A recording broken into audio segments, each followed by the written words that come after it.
Hello, Happy New Year. What's up, my friends? Happy New Year. Welcome to Angel Insight. My name's Michelle Christitas. Alicia, Miss Amethyst is here with her friend. I'm so excited. Hi, guys. Happy New Year. Okay, I will let you know that I have a feeling this might be a long one. So, of course, when you come in, hang out as long as you want. Um, you probably have multiple eagles. That's our animal wisdom today from the eagle. It's so beautiful and so magical. I'm very excited to share this with you all. But we do have 5 piles, so it will be a little bit. But let's go ahead and do this. I will timestamp when I get to the end. Let's go ahead and just start as we always do, kind of laying down a small framework. And then we're going to invoke our eagle. And then I'm going to jump into the 5 piles. Okay. So, first of all, we had the eagle come through. And when I sat down, actually about a week ago, right? I sat down to receive messages and I was like, oh, a collective channel. So the collective channel was have no fear, underdog is here. And then as I proceeded through some of my messages with my team, I then did a collective show and tell. Now, this particular show and tell is, I had quite a few things come through. So I'm going to share. Hi, Inga. Hello, Inga. I'm so happy you're here. I hope you enjoy the oracle. I'm super excited you guys are here with me. Okay, so I went into a collective. So I had the collective channeled message and then a collective show and tell. Now, the show and tell is like a mixture of feelings, sensations. It's kind of pinpointing different ways to experience this energy that's coming in for the next 3 weeks. So the eagle is bringing this energy in for the next 3 weeks. You're welcome. And if you have 3 eagles, it could be broken up in a week. It could be broken up in days. Okay, so just go with your guidance. You were obviously brought here to receive some information to help you through the next 3 weeks. And we're going to keep in mind the tagline that spirit is here to guide you to a new beginning. Okay, alchemy, a sacred structure, and synergy. So this is the epitome of this particular eagle. And I want to actually say eaglet, okay? So this is where I get that new beginning, okay? So anyway, have no fear, underdog is here. The show and tell came through, and I'm going to break it down pile by pile, okay? So we're going to get into that when we go into the piles. Okay, and then I had a song drop in, and I shared it. It's that song, I'm like a bird, I want to fly away. I don't know where my soul is. I love that song. It's so beautiful, right? And we're going to be sharing some of the verses for some of the piles. So this song came in and totally was going with all the messages, with the inspiration. And so if you haven't seen that video or listened to that song or read the lyrics, I definitely encourage you to do so. What does that spark for you? Okay, so take it from there. Trust the things that come in. It's all part of the oracle tying things together. Okay. So, what was super interesting, and I want to share, because if you check out that video, you can see that there's eagles, eaglets, I call them, young eagles in the video. But, however, I want to share something with you. I was led because I allow my team to kind of share with me. So when I put in this phrase that I was singing, I couldn't remember. I'm like, I'm like a bird. And it took me to a particular video. Okay. Now, with this video, it was really nothing except just a background. But what I was meant to capture were the numbers. And so we had the numbers come in about an alignment to your mission. These eagles are here because this is all about aligning. You're taking steps to align to your mission. And we're all in different places and yet exactly where we're meant to be. right? And so this guidance comes in, fast moving energy is what I'm feeling here. We're going to share a lot about it. The eaglet came in, and then I heard reborn, reboot, reroute. Okay. So it was really kind of fascinating that the eagle came in before I actually saw the video. So when I saw the video, I was like, oh my God, this is so cool. So, anywho, that's really cool. Now, I do have a sense that I'll have some animal wisdom from the eagle coming up, but I will share that on the community board. So keep watch for things that I share there. I know I've kind of been missing in action. I hope you had a Merry Christmas, Happy Holidays, Happy New Year. I know it's been an exciting December for me. I'm sure it's been the same for you, but what a blessing, right? What a blessing. So, as we go into this new canvas, right, as we go into this new chapter of our lives, we have some energy kind of drawing us into this new beginning, really embracing the energy that we collectively put together in this new year. And it's not about, what they call them, New Year's resolutions. It's not really about that. But for some of us, it could be in it, at the beginning of a life change. It could be a totally swerve into new territory. I do know that it's going to be an exciting new year. So keep your heart open and trust your instincts at all times, right? Let's go ahead and invoke that eagle. So take a moment together. We're just going to breathe in 637. Okay. I'm going to put a little thing here, 637, so that I remember. Invoke the eagle. Okay. If I can spell right. Okay. So we're going to go ahead and invoke our eagle. So go ahead and just take a couple deep breaths, really settle in. This is just really beautiful. As we settle into a quick meditation, it is my purest intention. Angels of the highest light is my purest intention to activate and invoke my eagle on all timelines, dimensions, realities for my highest good and the highest good of the all. I open my heart to the wisdom of the eagle. Thank you. Thank you, thank you, thank you for stepping forward at this time. I am grateful for my connection with the earth, and I am grateful that I get to share this with all of you. And so it is, so be it. May your eagle bring you guidance, love, and more than anything, allow you to soar. Allow the wind, allow the air and the wind to guide you. Let's go. All right. Now, I've got the pictures here. I'm going to be referring to quite a few things. So I'm going to use my phone here. Okay. So just bear with me. At least I hope I organized it right. Okay. I will tell you that some of this also is going to be, and I'm going to share with you as we step into eagle number 1. All right. Let me grab my. All right. As we go into eagle number 1, we're talking about the stellar eagle, okay? So the stellar sea eagle is what it's called, right? And when the stellar sea eagle came in, first of all, I went into that show and tell. So what was the message that came through for you, pile number 1? I was feeling a vibrating sensation across the front of my chest. And I had the visual as bees poured out. I could feel some random stings on my left eye, my left hand, and my right shoulder blade. And then I had goosebumps. So I felt a deep release of that.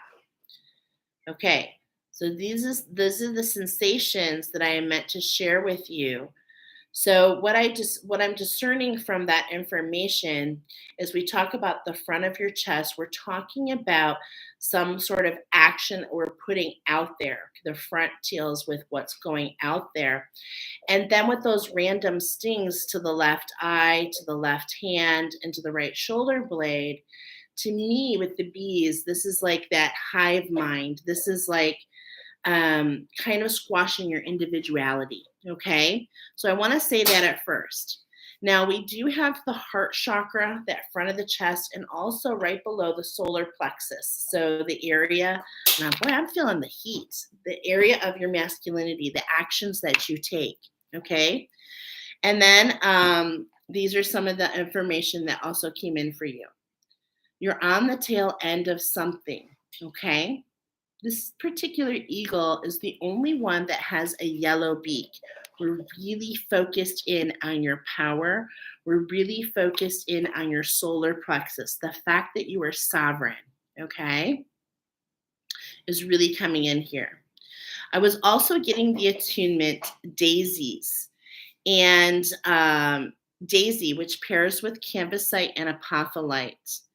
And I was also getting that you're going to the land of fire and ice. It's time to birth something new. And it's so interesting. I can feel that sting right now on my shoulder blade, my right shoulder blade.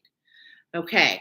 So this is that. Okay. I'm feeling it. There is this, we're at the tail end. Oh, I also got that you were a big energy.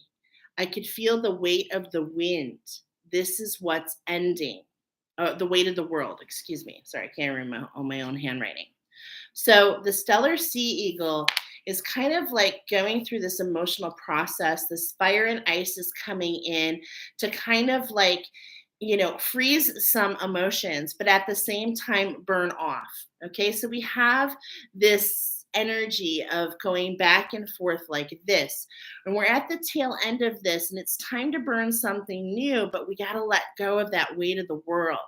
And so, this energy that I'm feeling on that right blade, what's coming in to say is, is that an eagle, an eaglet, is there's always a fear of falling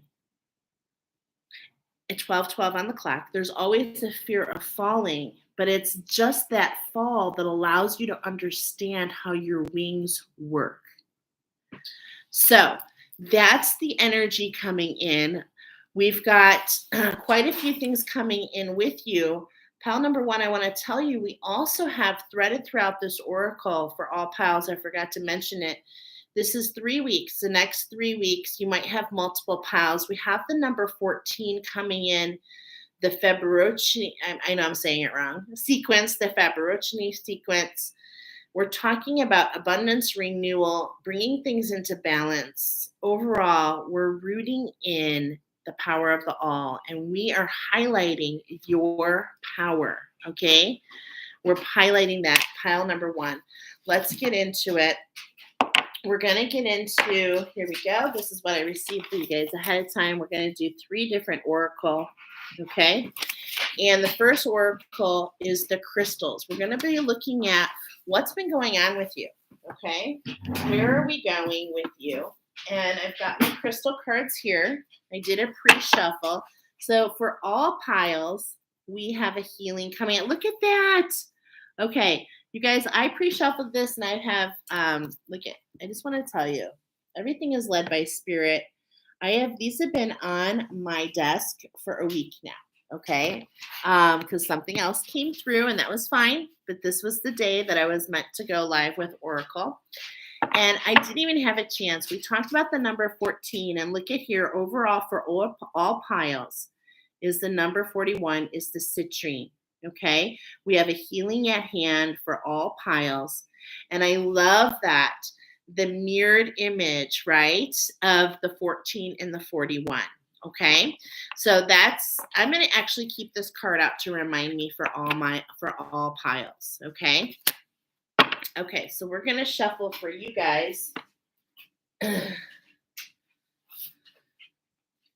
Okay. I'm sorry, you guys. Hold on just a moment. I got notes everywhere. Okay. Pile number one. We are going to do the crystals. 3 shuffles, 3 cards. That's right. 3 shuffles, 3 cards. We're going to take a look at what have you been dealing with, okay? So, well, I can see it right away. We're shaking something off, okay? This is that healing we're talking about. We're shaking something off. We're stepping into our power. And when we step into our power, it's not like the warrior spirit. Okay, when we step into our power, we've got the citrine, the beautiful honey. Like, I think this is interesting, the honey colors coming in. Okay. But this is like deep ambers, rich.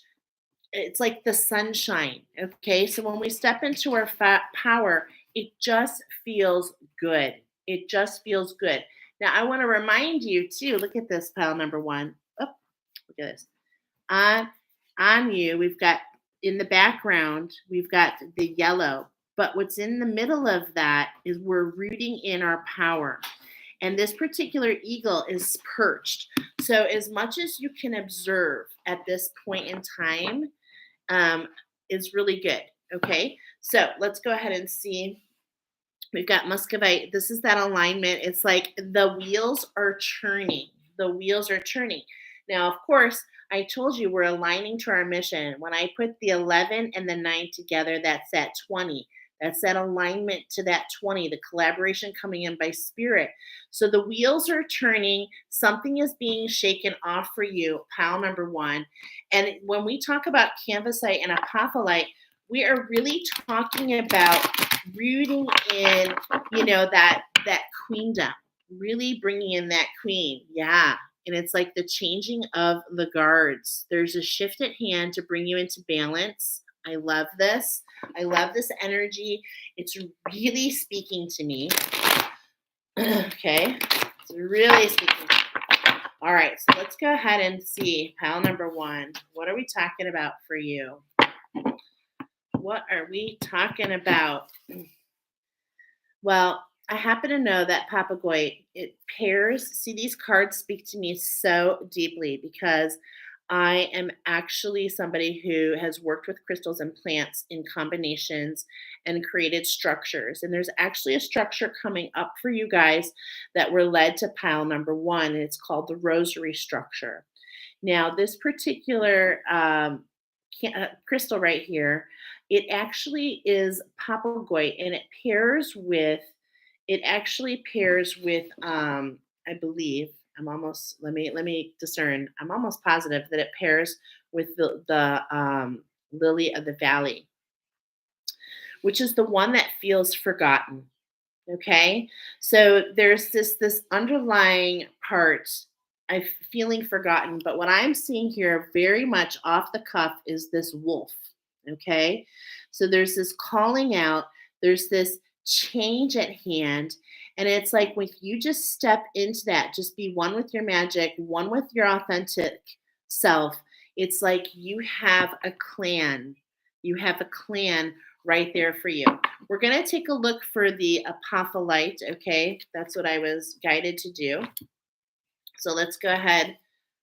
I know this seems a little monotonous here, but we're going to look for that apophyllite and take the next 3 cards after that. So just bear with me a moment, pile number one. And let's see. So it's like we're starting here with that 55. That's what apophyllite is. And it pairs with daisy. So there's this with this combination, what comes up is that whole thing with daisies. Does he love me? Does he love me not?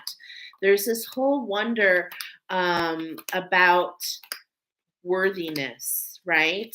About worthiness and wondering, do I have to do something to feel worthy, to be liked?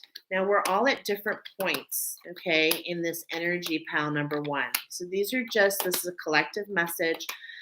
So, you're all at different points within this energy, okay? So let's just keep that in mind, that not necessarily everything is for you. Okay, here we go. I found it. So here we go.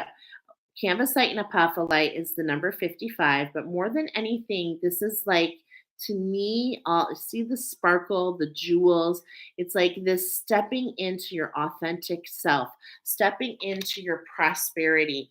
And I love this. We can't make this up. Right below that is this aquamarine, and look at 555. So it's like you've been going through all these shifts, okay?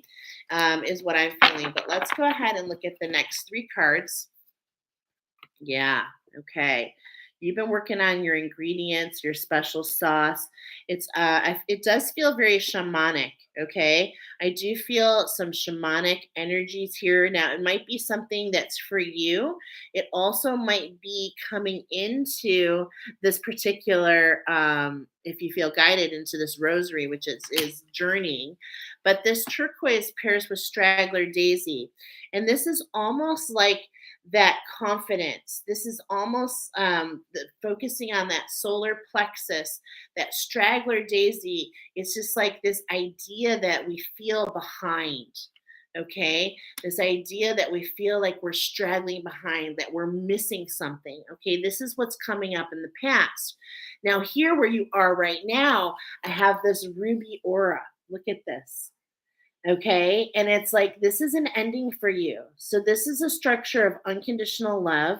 And I love this because what I'm seeing, I don't know what you're seeing, but I can't stop hearing how to train your dragon. Okay. I just keep seeing it over and over and over. Now, speaking how the crystals speak to me, ruby aura. Okay. Particularly what's coming through though is the ruby and the ruby slippers, and how Dorothy had the power, right? And it's like the power is within you. It's just we need maybe pile number one. There's a journey in front of you, a journey in front of you to allow you to grab the ingredients to understand who you are. That's why I'm getting all these double shifts, especially in that emotional body, which shows the quality of your divine feminine energy. Okay, let's go ahead and look. Rose quartz pairs with carnation. Okay. And this is just such a beautiful energy. Look at this energy. Oh my God. It's almost like, I feel like it's like Glenda, to be honest. It feels like Glenda. And it's like these energies are coming in to bring you into balance. Now, I saw 1212 for you. Look at this 2212 on the clock. And then here is the number 21. We're talking about my structure for the rosary, okay? And these numbers literally came in. So, those of you that are feeling pile number one, maybe this is an introduction to the work that we can do together. But it's all about you realizing that you're not forgotten. Get into who you are, okay? This feels really good. Let's go into our next cards, which are the druids. And ahead of time, we're going to be doing some 7 cards here. And look at, we're going to highlight card number 4 and card number 5, that heart chakra and that solar plexus, okay, are coming in for you guys. Now, look at, I don't know if you see this, but there's this energy here that I've drawn. And we've got this energy coming into the left. So spirit is bringing energy in to Lefty Lucy to release something, okay? That could be that ending we were talking about, that weight on the shoulders, which is why you can't seem to soar and fly. Wow, okay?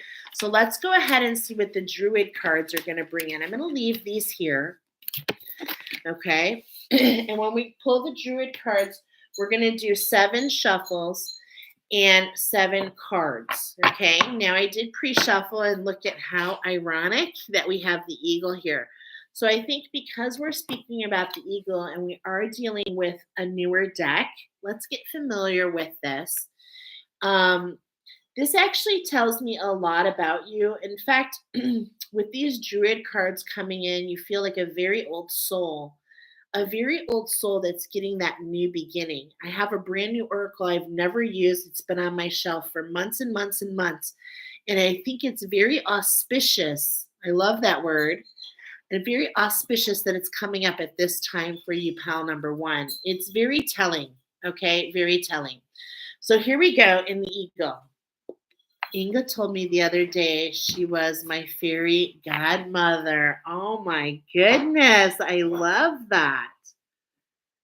Now, this particular eagle is coming in to grab something, right? So let's read about this.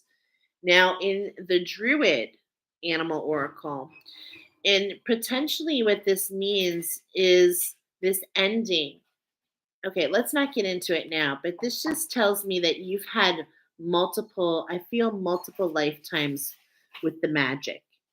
And so you brought a lot of this wisdom with you. Yeah, I feel that so much. But with that wisdom came memories. And with those memories came some pain. And so that's why we're feeling that almost like hard to get our wings to flap. Oh gosh, I can feel this energy. Okay, let's keep with it. Okay, let's pour through this. Okay, so Eulier is what the Druids called the eagle, and the key words to remember are intelligence, renewal, and courage. Eulier helps you to see your life in a wider context, enabling you to make decisions and chart your goals with clarity and objectivity. The eagle is a powerful ally. It is courageous and strong, drawing its power from the sun. You will allow the eagle, if you will allow the eagle to work for you, it will bring you a sense of purpose and the courage to see this through, enabling you to venture into fresh territory with confidence. If you will allow you to detach yourself from the everyday worries and cares, it will enable you to grasp with subtle concepts. The eagle, when accepted, will also show you how to renew and rejuvenate yourself by demonstrating the art of plunging at just the right moment into the lake of the heart. Wow. How is that not speaking to your pile? Okay, let's go ahead and shuffle in and let's see what energies are going to come together. What's the magic being created here to encourage you to step into your authenticity, for you to find your clan, to call out. If you feel like the lone wolf, especially, that wolf energy is just speaking to me so much. To call out. Okay, here's the crane. Now, the crane, and what I see and what I noticed first of all in this picture were those poppies. Yeah. Actually, I don't know if they're poppies. I don't know if they're poppies, but that red color, okay? It's like we're rooting in this ability to be above the emotions. Do you see in the back? Do you see how the water has movement? But this crane is actually tapping into the energy of being able to create its own ripple, okay? Its own ripple. And that's what feels like wants to come forward. Number two. Wow. The hind. Okay. The hind. And it's just like pouring into this, I mean, this, you cannot get away from this. Do you see this yellow light? Okay. I really want to show it because it's really all over this card. This yellow and green. And this is the energy that we're talking about. Really stepping into our power, but heart centered, okay? Not allowing the emotions, not allowing maybe some of the feelings that we've had in the past to take over, okay? Especially if they're the ones with the daisy, where we're, potentially saying, does he love me? Does he love me not? Kind of like throwing it up to chance, nothing is up for chance here for you, pile number one, okay? Yeah. It's just like you've got this homing device taking you home. You're turning red, okay? You're turning red with purpose.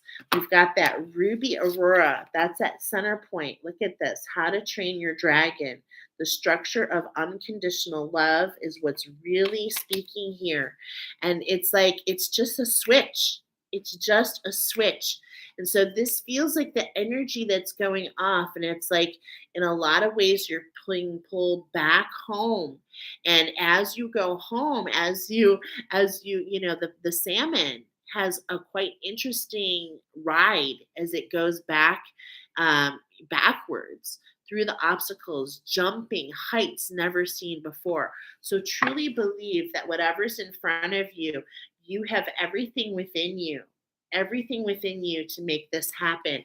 And look at that ripple. Okay. It's like just keep that at the forefront. Keep that ripple effect and maybe at the forefront of your mind to keep yourself heart centered as you step into your sovereignty, as you step into your power, as you learn to train your dragon, as you shake off with this rose quartz, as you shake off, rose quartz dissolves fear. It dissolves fear. Okay. And as we dissolve fear, we're able to take this trip back where? Home to who we are. Wow. Number 4. Yeah, back to who we are. We're not hiding anymore. Look at those eggs of manifestation in front of you. Look at the structure. Okay? And it's like everything, it's time. And the hair comes with this quite a few messages here. First of all, the first message of the hair is the hair does not hide like the bunny. It does not hide. It relies on its speed, its agility, and its smarts. But what I also see here is everything is here for you. It's a matter of stepping out and not boxing yourself. Okay? Not boxing yourself. Really trusting, you know, and I know how sometimes that is. Okay? Really trusting. And in fact, a message I received from my team recently and that I've wrote in my journal again today, and it's coming up to share, is don't let your fear be bigger than your hope. Don't let your fear be bigger than your hope. Okay? So we're going to learn how to train that dragon. We're going to learn how potentially, to see that red, to root it in, literally red behind me. Okay? And this badger, this otter, this otter is like looking behind. And it's like these otters, they like to go in pairs. So as I tap into this energy, is this shift in relationship? Look at again that ripple effect. And are you worried about how you coming out of those emotions might affect others? And I'm telling you, it may not seem like it now, but it may be everything that they needed. And in fact, it's like if you look behind you with the actions that you take, with the ripple effect that we see, how can we see how that's affected others? And then how can that come back to us and allow us, pile number 1, to be more heart-centered and sovereign in that power? It just feels so connected here. Okay. Now, what are we doing here? Okay, we have unconditional love. It's like we want to take, look at those cranes. That crane is calling to find that balance, to allow yourself, for you to put the ripple. It's like we're going to take it by the cojones, right? And it's like there's wisdom here for you. Okay, this is alchemy for you to see beyond the judgments that we put on ourselves, which, hey, I am, trust me, very aware of, shadow work and how judgment and how we do it so effortlessly. But any judgment that we put on ourselves is really keeping at distance what we truly desire. 33 on the clock. You want alchemy? You want things to change? You want to root in your power? Leave your heart open. Leave your heart open and trust your instincts, okay? Because there is so much more behind all this energy. And that's what's going to knock you over the head. I think that's what's really going to come in and really show you, that you are part of that team. Oh, wow. And sometimes, and this is what's coming up with the 7th card, let's see if it reiterates. But what I'm seeing here are those ducks are flying. And here when ducks, see, this is what's so cool about being the animal wisdom lady. The crystals and the animals, the power of the all, they are speaking so loudly because when one duck leaves, it needs some time to recuperate. It's like two ducks come down. So if you've been calling out for your mission, where am I going? What's my direction? I'm going to tell you what, it's coming. You've got reinforcements and they are here looking for you. So trust what comes. I'm feeling the opportunities. I feel the universe is going out of its way to show you. That's really beautiful. So those were all the little clues, right? Those were all the little clues. But here we have the cow. Here we have the cow. Now, in particular, this particular cow is that stag, right? The bull. The bull. And this mountain, it's like you've just climbed over. And the bull always talks about this nourishment. And in fact, we just had the water buffalo.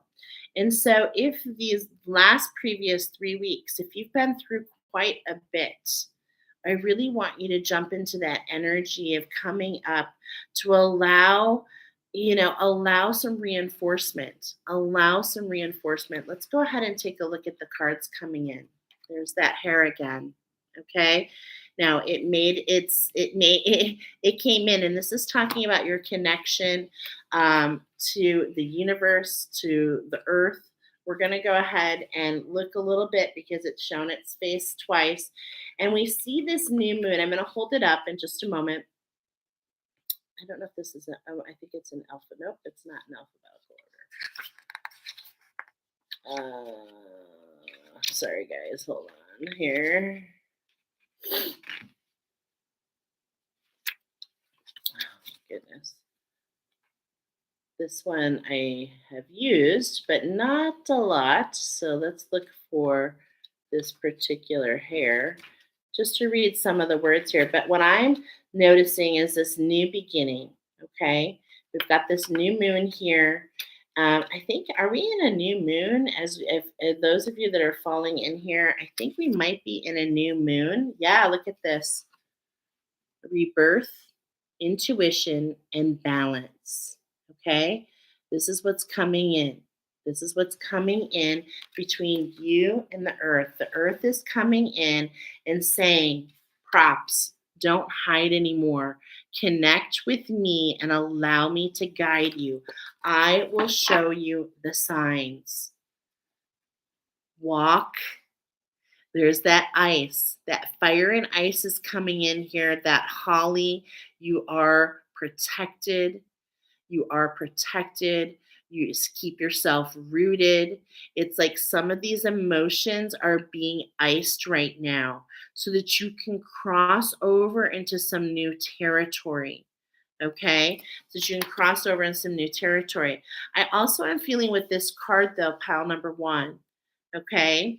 How can you get out there in I don't know where you are, but by me, it's pretty cold. So this is pretty reflective for me. But if it's not cold by you, or if it's not, it doesn't matter. Get out there and ground your energy. Get out there and be in the crisp wind and the sunshine. Allow yourself to take in what's happening around you. Okay, that's why these cards are coming in. It's the magic of everything around you speaking and guiding you. Okay. All right. Now this energy is speaking about, and look, it's perch. So again, it's all about observing these next 3 weeks. And look at that holly. Okay. That holly has definitely, that ivy, excuse me, the ivy. Now, this is what's coming up, and I also see it with the trees here. And here's that full moon. Now, what's interesting, okay, as we said 3 weeks, I feel like we had this new moon. This is our beginning, okay? But 3 weeks from now, something is coming in. So, how can we observe? How can we really put ourselves in that, the owl? they can put themselves in that 360 degree, like they can turn their head. My husband just went, whoo. um, but it's like they can see things. And I feel this another energy here, the seal. Okay. It's like coming out of those emotions. And when I'm feeling that, this is so interesting because in my mind's eye, I have a seal coming in as I look at this card. I see this ivy, and it's like, everything in moderation is fantastic. But yeah, look at behind. Look at these relics. Look at what's found when we can undo. Okay. Because sometimes when we allow ivy, okay, I'm not really sure where this is coming, but it just is. Sometimes when we allow ivy, it actually starts to overtake and crowd out. So, how can we use our intelligence and our wisdom? There we go. How can we use our intelligence and our wisdom to not get caught up? To not get caught up, especially in the mind. Okay. So, especially in the mind. So, we're freezing these emotions and we're really bringing this mental, which is now the mental. And I felt that sting on the back, remember, on the right shoulder blade. The mental body is all about the quality of your masculine energy. And of course, what we want to do is get our feminine and masculine in balance so that they can work together in synergy, right? That is the point of this oracle coming up, talking about this new beginning. And so, how can we, the action that we take is to observe, to pay attention, to notice and even note, Okay, journal is coming up, to notice and note the things that entangle us, the things that kind of like, and I'm feeling that energy that kind of like pull us in a direction if we were to train our dragon that we don't feel so great about. Does that make sense, pile number one? Let me know. Because the Wren is here. The Wren is here, and it's like there's that power. See that lightning in the background? There is a lightning strike. There is energy coming in. Spirit is coming in to strike those emotions so that we can lose something. Oh my gosh, this is so beautiful for you. So that we can lose something. And once again, look at those eggs so that we can lose something and realize what's manifesting for us. And it's like as we hold on to this feather, okay, what's really interesting here is if we focus too much on what is being lost, we can't actually sing our soul song and be in that power. Okay. So don't allow the fear of what's happening around you determine what's happening for you. Okay. What's happening for you. I see all those oak leaves. I can hear that song, Tying Old Ribbon Around the Old Oak Tree, that yellow ribbon. And I'm forgetting what oak pairs with right now, but this is all about that confidence, knowing that whatever is coming in to kind of shake things up a little bit, send things into this overdrive, so to speak, know that you have everything you can do to shift into gear. And it's like, it may not be perfect, but this is everything you need. Okay. And this is being highlighted, this fourth card. We're going to read it with this card, the fifth card. Are you kidding me? That shift is the eagle. Now, we read this at the beginning. So we've got the birds coming in, we've got the air coming in. We talked about fire and ice. Now we've got air coming in, and we've got the druid cards here, the element of the earth, and what happens when we combine all the elements, my friends. Okay? We actually have manifestation. We can plunge down and grab exactly what we need. Can we observe and keep that bird's eye view, knowing that we will know exactly when it's time to take the action? So, as we're waiting for that lightning strike first, okay, we're waiting for that lightning strike. Wow, I just love this. This is so cool. Okay, so let's go ahead into this. Look at this. Where does this lead you? It leads you into this bliss, into this you thought it could never be. Look at on the hill here. Okay? The sun. Okay? This horse, and it's a white horse. So it's this wisdom. This wisdom is running towards you. Something is coming into fulfillment. The clouds are shifting. Okay? And we're rooting this in. And what's being highlighted down here? I can't help but notice this flower down here. I don't recognize it right now, but it's like illuminating.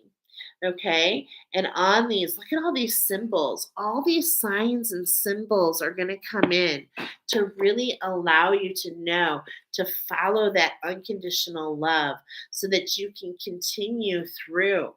And it's like you have all the stamina you need. I mean, you really do. It's about kind of like this bull. This bull does not look stubborn, but it's just like being you, walking your walk, talking your talk. And it's like allowing yourself to remember the mountains that you have crossed, allowing yourself to remember who you are, right? Who you are. And that seventh card is the ram, to have the determination. So to take the actions, to know that you can figure out, other people might be like, oh, I'm in a tight spot. Not you, pile number one. You have been put in this spot so that you can sit, because it's like you have everything you need, right? And I see these others, it's like this maturity. Look at this structure. Okay. See in the background, it's like this is what you've shifted into. And I feel like that this has been going on for a while. Okay. This has been going on for a while, but it's like you have everything you need to get into those tight spots, to work through, and to allow yourself to catch your breath and look what's there. I was like, what is here in this crack? I was like, what is this? I'm sorry, backwards is so hard. Do you know what this is? It's that wren. It's literally the wren. Okay? So let's go back and read about the wren. I hope that this is resonating with you, pal number one. We're going to read about the wren, and we're going to read about a little bit more about the eagle. We read about it earlier. Okay? So let's just get both of those here in my, I'm sorry, it is not really organized very well. Please forgive me. And I'm remembering somebody told me to put a number. One of these days I'll do that. It's a great advice. Okay. So the eagle's there.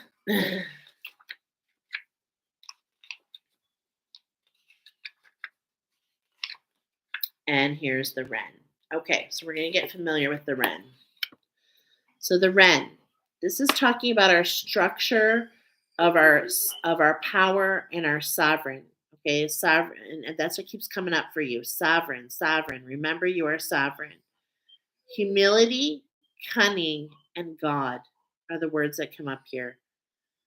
Okay, so we have Druiden. That's what they call the wren. Druiden allows us to glimpse into the beauty of God or goddess in all things. He tells us that small is beautiful and that self realization lies not in the grandiosity or apparent power, but in humility, gentleness, and subtlety. Cunning, if tempered with humor and good intent, is a way to achieving good things with economy and effort, and a rational and honest use of the achievements of others. Wow. Okay. So, how can we be humble? How can we see beyond ourselves? And how can we understand that ripple effect, our effect that we cause in the world based on the actions that we take?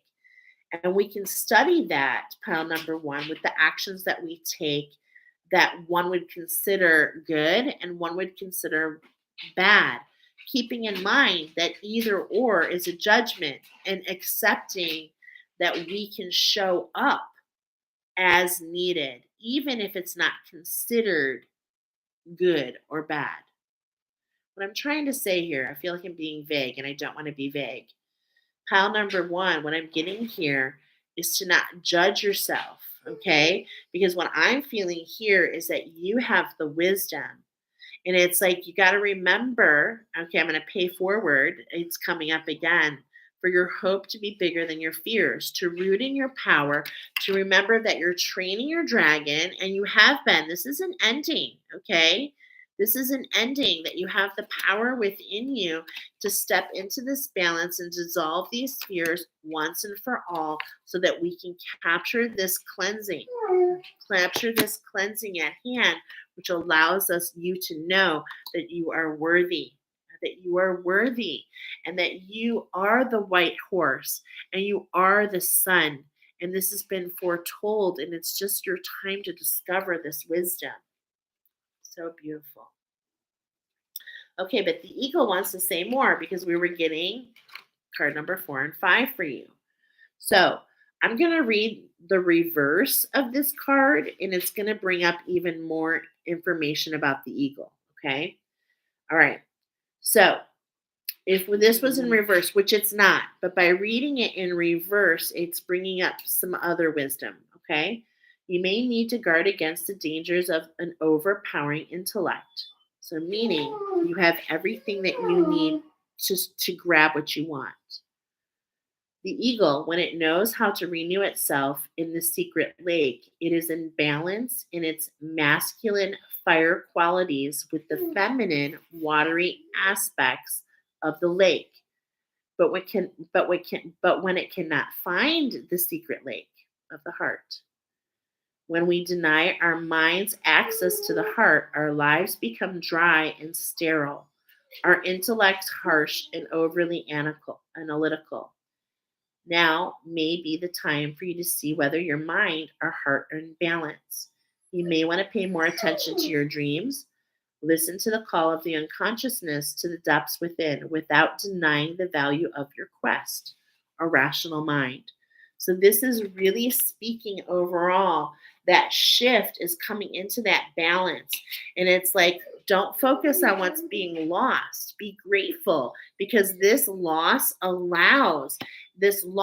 being in your power and sovereign and seeing whatever happens is of your highest good. This shift, it's like it allows the space. It allows us to make room. Toby, I'm not really sure. My dog is going off in the background. I'm sorry about that. Okay, so now we're going to talk about the structure. What is the movement? Okay, I do have the rosary structure coming up for you. So it's a class. It's 33 weeks long. We journey every single week. There's some other things that go with it. I'm actually going to do a live and talk about that just for anyone that's wondering. Okay, but it breaks down to $57 a week, and it's life changing. Okay, so that's the structure that's coming up for you, which is housing and preserving the feminine. So it's releasing. So what I'm trying to say is, should you feel called, this energy all coming together allows those emotions to be iced so that you can root in exactly what you're meant to do so that the fear doesn't get in the way. The fear. Okay. So I am in sync. Well, first of all, I pre-shuffled. So let's look at what's on bottom. Okay. We're talking about the structure and the movement. Owning my power inspires others to do the same. I'm not afraid to shine. Well, that's beautiful. Okay. That's a beautiful place to start. Now we first cut here. I'm in sync with the flow of life. And this is the structure and the movement. I'm in sync with the flow. So the emotions don't guide, they guide you through. But they don't determine. They don't determine your reality.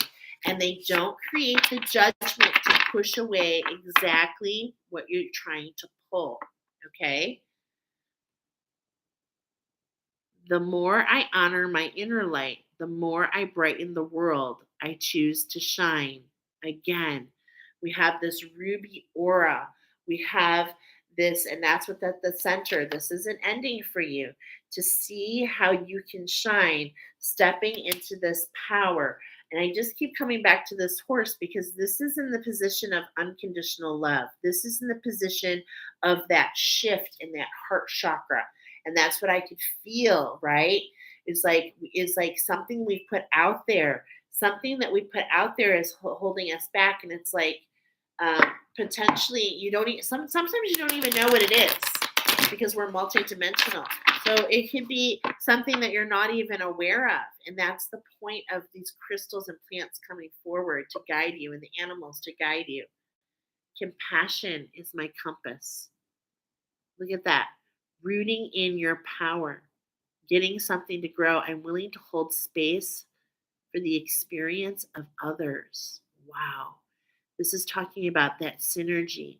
This is talking about coming together potentially with me in that rosary class if you feel guided to help you shed different parts of yourself to see your star power, to create that structure of authenticity that's for you. Because with this big, root chakra, like that's what it's speaking me, okay? Is it's like there's this timidity. It's like it comes back to this fire and ice. We need to ice these emotions to know that you're protected, to face those fears, to cross over into places you haven't gone before. That's really how it feels. This is just reiterating the movement. This is the new oracle I've never used before, guys. So, all right. All that I need is coming to me in ways I could never have imagined. Watch for the signs, specifically 2 signs. I really feel this with you. And I'm feeling like this energy right now. I do feel like we're in this new moon phase. I don't normally refer to that, but this is coming up over and over and over in your reading, in your connection. Don't hide. Bring yourself out. Not that you're hiding, okay? There's no judgment. But especially for those that have been in hermit mode, it's time to emerge. It's time to come out, and it's time to explore and see what's going around you. And I cannot help but see this red energy again. It's time to root this in. And we've got these roses here, which talk about this expansion. We see this expansion happening here. Okay. So this is the structure that wants to come in. Every cell in my body is conscious and communicates with each positive thought I have. Now, I can tell you if you come into the rosary structure, it's 33 pairs of attunements, my friends. 33 attunements. And it literally is a crystalline structure. Okay. It is a crystalline structure. So, tap into it. I'm feeling the heat. There are energies that are here that are like, no, don't go. Don't collaborate with Michelle. Don't fall into that synergy. Don't fall into that synergy and take this time to root something in. You've got plenty of time. I'm not going to talk you into it, but go within. Go within and see what is it that you're looking for, okay? What is it that you're looking for? These tulips, I haven't even read it, but the tulips are so perfect. Why? Because I told you that we were going to start at that point with, I lost your crystal card, but it was the daisy and the canvasite, right? That queen energy, which was number 55. And do you know, look at these tulips. That is the ideal temperature for tulips to bloom, okay? I just love this energy crossing over. And it says, I'm willing to see the sameness with others. This opens my awareness to oneness. So it's like, it's time to connect with others, a group of others, a collective of others. And not only for your purpose, but for their purpose. This was that energy that we were feeling with that wolf. Yeah, with that wolf calling out, You've got this clan, this coming together. And could this put you right on track? Could this put you, this structure, a genuine desire to serve clears the path for my, excuse me, clears the path for me to step into my purpose. Uh-huh. That is exactly what the rosary structure does. It preserves the feminine energy. It clears the path. We journey week by week together, and then you can take the steps and do the same for others. If this is if this is coming up for you, please reach out to me, angelinsight.net. I have a class starting in 3 weeks. Okay. Creativity flows. I am a divine creator. Absolutely. And as we see this daisy, do you see that? Do you see the daisies, the rainbow bridge? That's literally like how my class started out. I'm so sorry, but I just see it. And it's all about being rerouted.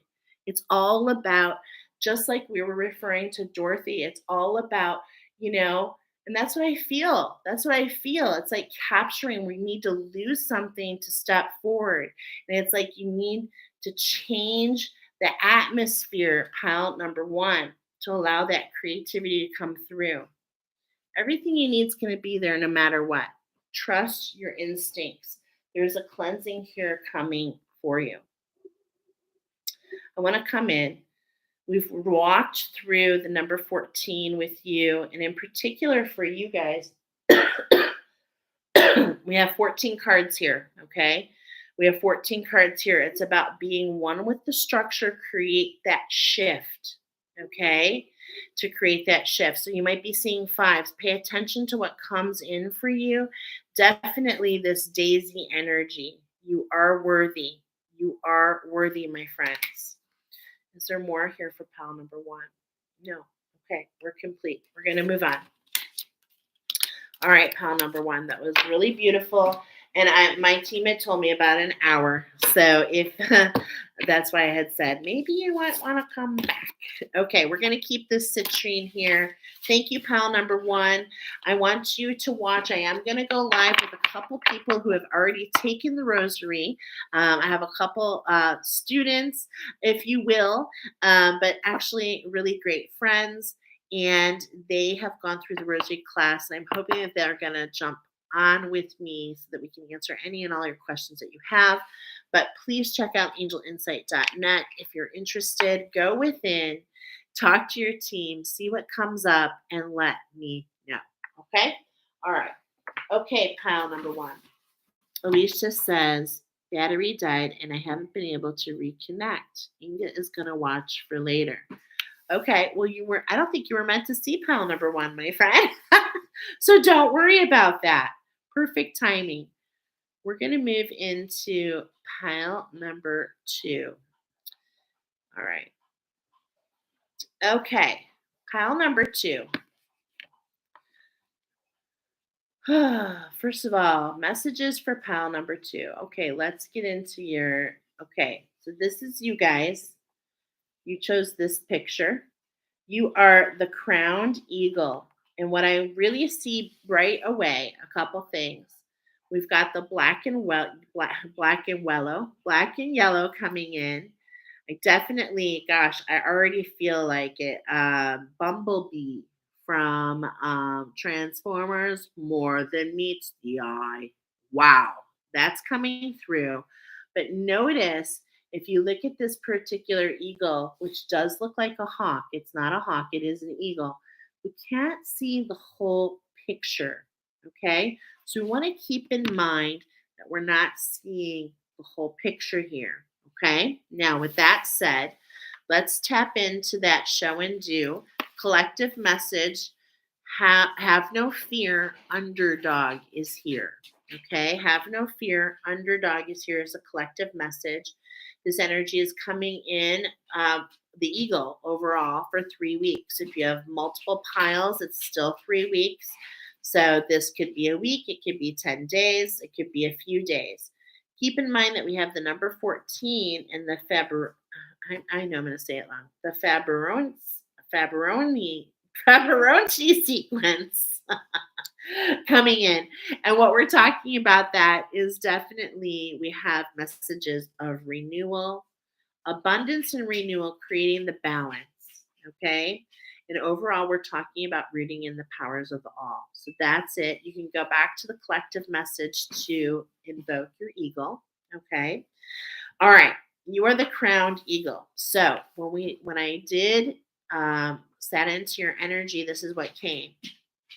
I could feel the sensation of a heart-centered expansion.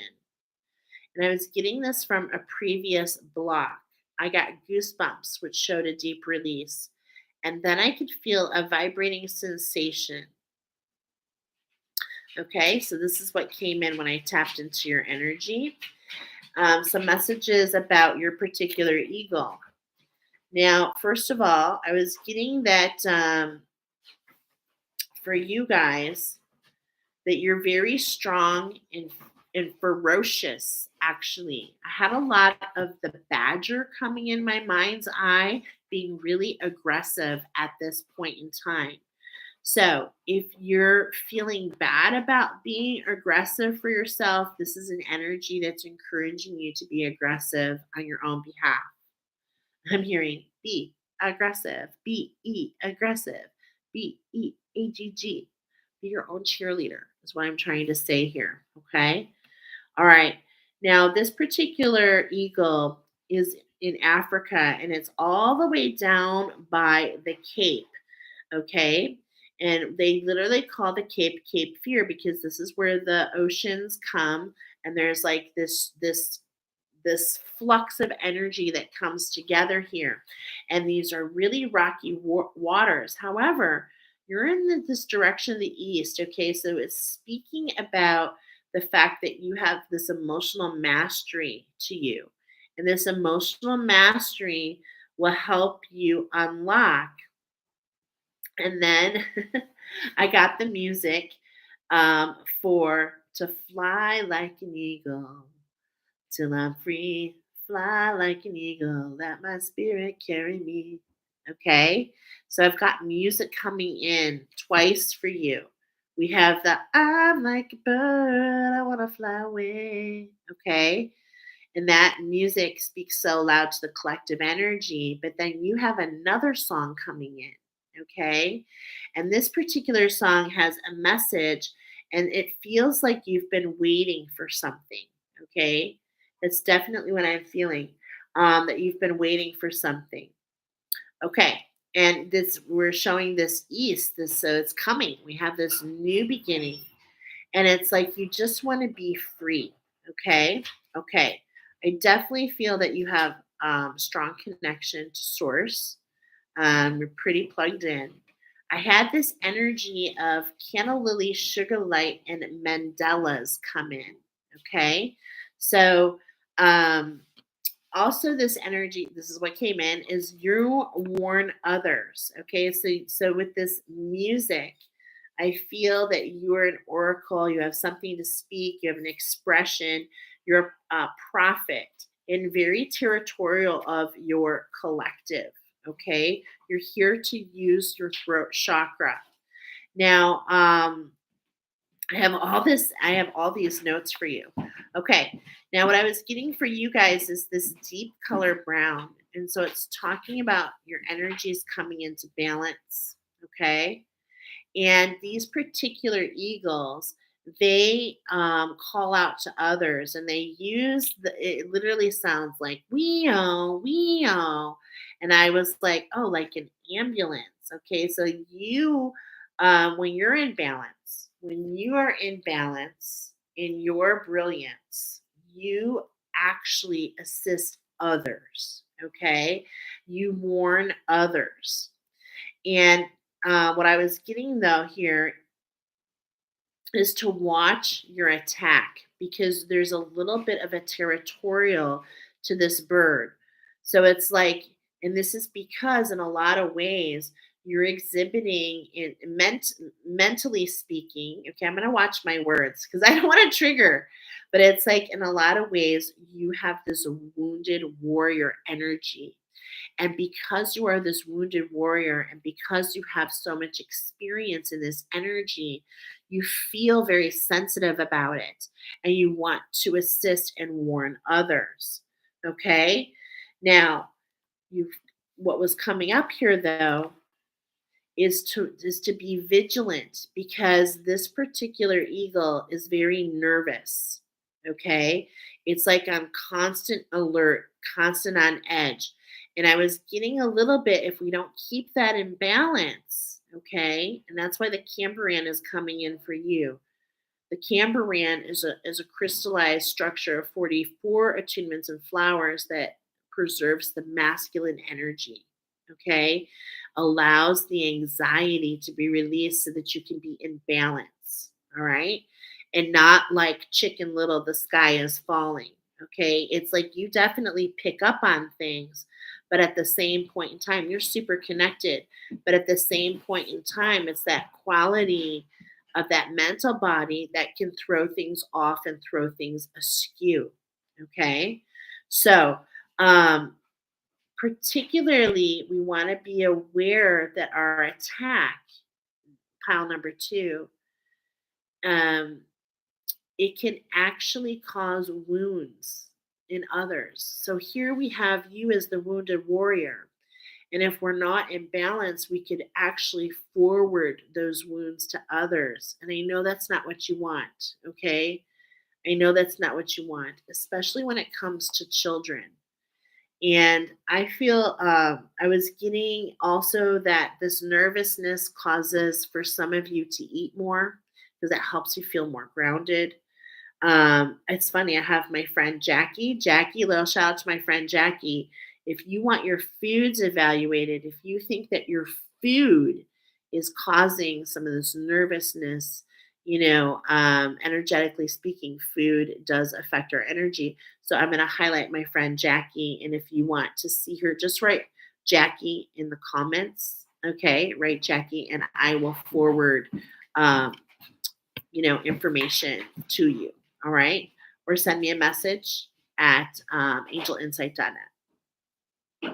I was getting the root chakra and the heart chakra. Okay. The root chakra and heart chakra are coming up.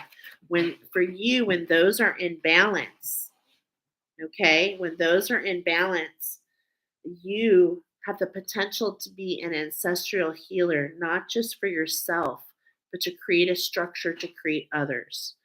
111 on the clock. 11144 is what I saw. And it's like, wow, that just speaks so loudly, but how does that speak to you? So this is something that you have a choice. I have Mandela's coming up, so we're really going to pay attention to the crystals. And the crystal that's coming out for you is the sugar light. So we're going to pull that out in a moment. Okay. This is everything I have for you, but I'm being reminded in the song, I'm like a bird, I want to fly away. There is a special message in this song for pile 2, 3, and 4 only. And so, pile number 2, I'd like to take the opportunity to share this with you. Just a moment. Oh my gosh. All over the place on my phone. Okay, photos. So sorry. Oh my gosh. Forgive me. Forgive me. All right, so we're going to go into my gallery. And here we go. Pile number 2. All right, here we go. I just want to show you. Pile number 2. Okay? You're beautiful, and that's for sure. You'll never fade away. You'll never, ever fade. Let me start over. You're beautiful, and that's for sure. You'll never, ever fade. You're lovely, but it's not for sure. And I won't ever change. And though my love is rare, and though my love is true. So these words are coming in for you. And it's like, this is a message from Nellie, who wrote this song. It's about 20 years old, this song.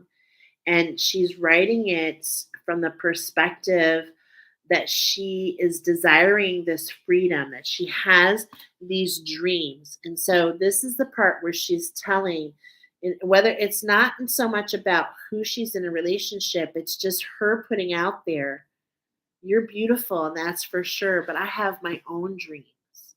So it's about supporting yourself, okay? It's about supporting yourself, okay? And that's the bigger picture, to stretch and to see all of who you are, to not play yourself small. Wow. All right, let's get into it with you. Okay, pile number 2. Let me move this out of the way. All right, we got the crystals here. Here we go, pile number 2. This is you guys. Okay, we're going to get into crystals. We're going to do the Divine Oracle and the Green Rich Oracle. Okay, we've got energy coming in to the right. So, righty-tighty, there's something that Spirit is coming in. And look at this. I got that black and yellow. And look at this. It feels like there's a portal that's being closed. But, let's go ahead and get into it. All right. Okay, we're going to start with the crystals, okay? Keeping in mind, collectively, there's a healing at hand. Citrine and sage come together. There is a healing at hand here. We had the number 14 and now the number 41. So we're really bringing in this energy, this mirrored energy of the number 14. I'm sorry, look at this light, it's driving me nuts. And the number 41. Okay, and if you put those together, what we're highlighting collectively is our power and our imagination. Okay, so we're collectively, if we took the ones, we look at the 44 in between, we're highlighting collectively our power and our imagination. But how that's coming here for you, my friends, is to have stability in that heart chakra, and also to have your heart chakra nice and big. Okay, nice and big. Getting like the Grinch, how it grew 4 sizes that day. Interesting. Okay. This light's going to bother me. Okay. So we've got, first of all, the number 19. We've got this ending. The angels are with you. They're with you in this cleansing. And it's like there's this shift at hand. Okay. I'm going to keep everything in mind. We're going to do 3 shuffles here. This blue tourmaline, okay. I'm sorry, I'm not liking this light. Hold on. There we go. Okay. And it's like we're integrating right now, okay? We're integrating, and it's like, look at this photo. Do you see these? It's like a snowflake, but then it's also this pattern of this like poinsettia. Look at this white button. Oh, wow. This is speaking to me in such a unique way. Okay. I have the movie Coraline coming in here. Let me look at your colors real quick. Okay. Of all these little things that are coming in for everybody in different ways. Okay. Yeah. Black and yellow. So it's like your power is being highlighted, but in the background is the void. There's this blackness, potentially this shadow, potentially this ancestral shadow. And this is what feels like it's going to be changing. Okay. It definitely feels that way. Hey girl, you're back. Okay, so we got an ending. We're integrating these energies. You're protected, but it's also like you're finding out your uniqueness. Your uniqueness. Yeah. Again, double confirmation that there's an ending here. And it's like we're at the tip end here. Okay. Now there might be some connection to pile number 1. All right. Potentially. As I'm feeling that here, this looks like that daisy that we were talking about here. Okay. But as I'm looking at this, we're looking at this ending, collaborating with abundance, getting ourselves into balance. And this is definitely putting us in the right energy of what we were speaking about with all the things that came in at the beginning for you. Okay. All right. Pile number 2. On the bottom, we're highlighting this healing. We have this sapphire. Okay, now, sapphire actually pairs with eucalyptus. Eucalyptus is something that keeps the spiders away, which always speaks to me about ancestral healing. Okay. Now in the attunements that I give, this actually goes only in the sacral chakra, and it really sparks the feminine energy. Okay. So and we've got the Green Witch coming in too. So are we going to spark something within? Let's keep going. Okay, let's keep going. We've got that sapphire on bottom. Okay, so what we're gonna do is look for that sugar light real quick. Okay, because that's where we're gonna start with you. And we have mandalas coming in. Okay, so mandalas are very important for you. And these are all mandalas. Sorry, we're looking for that sugar light. Sugar light. It's like purples and pinks.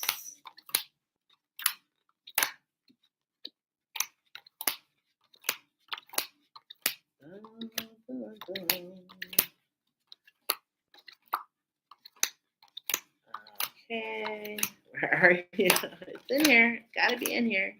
Wouldn't it be embarrassing if it wasn't in here? No, it's got to be in here. Okay. Sugar light. Where are you? There it is. Sugar light. Now, number 32. I was talking about you getting familiar with your uniqueness. So this is definitely the same mirror. It's like the vaults are being unlocked.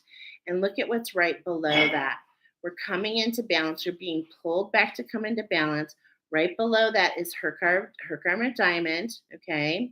And it's like, and then right below that, look at, is carnelian. So it's just like you've gone through all these really interesting changes. Okay.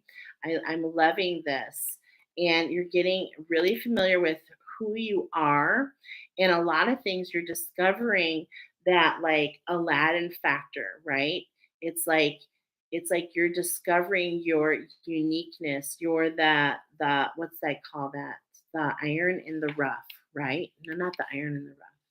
Okay, help me think about what they say about Aladdin. Okay. But here, the sugar light, just take a look at this mandala for a moment. Let it draw you in. Let it speak. Okay. Because this is really talking about a shift. And like this energy, it feels, I don't want to say dense, it feels heavy. But what I mean by that, what I'm getting in my mind's eye are these bricks, and it's like they're falling apart.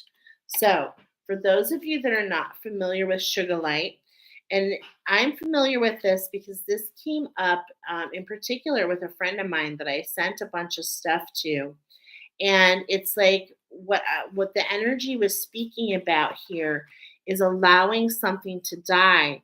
And what I'm getting here to allow to die is like this monkey mind. Okay, this monkey mind.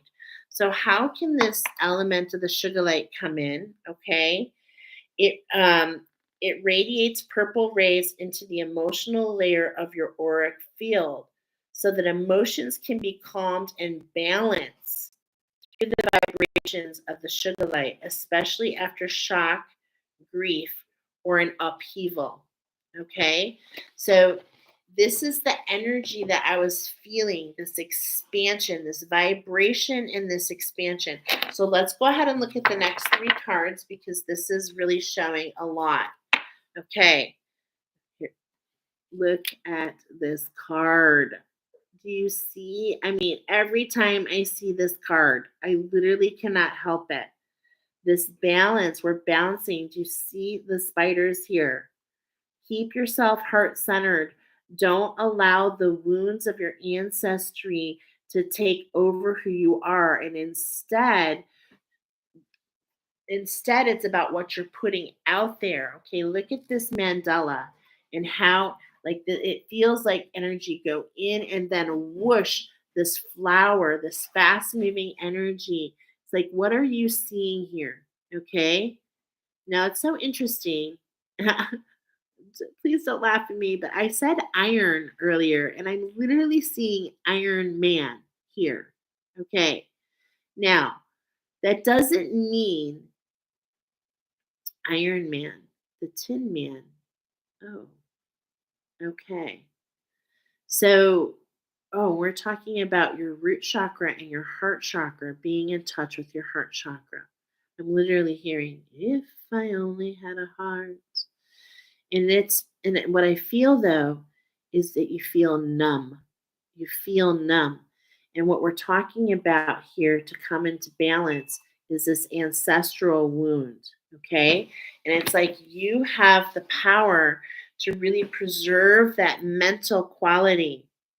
You have the power, especially when you come into synergy, especially should you consider taking the Cambaran class. I mean, we journey 44 times together. It is amazing. And you really get in touch with who you are. Okay. And it's like you don't have to Iron Man. When I'm saying that, you don't have to allow what's happening in your ancestry. There are other ways to trivet through. Interesting energies. I mentioned the number 32 with you because that's what sugar light is. And here we have the Moldavite, which is the inverse. And look at these energies. Look at these mandalas. Okay. And what I see here on the number 23 is you get familiar, and this is in the middle.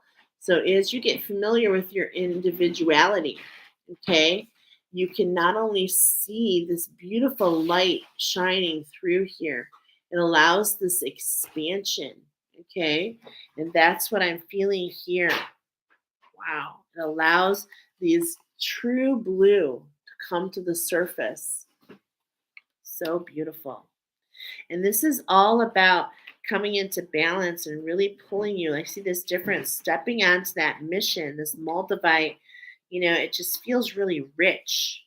Actually, feels really rich, my friends. Okay. And then this third card, Azurite. Okay.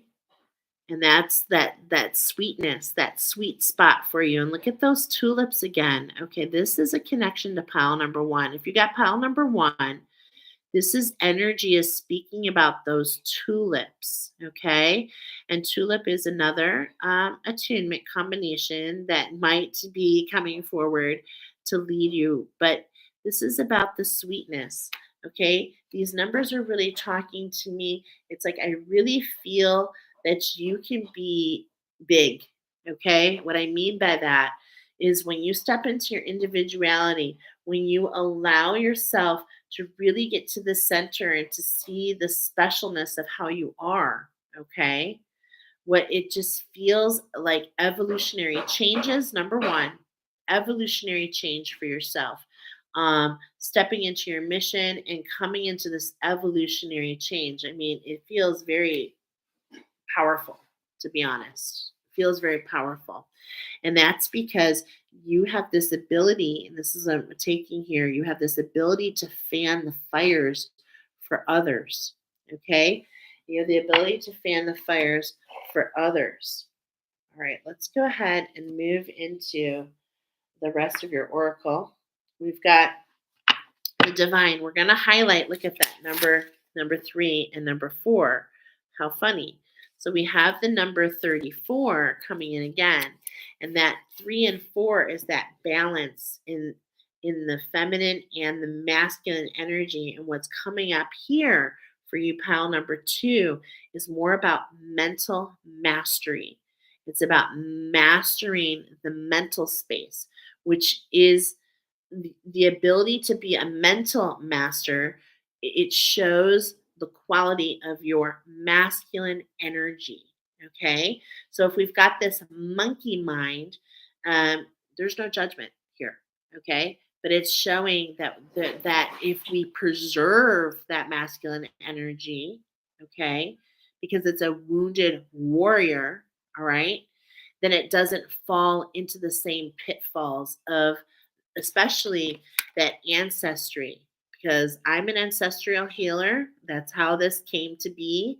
And it's like when you step into this, when you step onto this yellow brick road, my friends, not only will you have a heart, not only will you go through that heart awakening, which really is a breakthrough moment, okay? But it allows you to find your individuality, to find your sweetness, and it pulls you into this abundance, okay? It pulls you into this abundance. Okay, so do things, all things in moderation is the first tip from the divine. Okay, we're really going to get into this energy and find out a little bit more for you. How can you face your adversities? How can you know that you do not have to do that on your own? Okay, and if you feel guided, this could be why the Camaran is coming forward. Okay, to synergy, yeah, it's a wake up call.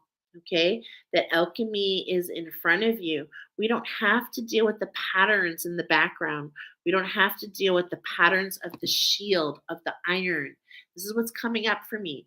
I feel that you've spent many lifetimes as this warrior spirit. It's so ingrained in you, and there's no judgment there. It's just, it's so ingrained in you that this ancestral part has really taken a hold. I mean, think about how many wars, think about how many times, even in just that you can think back in history that we have done to each other, right? So this is the energy that's coming in for the wounded warrior, to have a wake up call, to do things into moderation, to see beyond, to keep in mind that our wounds can spark wounds into others inadvertently. So it's important to do what we love. It's important to allow the things that hold us down, that feel heavy. Oh, I feel it right in the center of my back. It's like it feels like something is stomping, right? I can also feel a lot of energy in my feet. Do you feel them in your feet? Because it's like as you walk upon the earth, interesting, as you walk upon the earth, it is the quality of your thoughts that affect so many people around you. Wow. Okay. Many people have seen what you've been through. I have a sense that you're a warrior in this lifetime as well. You brought those energies in with you. And it's time to forgive and to forget. It's time to move past that. This is that new beginning, because the wounded warrior is something that you've carried, and it's like you've learned from that. How can we put that to bed?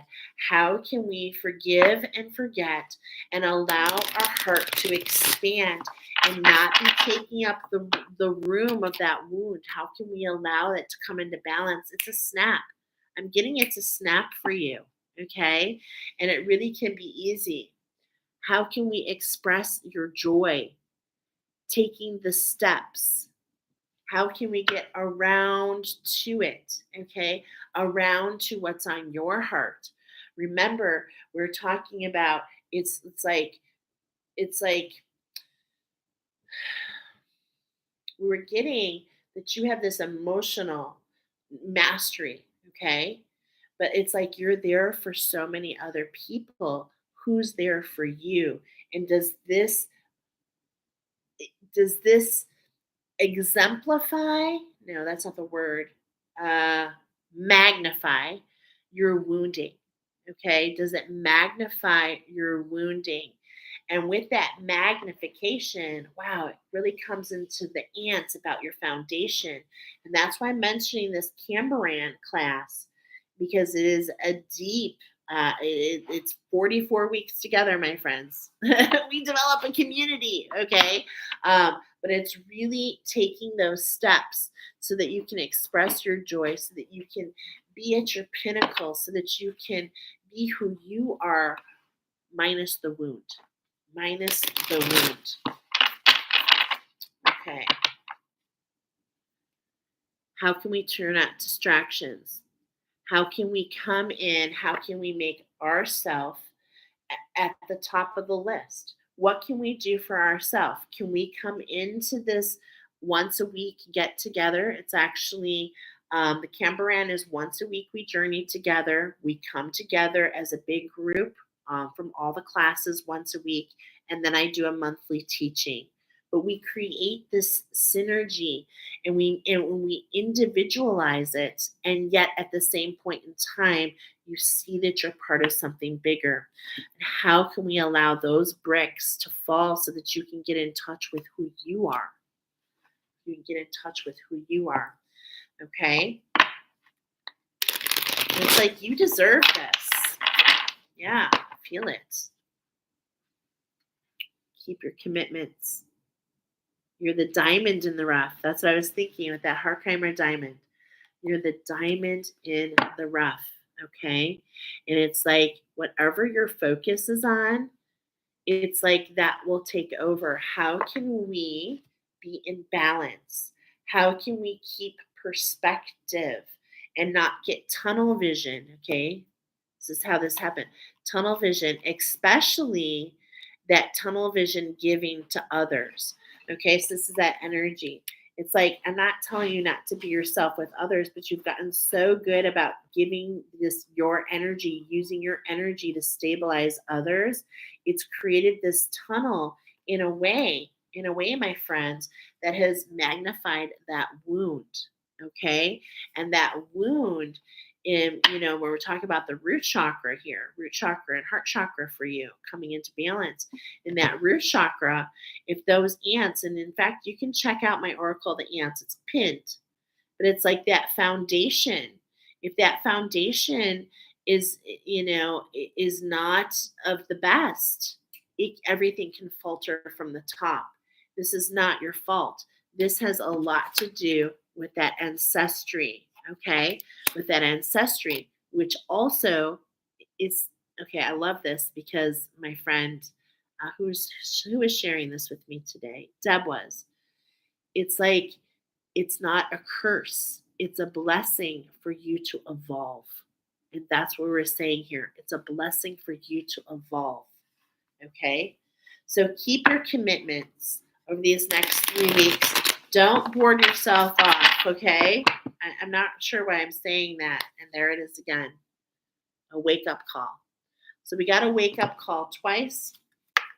We're going to put that on bottom. Okay, yeah, I'm saying put that on bottom. It wants to be read. What is this wake up call all about? Okay.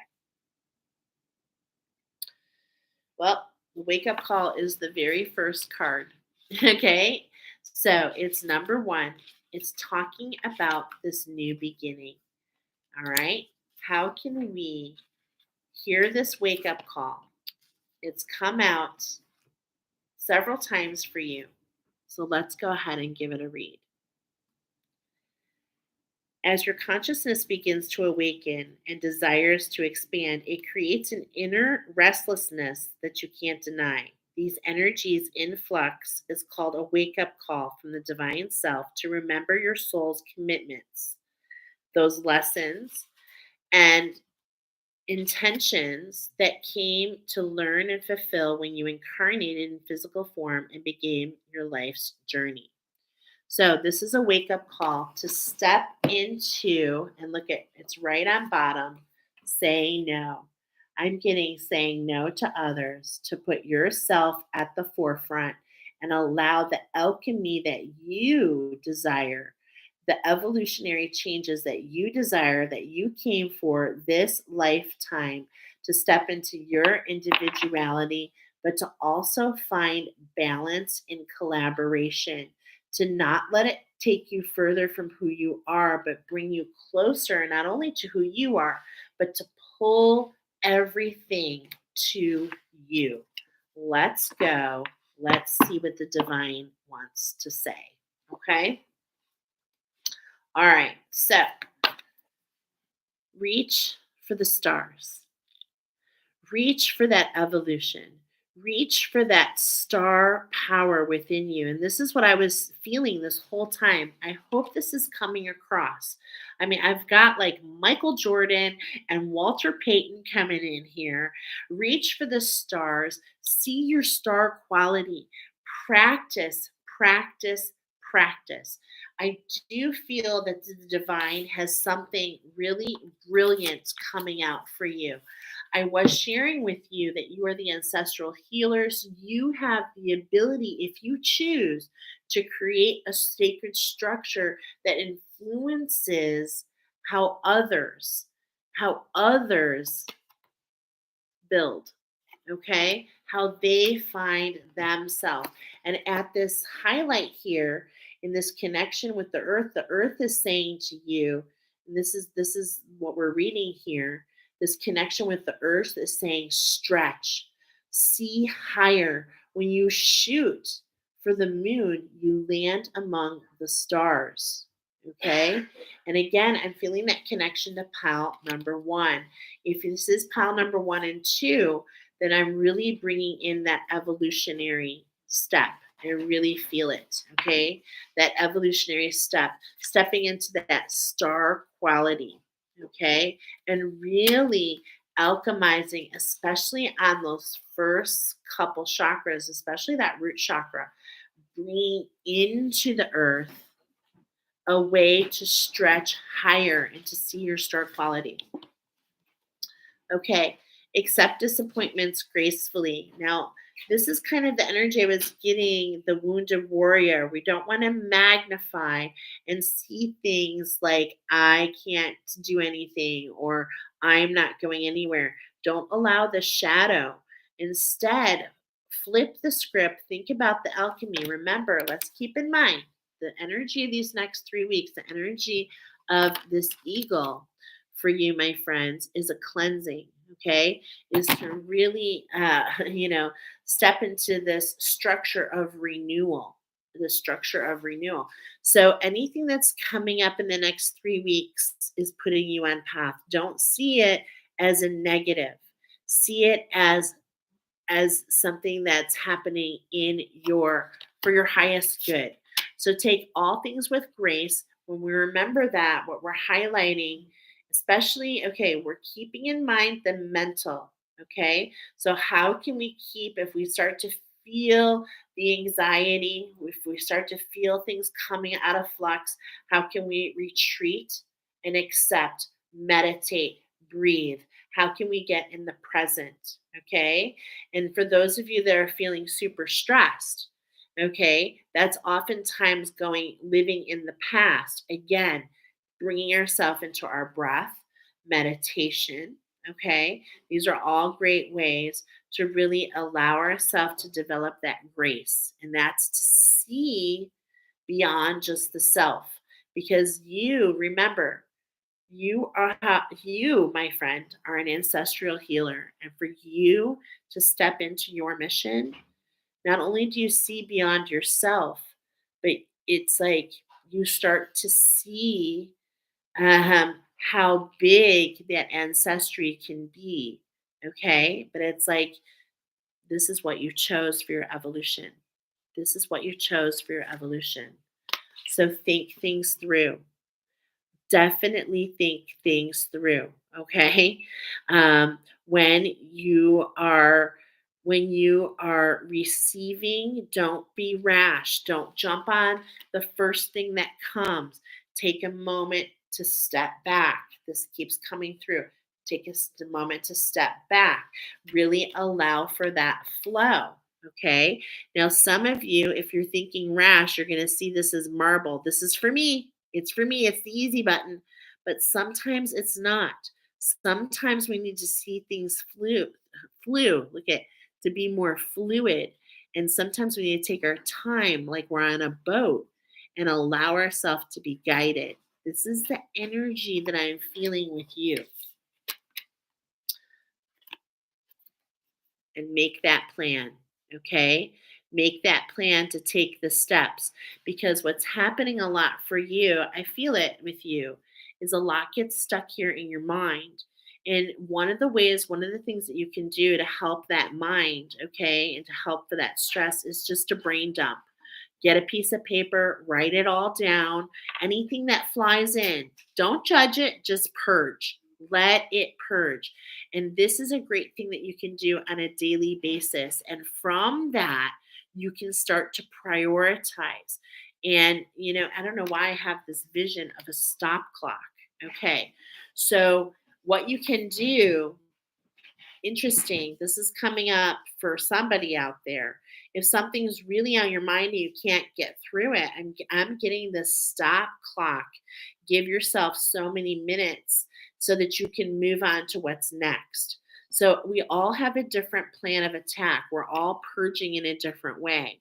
Okay. But it's like in a lot of ways, it's it's that overwhelm that's keeping you from taking the steps that are really, it's that overwhelm, okay, and not being able to listen to yourself. And I'm feeling anger, okay? I'm feeling anger. There's anger. I can feel it. It's bubbling up and it wants to come up to be released. That's that wound. That's that wound, okay? And we're in all of you, pile number two, in different parts of this, but you've been brought here, okay, so that you don't tone it out. When I mean like the Tin Man, I that says I need a heart, right? It's like you have one. Tap into that. Come out of here and tap into here. Okay? And it's like think things through. Really rooting in anything that has to do with um, the root chakra. Okay. So, like, I can feel this anger. Like, really keep yourself in check. Okay. What's coming up is that 5432. How can you find five red things? How can you smell four things? How can you hear three things? Really taking your time. Okay. Now, when I'm speaking about this energy, you guys, there is no judgment here. Okay. You have been through a lot. Okay. I really sense that you have been through a lot. And it's like how, and it's carrying on your hurt.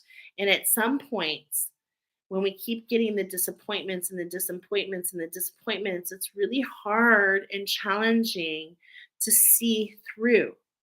Okay. But this is why you were brought here, so that you can find the stamina so that you can find the stamina to see your way through, to do all things in moderation. This is where we began, and this is the shift at hand. You're not meant to do everything. The more you push yourself, the further away you are from exactly where you want to be. How can we do things in moderation? How can we take the clock, and how can we face a shadow and then but not let it monopolize our whole day? How can we do something that makes us feel good? How can we allow ourselves to receive?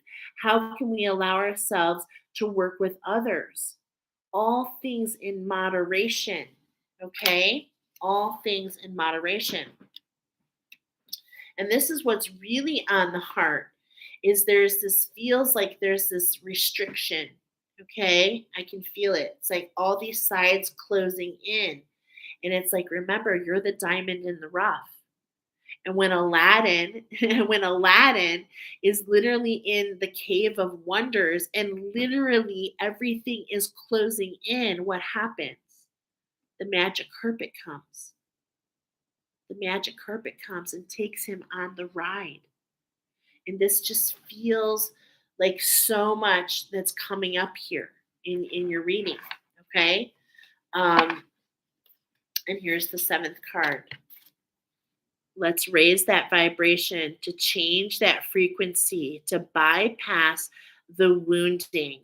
Let's work together to bring balance to this ancestral wounding so that you can make space for what's on your heart, for what you desire. Okay? This feels so strongly. Now, remember, we were going to highlight number 3 and 4. Think things through and make a plan. This is what's coming up for you. Okay? So let's go ahead and get these cards out. It wants to be shared. Think things through. The structure from spirit. Think things through. Okay? Number 40. Spirit is bringing in this structure. Could it be the Cambaran? Go in for yourself and ask. It is the structure that helped me get through this. So maybe that's how I pay it forward to you. Okay. Right now is not the ideal time to move forward with new plans. Interesting. Therefore, take your time and review your options thoroughly. You're entering a new stage of soul maturity, and decisions you make now will influence your life for the next several years. You will be more than capable of picking the best course of action if you give yourself ample time to prepare and to act at the right time. Just don't rush. Your divine energy is calling you to make your decisions for the good of all concerned. Think through how your future plans and behaviors will affect those you love and those who will count on you, and take strong, grounded steps forward with this in mind. This is not to suggest that you should hesitate to take steps in a new direction. Not at all. Your divine energy only suggests that you be fully prepared when moving ahead. Here's your divine invitation to sit quietly in meditation and pray for guidance. Ask yourself if you are clear about your goal and if you are fully prepared to take the next step. Dissolve your attachment to the expectations of the world, however pressing, and listen to your soul. Pray for stillness of mind in order to receive the counsel and guidance that comes from your higher self, and for the strength to follow it. Wow, what a beautiful message for you. What a beautiful message for you. Think things through. There is no rush. Haste makes waste, right? And it's like, and I just heard, you scurry when you hurry, whatever that means. You scurry when you hurry. And I've got this image of this mouse, okay? And it's like the mouse is very highly hunted. So it's all about, look at that, the tail, okay? The tail of the mouse not the tail, the whiskers. The whiskers of the mouse is what measures what it can go through. And look at, here we have the picture of the eagle not showing its full expansion. Okay, so think about that as you step onto the road of that expansion in that heart, really expanding and stepping into your wings. I think you might be surprised how far and what you can go through. Okay, I think definitely that would be really cool. So now make a plan. So I love this. So thinking things through is coming in for your divine feminine energy. Okay. So really keeping that emotional mastery, knowing that there's no rush, and really sitting in silence and seeing what comes and trusting your instincts. Okay. And then for the steps, it says to make a plan. So this is all about being in one with collaboration, okay? Collaborating with yourself. And for some of you, you'll be making that collaboration with your higher selves, okay?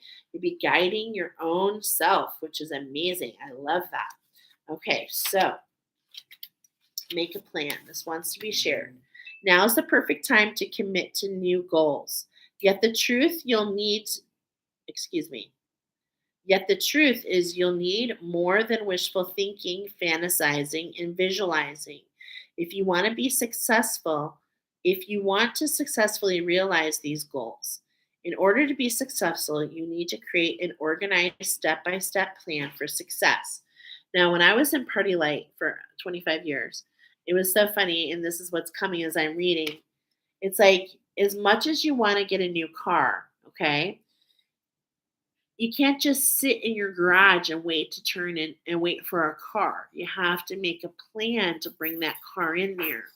So maybe part of that plan is to go and sit in a car, to to smell the fibers of the new car, to smell that new car smell, to feel that steering wheel in your hand, okay? To play with the radio, to nestle into the seats?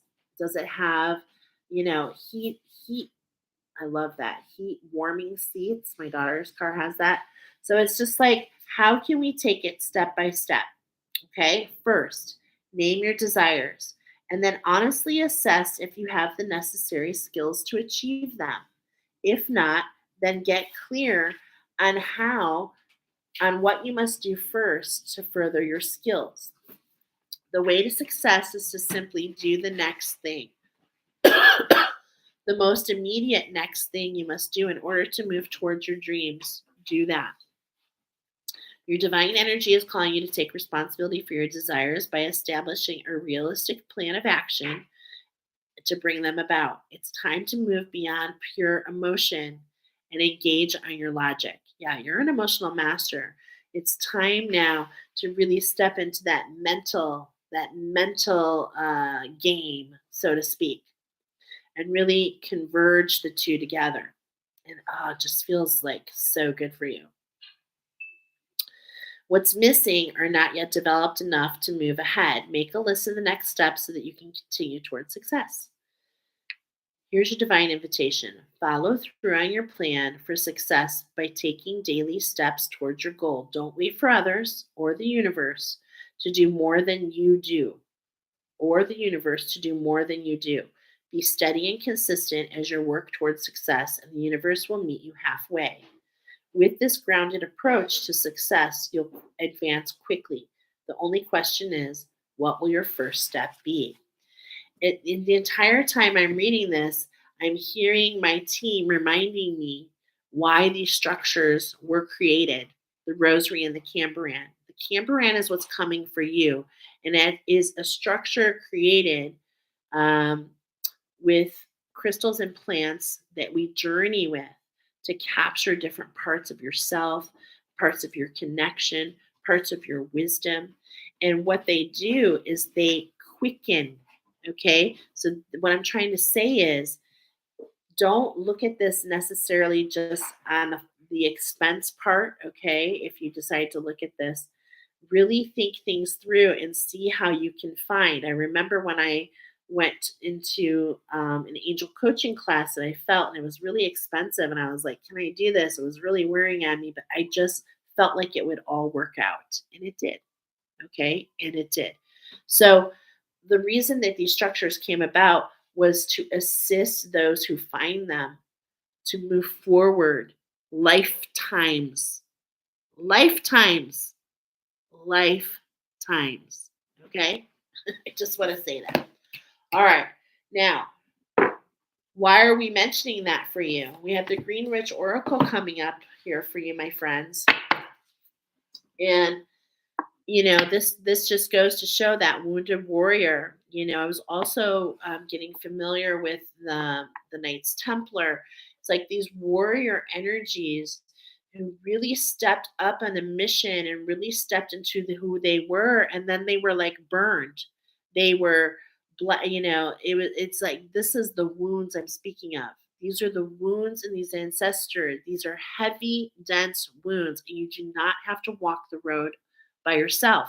Even the Tin Man joined with Dorothy and the Scarecrow and the Lion, and they walked together to Oz. They did it together, and this is really, I mean, it's coming up for purpose. So let's go ahead and get into this structure.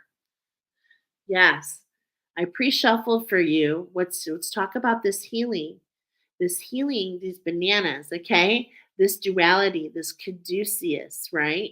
Now, bananas are actually very healing, and what they do, if you're not familiar, I've been saving banana peels and putting them in my soil. They're actually a really rich fertilizer to regenerate the roots. And we mentioned the root chakra and the heart chakra are very, very, very important into you being in balance. Okay. Now, with that caduceus, that heart healing, I mean, I can feel it. I can feel this expansion.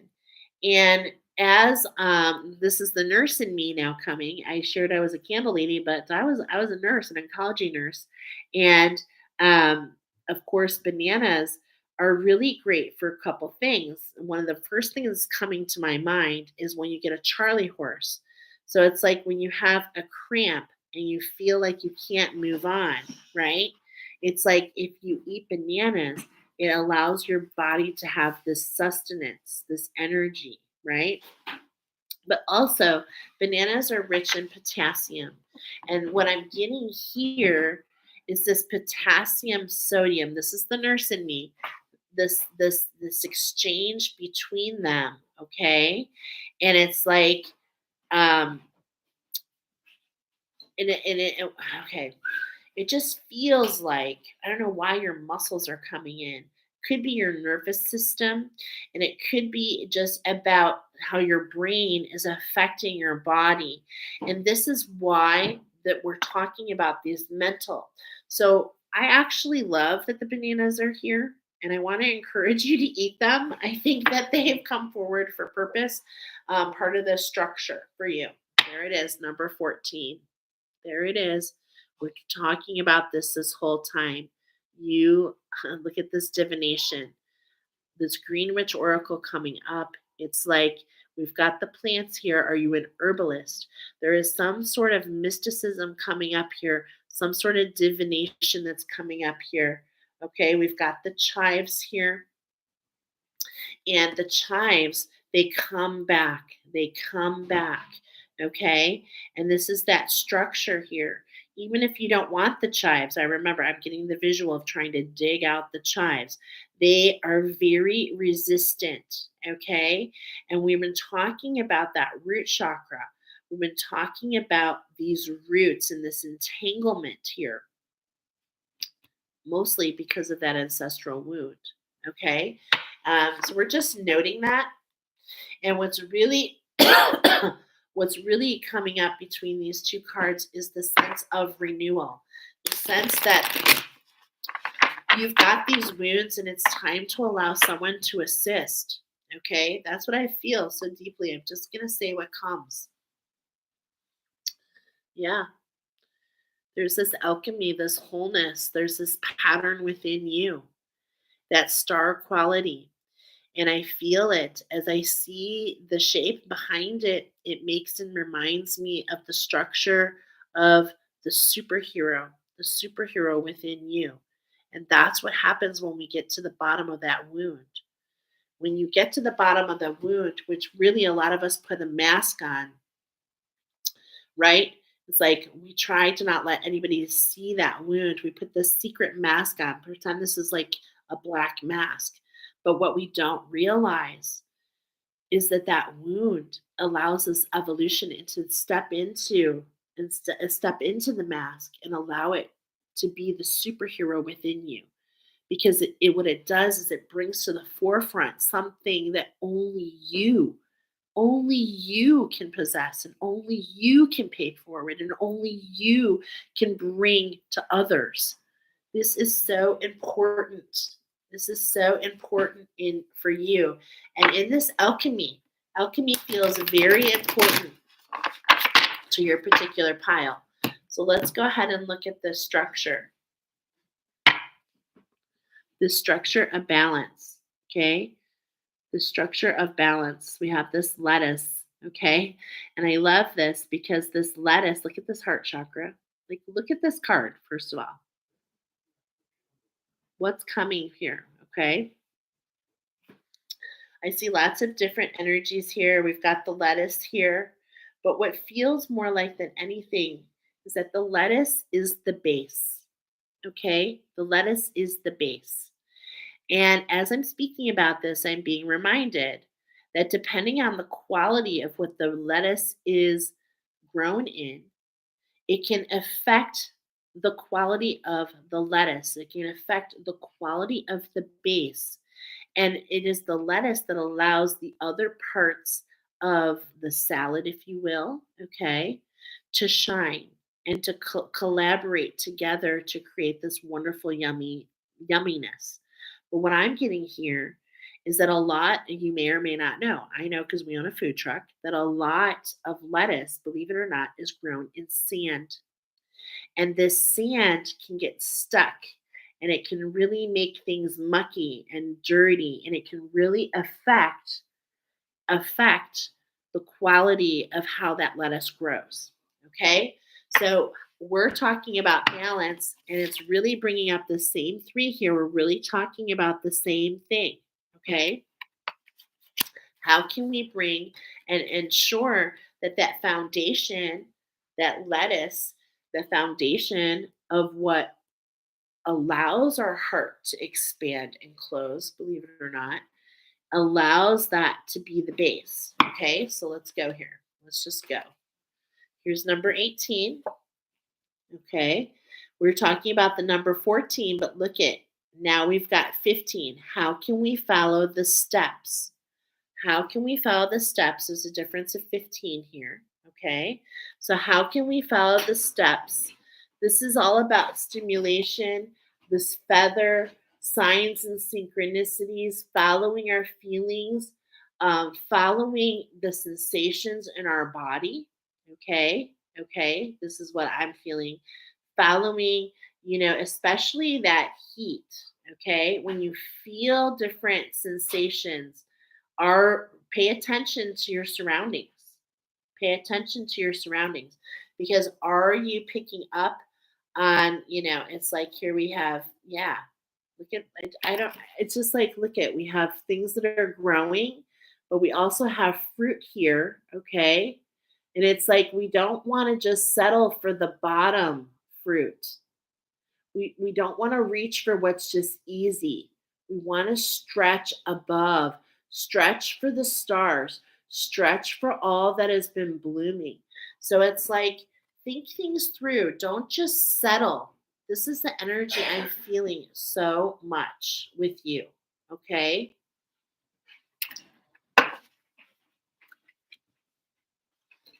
Allow your passion, allow your passion to guide you. This is the magic. Okay. Passion is something that is created. It's created within you. It's created through your emotions. And when you allow that, it gives you vision. Your passion can literally like light your creativity. Okay. Burst you open. Let the passion guide you. This is the alignment at hand. Okay. It's interesting because with this low, it's like I can't stop hearing it. This low hanging fruit, it's like in a lot of ways you want to pull back and stretch. And I'm feeling, why not? I'm feeling, why not? Okay, we're on pound number two still, right? Geez, we got a long ways to go. But pound number two, you're not seeing the full expansion. So how about we keep our heart open so we can see what else comes? Don't be so rash just to grab on the first thing that comes. How can we have focus? How can we have focus? Okay, look at this. What I really love about this is a couple things. Do you see this hand? And it's like this hand, the palm, the center of the palm, but also seeing this shift, seeing the shift. And look at, just before the numbers are speaking, 7 times 5 is 35. And it's like, look at, if we have the stock here, okay, and we have this energy of Sagittarius, and it feels good. It's like we don't have to even stretch. It just feels like everything's starting to bloom. Okay. So, this is what we're talking about here, having that focus, meditation, pulling yourself back, allowing yourself to pull and not push. This brings so much more to you. And I mean, we cannot make up these colors. Okay. I told you the root chakra and the heart chakra. It all starts with that root chakra. And if you're not familiar so much with the energetic system, your root chakra is your connection to everything around you.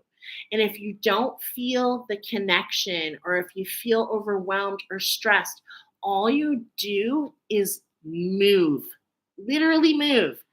You can dance, If you are unable to move, okay, physically, you can put on a root chakra meditation music, and the music will allow the energy to move. Movement through that root chakra, okay? Trust me, I know. I am somebody here. This is probably my pile, okay? Because I am very aware that my root chakra is dominant into me holding my power, okay? And I've come a long way. And here we go. The number 26 here, okay? The apples. And what I'm feeling, okay, I definitely feel like quite a few things with you. I do feel a lot of you who are here are meant to be teachers. I do feel that this is a structure coming up for you. And when I talk about teachers, I don't necessarily, I feel in the spiritual zone. And in fact, many of you, I believe, are teachers for divine feminines because of that emotional mastery. And you're meant to root in through your experience, for you overcoming your wound, for you stepping up and taking the steps to make sure that your base is grown, right? In the fashion that is of its highest good. It's like it allows you to step into your star quality and literally help the labors of others who are awakened. I do feel like you are like a mastery teacher. I do feel that very much, very, very much. As we talked about, you fan the others. I didn't even see this before, but you got to put those guns in the holster. Okay? You've got to align to your authentic nature. You can't allow the wounds of who you were. Now, some of this, we don't physically, this is why it creates this monkey mind, my friends. We don't physically understand because some of these wounds are previous lifetimes. Okay? But in order for you to step into your mastery and on your mission, they must be alchemized. You do not have to do this alone. Okay? You don't have to do this alone because this healing that comes in for you, should you decide to step into it, if you decide to do the Cambrian, if you decide to really look at this mirrored inverse of your individuality and really deal with that duality, as the banana said, so to speak, it's like you can get everything moving in sync, okay, to fan the fires of others, to fan the fires of others. It just really feels so complete for me. But what I'm doing is I'm looking for your note pile number 2. Okay, because I'm looking at your notes. All right, the green witch. Okay, so we have this energy moving to the right, okay? Righty tighty. We're changing the hive mindset. This is what I wrote here for you. Changing the hive mindset because we've got that bee energy, okay? The wounded warrior. I must sacrifice myself for everybody else. This is what's changing within you, okay? And as we root in and as we stimulate and not just accept and allow us to reach and stretch for things on the higher bloom, that's going to manifest as you raise your vibration and change your frequency, my friends. So therefore changes your experiences, therefore changes your experiences. But for you, my friends, it all starts with really kind of facing, you know, really kind of there's a couple things to face here, okay, and to eliminate. And that's that ability to first of all to really know that you have skills, that you have star power, and that you can go further than you probably have maybe imagined. If you've imagined it, I want you to expand even more because you don't even see the breadth that you have. When I say the breadth, the width, okay? You don't even see that yet, which is just amazing. You're meant to use your voice, and it's just like, if you allow your passion and just allow your divinity, allow what comes, allow your magic to shine, not thinking about the wounds on the past, that can just really move you in that direction of everything that's meant to be there. And this focus, this is really coming into taking the right steps to not doubting yourself, right? And it's like, it's a new dawn, it's a new day. You're getting to the core.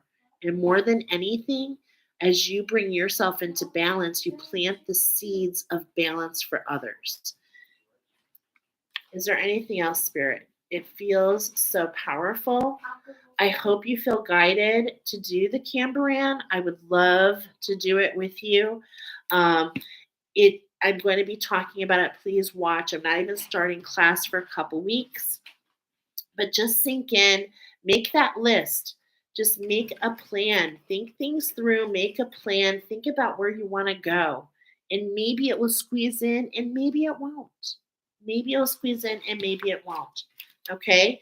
But I certainly have been shown by my team that these attunements and these structures came to allow you to skip lifetimes of this wound, to purge forward and to step into your brilliance.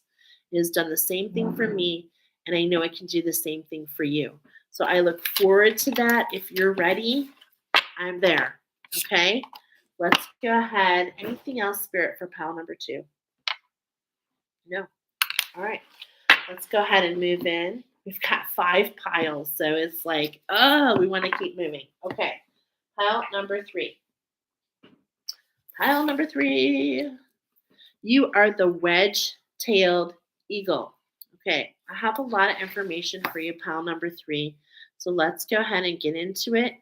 I would have to tell you, out of all the piles, it was just coming through like a sieve for you. Okay, so let's go ahead and reach in. If you didn't go to collective message, go back to the beginning. This is live, but of course, if you're coming in for the recording, go to the collective message and the collective activation of the eagle.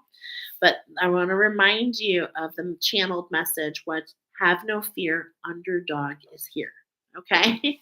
All right. Have no fear, underdog is here. When I settled into your energy, I was feeling shaking on my heart. It felt like anxiety. I had a dull ache on my left foot that was growing in intensity, and subtly my left ear came into my awareness. Okay, so I was definitely feeling energies related to your divine femininity. All right, so wedge-tailed eagle. I was getting for you to feel in balance, for you to step into your mission. Okay, for you to align. First of all, we have I'm saying it so wrong, the fibrosity. I got to learn to say it, the fibrana, the fibrosity sequence, okay, throughout nature. It's talking about number 14, and that is highlighting renewal. So we're talking about abundance and renewal, bringing you into balance, and overall bringing in the power of the all. Okay, so we have everything here for you. Pile number 3. We've got the crystals, and specifically, we've got dragon energy and the ancestors coming in strong for you. Pile number 3. Okay, so we're going to get into it in just a moment. Here are some messages, wedge-tailed eagle, just for you. You are resilient, and this is due to previous prosecution. I was definitely feeling it's time for you to take a leap. Trust your instinct. Wedge-tailed eagles. I was getting that many of you are frequency healers and seers, and that you're here to remove that which is dead. Okay, you're here to help control the population of pests. And what I mean by that is, um, with frequency, you're here to shake off things that have already have already are done. Okay, so what I'm getting is you will use frequency in some capacity in your healing.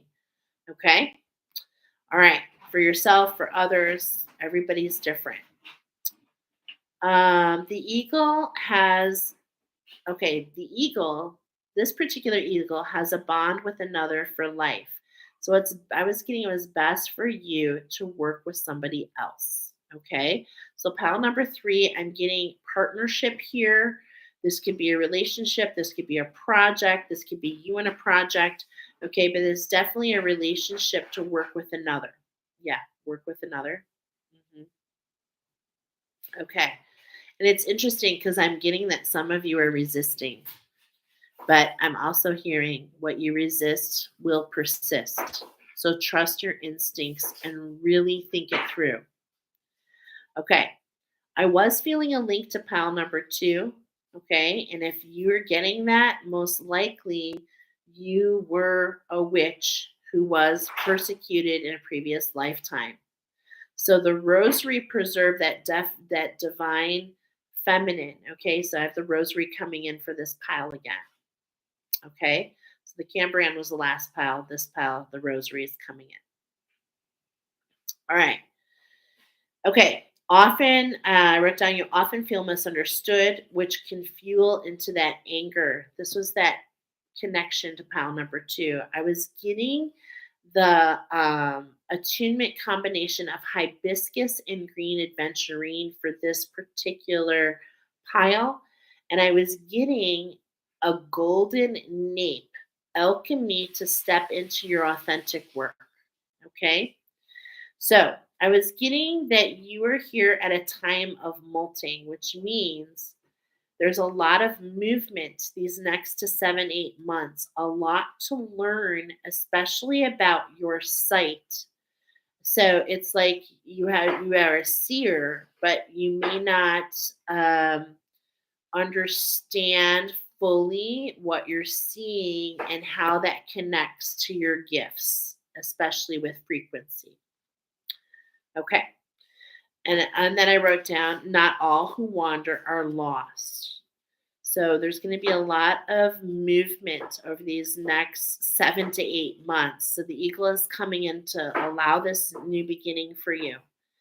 Many of you in this pile feel hunted, and that's because in many ways you literally have been. It's time to create a new habitat for yourself where you feel safe for you to take flight. Okay. I was getting a couple more messages for you. First of all, look at this. Pile number three. This is you. Safe enough to take flight. In the background is your authenticity. At the forefront, though, is keeping in power and staying in balance. Okay? So, this is all about not allowing the emotions to pull you down, but instead rising above. This is the energy that's coming in for you. When we had the song, I'm like a bird, I want to fly away, right? That came in. For you, pal number three, there is a message in the lyrics. Okay, I just want to show you. I like to show. Oh, hold on. That's for number two. Number three. Can't really see it. Number three. Your faith in me. Hold on. I'm so sorry. Your faith in me brings me to tears, even after all these years. And it pains me so much to tell that you don't know me that well. And though my love is rare, and though my love is true.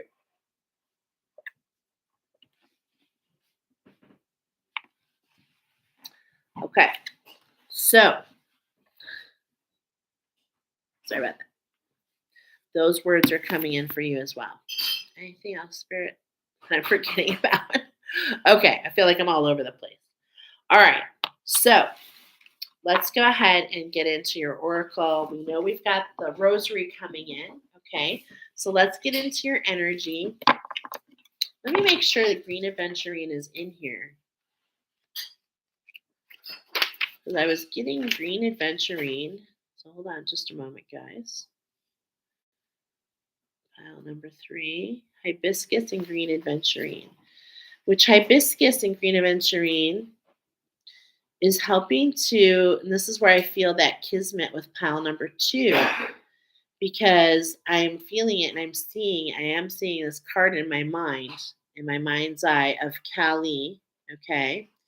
And it's just like it's those pockets. And of course, I know that this attunement in itself helps the pockets of that anger. So that's why I was feeling this connection to pile number 2. Okay, so we're just going to take you guys straight up here. Green aventurine is not in here. Okay, because I wasn't getting to use that. So, all right. I put it back in, but overall, collectively speaking, we're dealing with the healing. Okay, so but let's go ahead and figure out what we're doing here for you. Yeah, we've got this garnet here.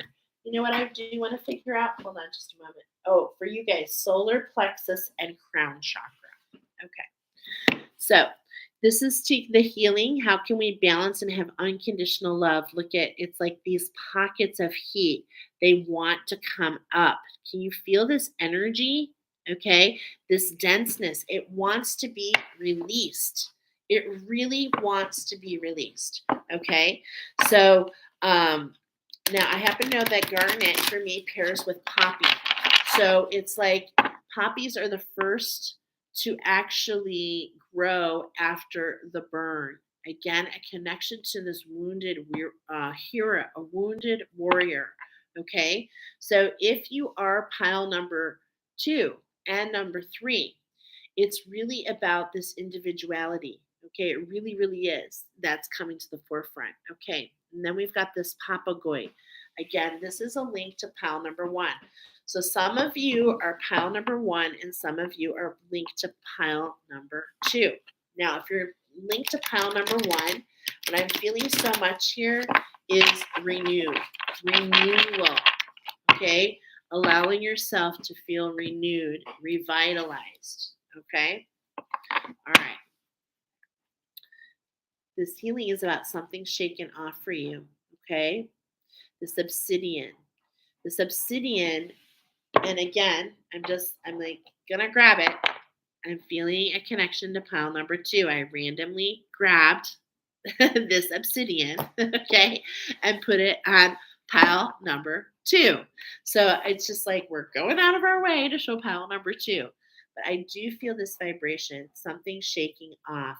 And it's like this is the energy. Let's pull you out here, number 3. Okay. Number 3, hibiscus and green aventurine. We're going to look into the dragon. We're going to look into your dragon, and then we've got the ancestors. The energy coming in for you is coming in to the right. Okay, so we are starting at your power and kind of moving around. And we're going to give you some information about what's shaking off, and we're going to highlight an ending for you. Okay, we're going to highlight how to balance your authenticity and allow you to be allow what I'm getting is, you know, okay, you know when you play the game telephone and you start with one message and you whisper it and you whisper it and by the end it gets changed.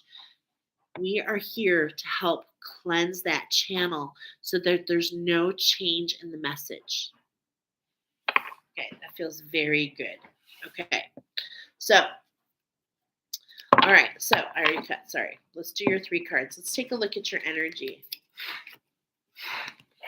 Okay, I've got Isis Court first, okay? It's like Spirit is bringing in this change. Spirit is bringing in this change. Of course, you know, it feels like this is, you know, of course for your highest good. It is for your highest good. At the center here is this octagon. It's like I feel this resistance with your pile. Okay, so that's coming up again. Spirit's bringing this change in for you, whether you like it or not. Okay, I hate to say it like that, but that's what's happening. Okay. So, how can we get this cobalt aura? How can we allow the mask to dissolve? How can we be open to what's coming? This literally is the number 14. How can we see the renewal? What I'm getting here is a kaleidoscope in my mind's eye. I'm getting this kaleidoscope, this changing of the colors. How can we create this new habitat where we feel safe to take flight, where we don't feel judged, where we don't feel pinned down? Okay. Yeah, this feels really important. And I feel like I'm going to have some information a little later to show you. But this is where I feel this healing is coming in. What's interesting with that healing coming in, I'm getting in my mind's eye that kaleidoscope and really shift in your vision. Okay, a big shift in your vision, and it all starts with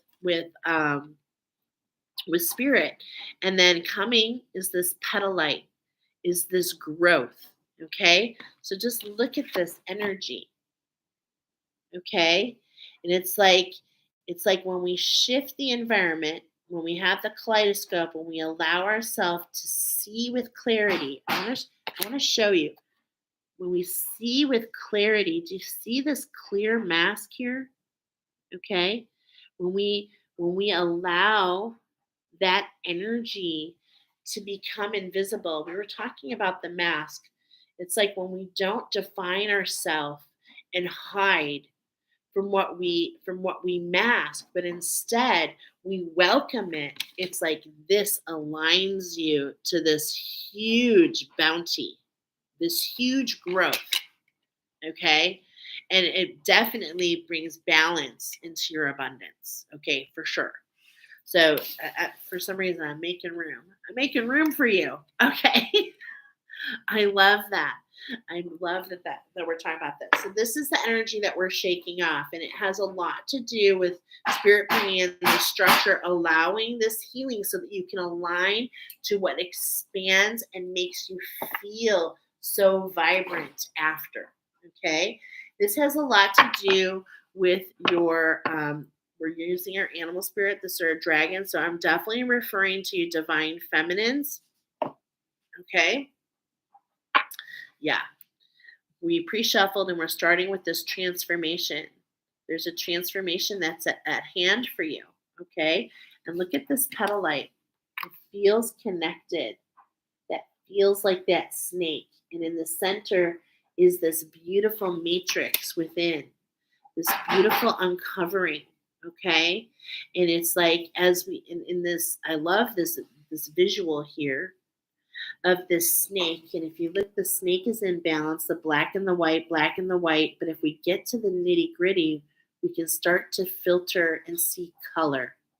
And this is how spirit talks to me about shadow.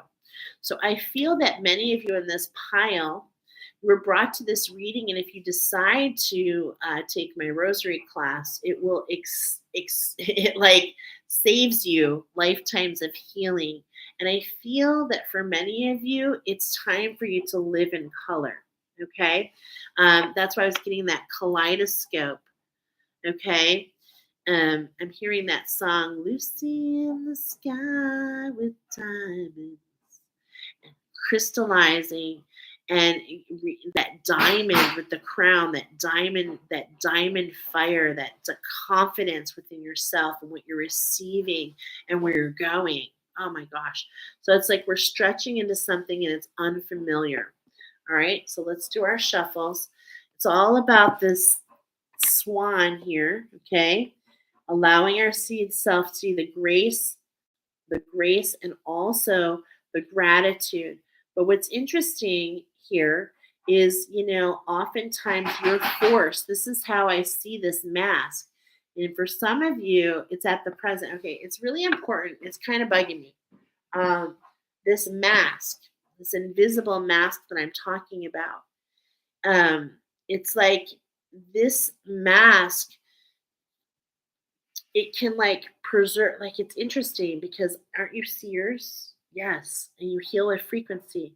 So it's like this mask in a lot of ways allows you to see and to observe And it's like I'm mentioning this because in a way, it makes you invisible to what you're observing. Okay. For some of you, this can be harsh. I don't know if this resonates. Okay. But depending on what kind of seer you are. I know I see energy and some of it can be pretty harsh. So I'm bringing that. And it's like sometimes what you're seeing, it's hard sometimes to distinguish what's mine, yours, and ours, right? What's mine, yours, and ours.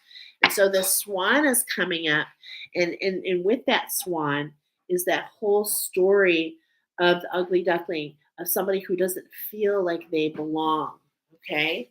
So we're just setting the framework. So I'm getting that there's transformation. It's like we're not really sure where we belong, but it's like, but we're riding, we're kind of like riding on those emotions. And for some of you, you've taken steps into the water and you see the reflection. Okay. And for some of you, it's like you see the reflection and it makes you feel, it depends on how that mask is being used, is what I'm trying to say. Okay. Yeah. So the camel's here, and it's like, look at with that moon, that brand new start in on your authentic. You change that environment, and you feel free to soar. You feel free to be in the sky rather than on the ground necessarily.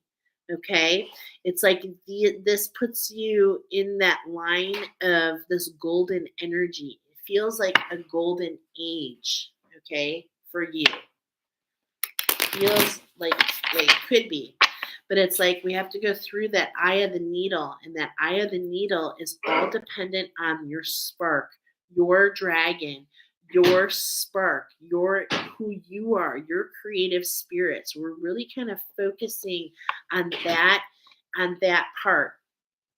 And the fire ants are here. Okay, they're coming in. They're coming in your structure, and it's like we're taking care of the foundation. And that's what I was feeling here. I was feeling this with spirit. Spirit has been bringing in this energy, and it's like bringing this energy in for this shift. The fire ants have come in, and it's like, oh my God, everything's falling apart. My friends, everything is falling together. If you want, if you are drowning in emotions, okay, if you are drowning in emotions, these are the guys you want because they band together and they literally float. Okay. And it's just like, I do feel that this is your new beginning. I feel like a foundation has been changed for you. And it doesn't surprise me because you're frequency healers and sealers. So as you use frequency, it changes your experiences. A lot of people think it's just vibration. It's not. It's all about frequency, my friends. Okay? And look at that. And you change the structure for those who are around you. So beautiful. So beautiful. It's like that shift within you. It shifts and affects all who are around you. Good night, sweetheart. Love you. And it allows you to feel this peace. Because instead of feeling hunted, you feel like you're in, I just can't help it. Every time I see this card, I feel that song, The House of the Rising Sun. And it's like you're stepping into this new beginning. You're going to heights that have never gone before, and you're able to see things in grace. Okay, the gazelle is able to see things with grace. So it's not that it's, but the other half of that swan is the gratitude, is the gratitude factor, is to not only see things in balance, but also to have the gratitude, right?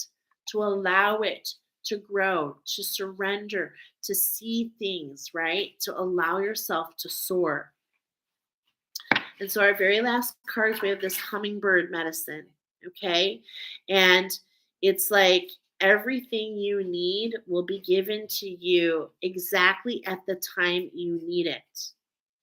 And that's what I was seeing with this cobalt. I'm having a hard time, but as we go, I'm having a hard time pinpointing what I'm trying to say. But that mask, it's all how you perceive that mask, okay? Because for some of you, you've learned to use that mask to feel invisible. And that is not what I'm trying to put forward. Okay? I'm not trying to put forward that you're invisible. I'm trying to put forward that what you see with observation, and you see things that are not necessarily just for you. But remember, you're going to learn a lot over these next 7 to 8 months if you so choose.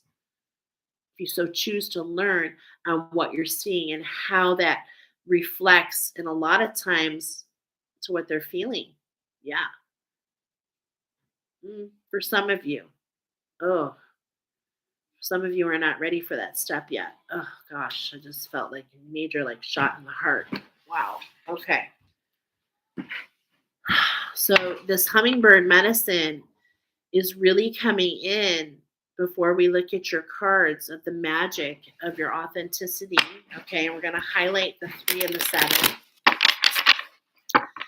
because this is an ending. This is an ending if you allow it.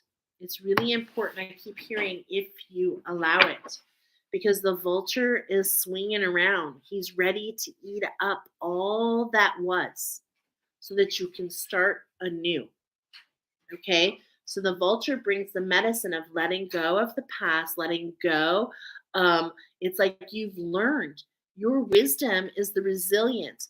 The grace to do it is the best for all. Be grateful for that resilience. Without the persecution, you could never have developed that resilience. Do you see where we're going here? So the vulture is swooping in here to allow the structure is changing, to allow these dense energies that made you feel invisible to turn into that superpower so that you can see beyond your own pond. Does that make any sense? It makes sense to me. Okay, so let's go ahead and get more into this magic, the magic of you. I'm not surprised that you can traverse timelines. I'm not surprised that you go in between. I'm not surprised that sometimes you don't understand what you're being shown. Okay. Um, I'm not surprised at all because you can traverse through timelines. Okay. I do feel that so powerfully. You are a very strong receiver. But what I'm getting here, depending on the quality of those emotions, depending on the quality of your structure, okay, those emotions, it affects what you receive and how you receive it, right? Yeah, like putting pieces of the puzzle together. Yes. Yes. Okay.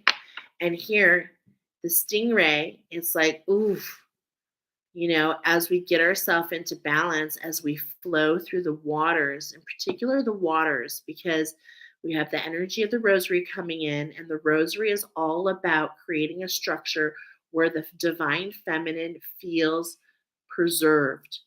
Okay.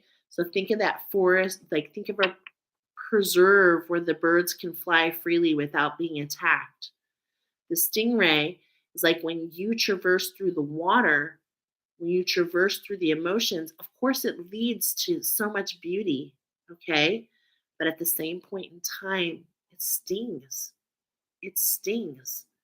And that's because it awakens the memories of what you've gone through before, of what you've gone through before. And as those memories and as those stings and as those, it's like it all can get kind of mixed up, right? It can all get mixed up.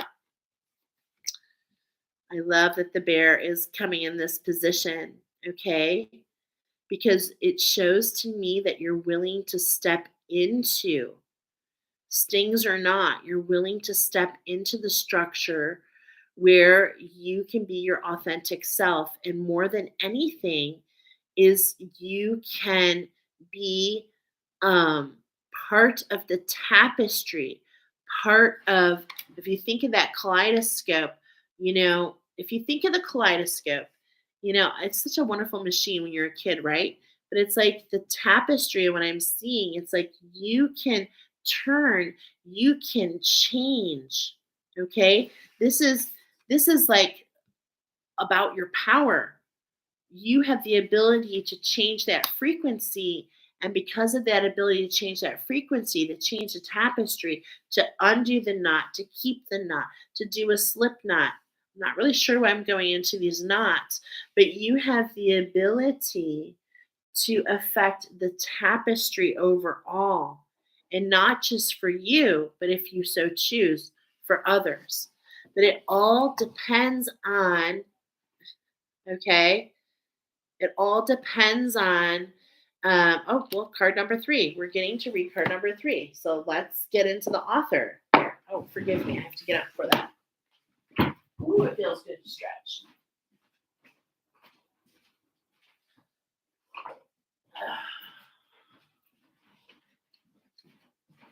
Okay. So we have the element of the earth coming in with the bear. Sorry. Okay. So we're going to read card number three. Waking from a spiritual slumber, beginning anew.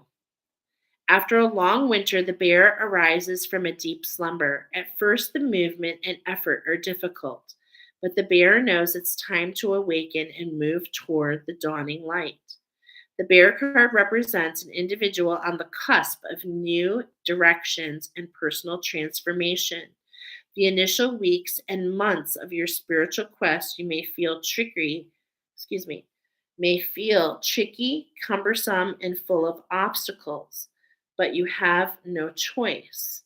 Bear, winter wanes, the warmth of spring emerges, and your transformation begins.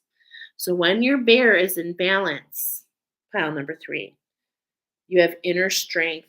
You have a yearning to grow. When you're out of balance, you withdraw. You feel lethargy, heavy. So to bring into balance, movement and exercise. Okay? Movement and exercise. You change that kaleidoscope. You change the environment so that you feel free to fly. Okay? This is just really coming up in your reading. We're going to come back to card number 7. Okay. So let's talk about this solar plexus. Okay. What's going on in this solar plexus?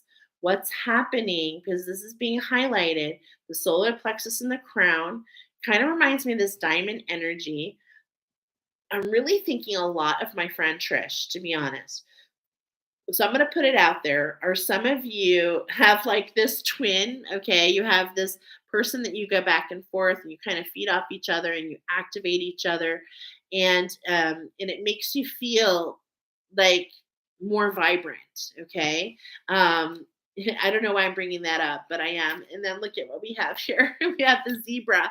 And I love this because this card always reminds me of like finding your people. Okay. Finding your people. I remember this from the movie Madagascar.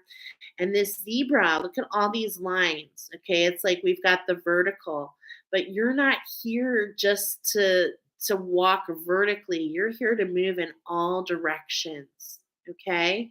You're here to move in all directions. And the zebras are all unique. Okay.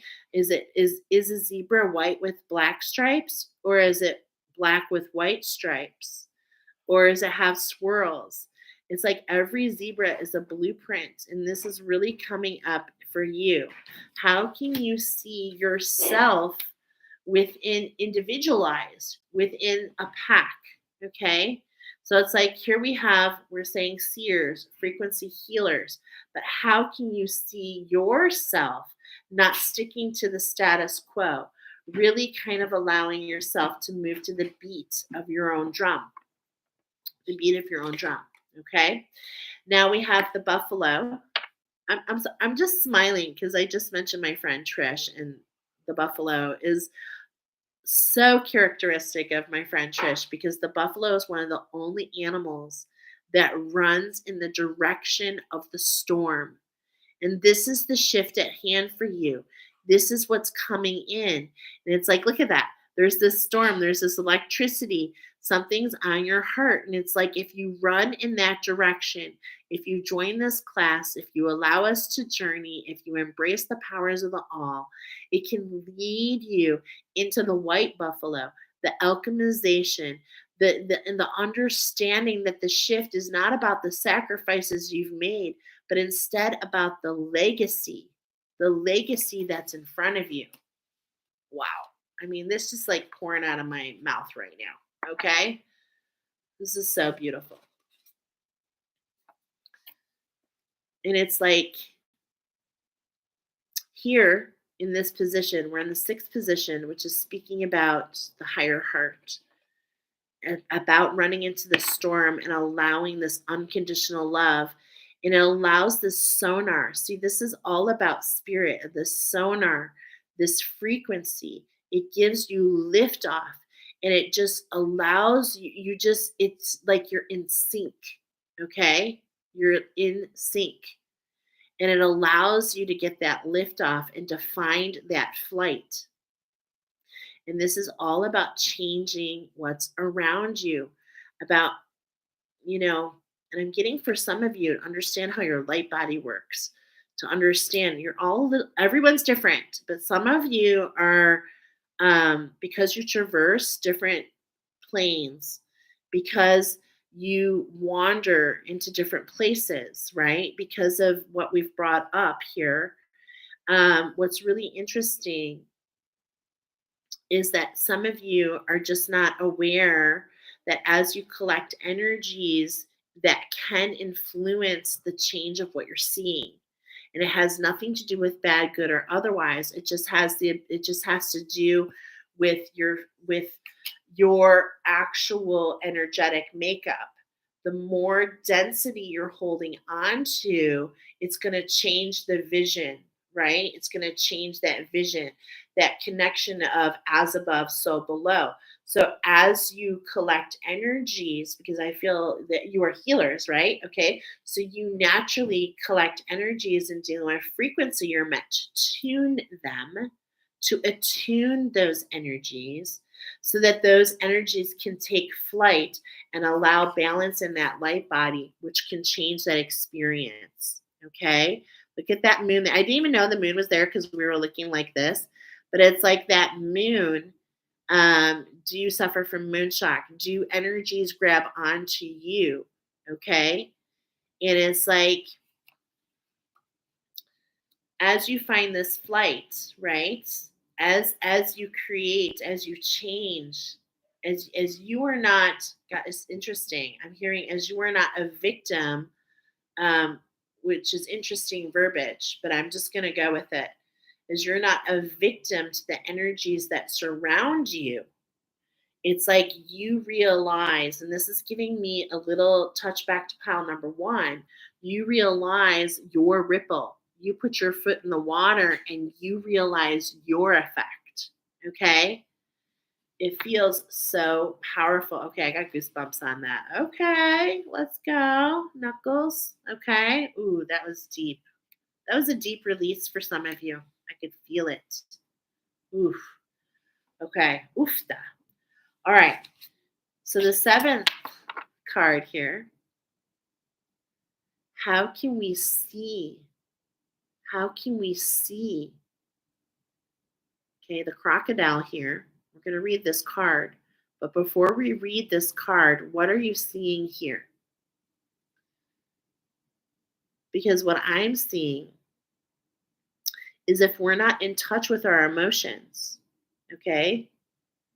If we're not in touch with our emotions, and that's that cold-blooded of the crocodile, the cold bloodness of the crocodile is coming in. If we don't allow ourselves to feel, then how can we allow ourselves to see with our power? If we're afraid to feel. Now, you guys, I don't mean to like shout out there, but I am a seer. I see energy. I definitely feel. Okay. I read your feelings earlier, and it's taking me years to understand that I am just kind of a facilitator, and that helps me to see with your eyes, to see with the eyes of courage so that I can see what actually can be of healing instead of seeing with the eyes of fear. Because I thought, oh my gosh, this is taking over me. This is doing this. I didn't understand that. Okay. So, whatever reason that's coming up, it's coming up. But now we only see the eye of the crocodile, and we are here to talk about the eye of the dragon. So, let's see how we can bring those two in together and how this can influence where we're going. This is has a lot to do with you really embracing that frequency, being in your authenticity as a seer and a frequency healer. Now, it sounds very interesting, but it's all about getting to know about yourself. Now, I've learned for me as a seer, the frequency I work with was crystals and plants. Okay, this is why I'm talking about the rosary and we're talking about the camberan. For you, the rosary is coming in. And it's like that is how I am a healer and a seer. I am a seer with that healing frequency, that type of frequency. And that allows you, it's a tool in your tool belt to journey and to get in touch with yourself to quicken your healing process so that you can step in to what you're meant to step into. Okay. So it's just like it's okay. I'm not going to keep going because it's not necessary. Um, all right. So we read number 3 about the bear. Okay. Now we're going to read about the crocodile. And what I love about these energies, let's put them side by side. I'm going to do this because I'm backwards. But do you see there's this coming together? There's this coming together. Okay. So that's what I want to show you. There's this coming together. The crocodile resting, submerging, collecting energy, and cooling off. The crocodile reminds us to step back from the external world and turn inward. Now is not a time for decisions, action, or discussion. The crocodile's mantra is wait. This doesn't mean lying around, hoping life's changes will disappear. The crocodile is much smarter than that. It means intentionally withdrawing, gathering our awareness, observing, and building energy. Fill up the vital reserves so that next move comes from a place of wisdom and power. As I was reading this, I don't know why it jumps in, but Lyle the crocodile was coming. And I think this is about a singing crocodile. So again, this is in the 7th position. This is the throat chakra. Okay, it's like I feel the singing. I feel for lots of you, this is the frequency. Okay, I mentioned maybe by the beat of your own. Are you a musician? Are you a writer? Do you write lyrics? Okay, it feels very connected. So when you're in balance, you feel patient. You're a silent powerhouse. When you're out of balance, you feel stuck and you may lash out. Okay. To bring yourself into balance, rest, rest, rest. Okay. Allow the reserves, allow yourself to power up. Interesting choice of words. Okay. Now, your ancestors want to come forward and they want to talk to you about the freedom that you desire. They want to talk about this personal pyro. They want to talk about how this leads you exactly in the direction of your mission. Okay. And trust me, this is a challenging energy because you are such a workhorse. You are not afraid to do the work. Okay. And this renewal is kind of like, and for some of you, it's hard to pull back and to actually renew. It's hard to stop. Okay. So the couscous is like, okay, come on, take a moment, allow yourself to just breathe. I'm getting foresting can help you relax. Okay. Retreating. Okay. We're talking about changing your atmosphere. So maybe getting out of your home, out of your work environment. I do feel that there are some frustrations around you. Okay, that eagle is definitely talking. Spirit is talking to you. So go within. Go within, change the landscape. See with the eyes of your ancestors. Not only have you been, and that will help you to really embrace that gratitude, feeling really grateful for all that has come before to allow you to be in this position, okay? To be in this position. Opa. Okay, the ancestors want to talk to you about your structure, though. Okay, they want to talk about your structure. Here's the swan again. There's the grace again, the black swan. And it's just like, I mean, this just again, spirit coming in to bring in this balance. I really feel it. Like you feel like you're the black sheep. You feel like you don't belong. You feel like you were never in the right spot. And it's like, no, you were exactly where you're meant to be. You're exactly where you're meant to be. Can you be strong enough? Can you walk powerfully in the direction of what makes you feel come together? Okay? That's kind of what I feel here. And the snake again. The number 14, that we're highlighting the number 14. So we're going to listen to this snake medicine, this transmutation, pull back and rest, let spirit take over for the next couple weeks, okay? It's so funny. I'm hearing Red Rover, let so-and-so come over. How can you allow yourself to hold hands with somebody else? How can you change the atmosphere? Okay, this just keeps coming up over and over and over. So let's see what the ancestors want to guide you in. They want you to be loyal to yourself. Okay, they really want you to see this 37. Now, I can't make this up. That is what I highlighted in your reading. Okay, do you see it? The 3 and the 7. So really talking about being loyal to yourself. Now, this particular dog is very interesting. Do you see how it has the one patch and the other patch? I actually feel like this wisdom could be shared with you, but let's go a little bit more. If we're not feeling it, we could share the wisdom. But it's like here on this left, can we see ourselves with the eyes of the ancestors, and then with the right, can we see take ourselves, our actions in balance? Okay, so I really feel, once again, it's being highlighted that it's who you are and how you receive. This is the healing in hand. This is what we want to preserve. And there's nothing wrong with you. It has a lot to do with the persecution that you felt.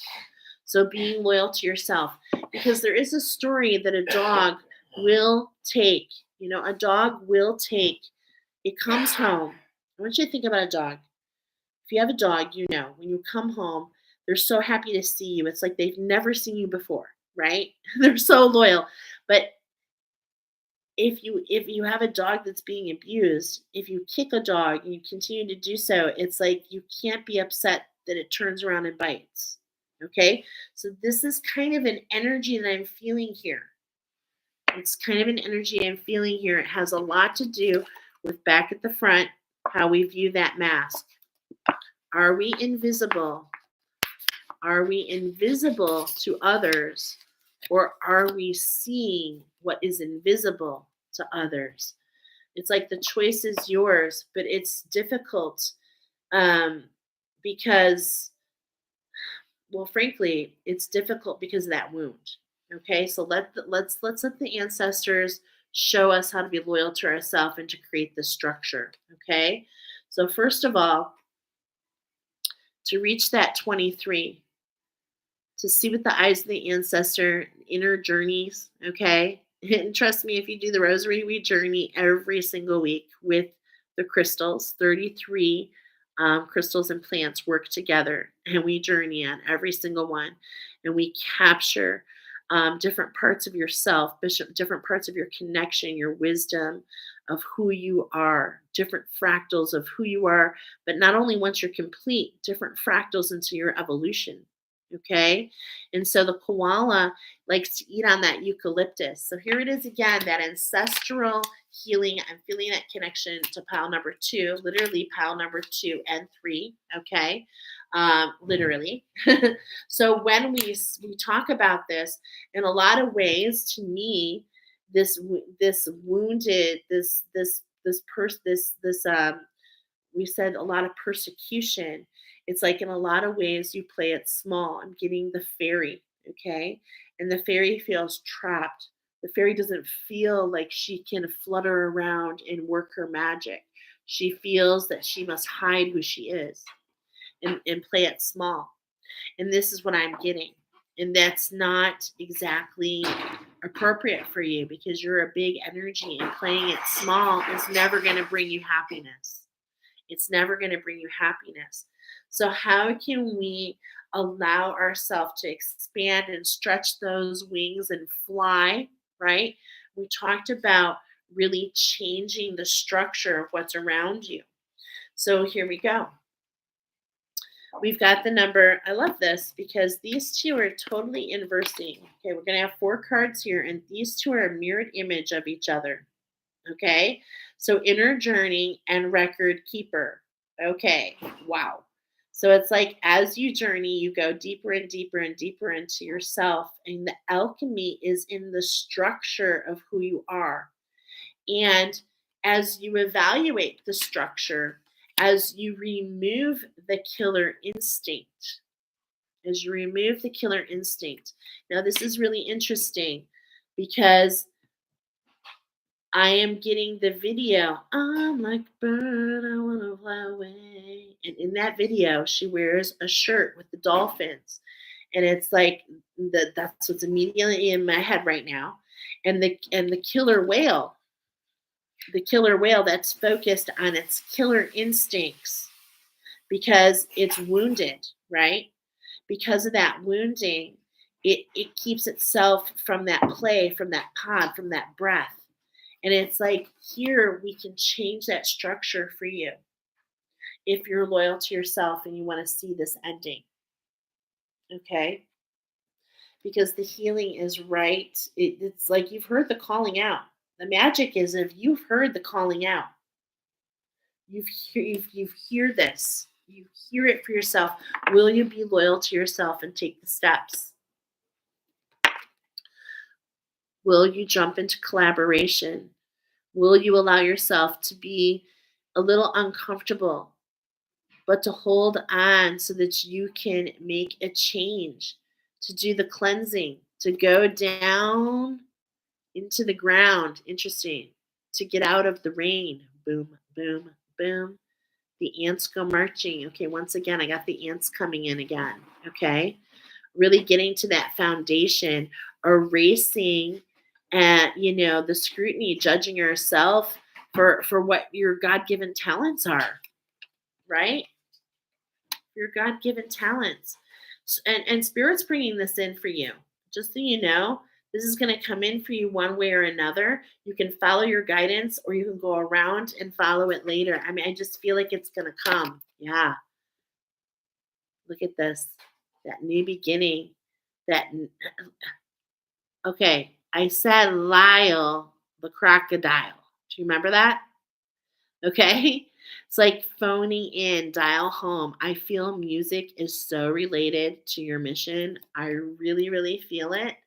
I do feel that some of you, I just feel writers. I feel writers. I feel singers. I feel just like jam sessions. Okay, I don't know how this is coming up, but this is what's coming up for me.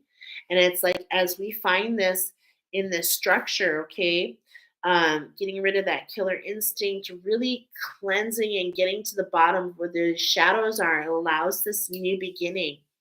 And this new beginning is in that divine feminine energy. This is where you're meant to be, my friend. You have a genetic memory. You are very talented, but it's like some of these fears we're all at different parts in this, even in pile number 3. Some of you are at one part, some of you are ready to step in, okay? But it's like you definitely have something to claim for sure. For sure. Okay. So this energy is coming in to tighten your energy for you to be able to attune, for you able to move in the direction to change the atmosphere. Okay. To change the atmosphere. And as I'm speaking that, I just could feel, I feel the energy of this card that wants to come forward. So I am going to read it for you. I love this oracle. And I feel that there is something in here that's going to capture for you. Okay. All right. Ready? This is for you. There is a fable that tells of a mouse that once freed a lion securely fastened to rope bindings. The lion had initially scoffed at the mouse' timid offer of assistance, suggesting that a mighty and brave lion could not break the ropes. Then what chance did a mouse have of doing any better? The mouse insisted, and little by little chewed through the knots to eventually set the lion free. The mouse reminds us that if we look at life from varying vantage points, remain vigilant, and take one step at a time, checking our progress regularly, we will never be hindered by trouble. The mouse is small and well enough to go through life without being detected. Although he lives a life cunning and deceit, his wisdom is offered today in the form of awareness. He teaches us to be ever alert to the I'm so sorry. Alert to the telltale signs that things are not as they should be. Mouse is mindful of never ignoring the small, seemingly insignificant details that threaten to haunt him later. He's aware that he may someday feel the searing pain of owl's talons in the back should he become complacent, and let his guard down. Mouse uses his keen sense of smell to constantly test the air for danger. He allows his whiskers to touch everything in his path as a way of checking all that as it should be. If the mouse has appeared in your cards, you're being encouraged to touch everything with your symbolic whiskers, particularly when signing agreements or contracts or when considering new projects, proposals, or ventures involving other parties. Mouse reminds us to remain vigilant to the smaller aspects first and to check for pitfalls or hidden opportunities before rushing into anything. Mouse promises the scrutiny will never overlook the obvious. He demonstrates that even those who have very little influence in the way of the world can reach places of prominence if they hold great expectations. Mouse reveals quite effectively that sometimes strength of mind prevails over strength of body. Answers to difficult situations often lie in how the problems are perceived. Very, very cool. So we started with hibiscus and green aventurine. We talked about the mouse and the scrutiny. And the difference between is how can we allow the pockets of, like, the mouse doesn't judge itself, right? But it's aware. It's aware of its, I don't want to say limitations. It's aware of how it's made. It's aware of who it is, who they are. And so that they can focus on their strengths of their wisdom rather than to see themselves being small because others see them as small. Wow. And I just want to build on this because this just is just it's just like that Cali. I cannot shake it. Okay. I can see that card in my mind's eye. I can just see it. And it's like this dark feminine, this bold, dark feminine energy. And it's like the more that you get in touch with your wild, the more that you change the structure so that you can be all parts of who you are, then you can fly free, my friend. And isn't that important? It feels like it is. Thank you to the ancestors. Thank you to the divine spark. And thank you for the crystals for coming forward here for pile number 3.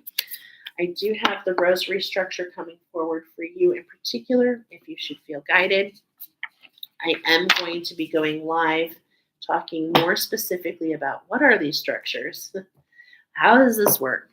Okay, so watch for that. And I look forward to you seeing not that you're invisible, but being able to see things that others cannot see. There's a big difference. Okay, let's go ahead and get into pile number 4. Oh, la, la, la, la, la. I knew this would be a long one. Yep, we're right on track. Okay, crested eagle. Crested eagle. First of all, a couple messages for you if you haven't listened, because this is if you are not joining me live, you're going to go back to the recording.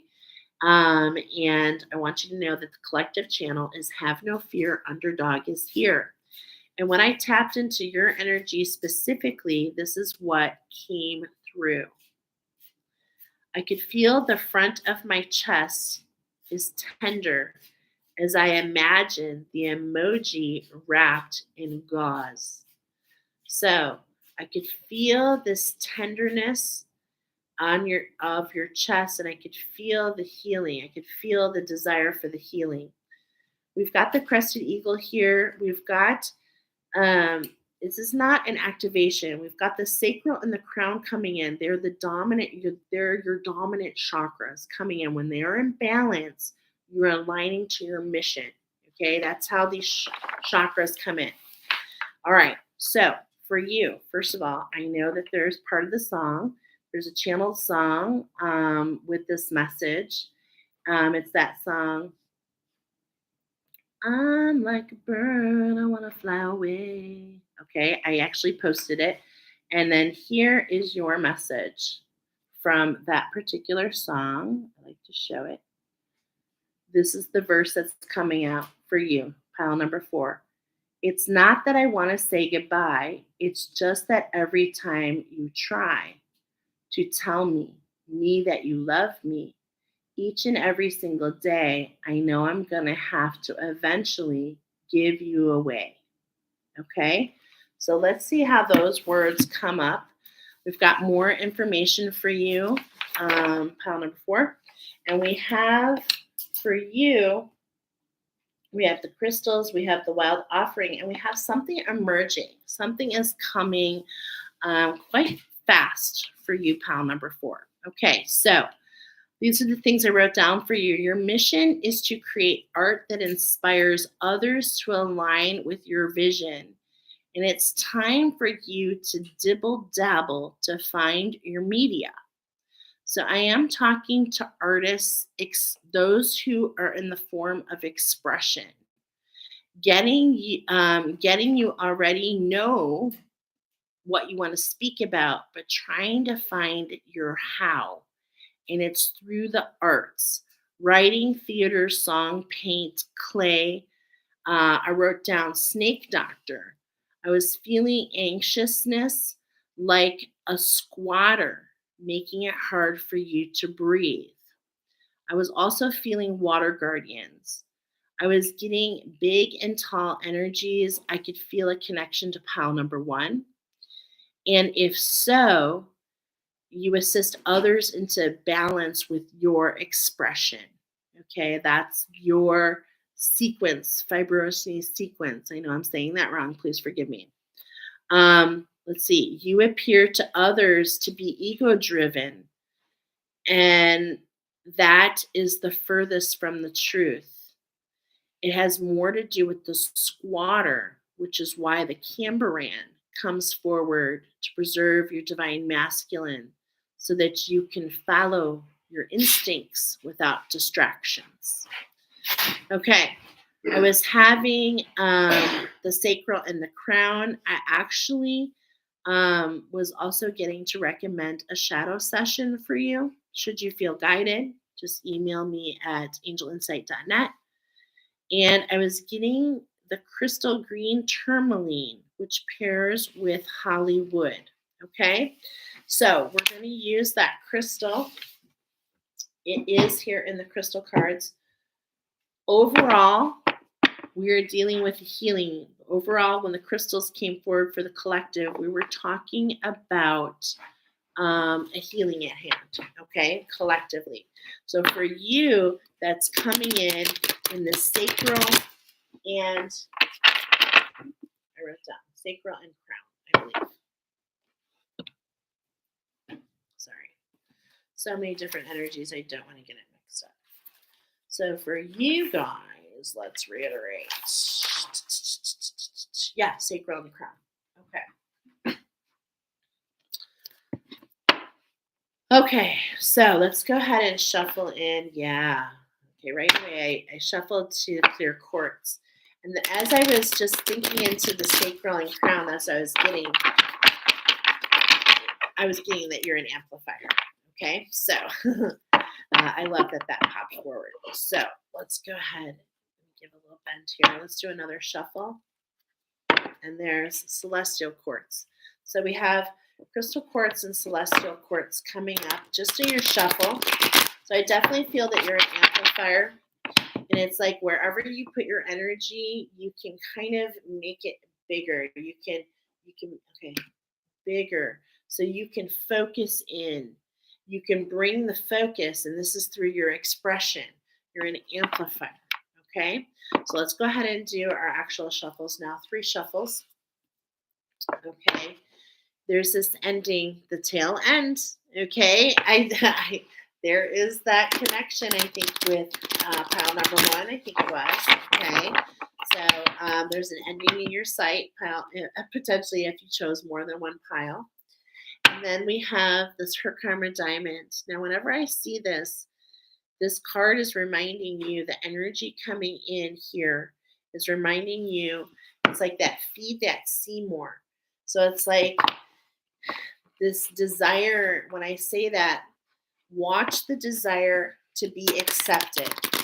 Okay? Watch the desire to be accepted. I'm going to just leave it at that. And number 3 is like these stitches. Okay, this pink opal talks about this expansion and this reclusion. Okay, so opals, you can probably see that. See that expansion?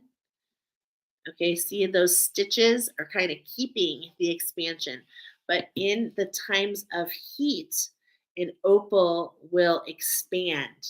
Okay, that's when it's passion. That's what I'm feeling here. Okay, when you are integrating, when you have unconditional love for yourself, when you're in your authentic nature, it's like your passion fuels. Okay, and you feel expanded. Okay, and the cold restricts. So we want to prevent any energies that make you feel out in the cold. Okay, for some of you, I'm getting you are aware that you were in the arts, but maybe you have a block. Okay, so, ha.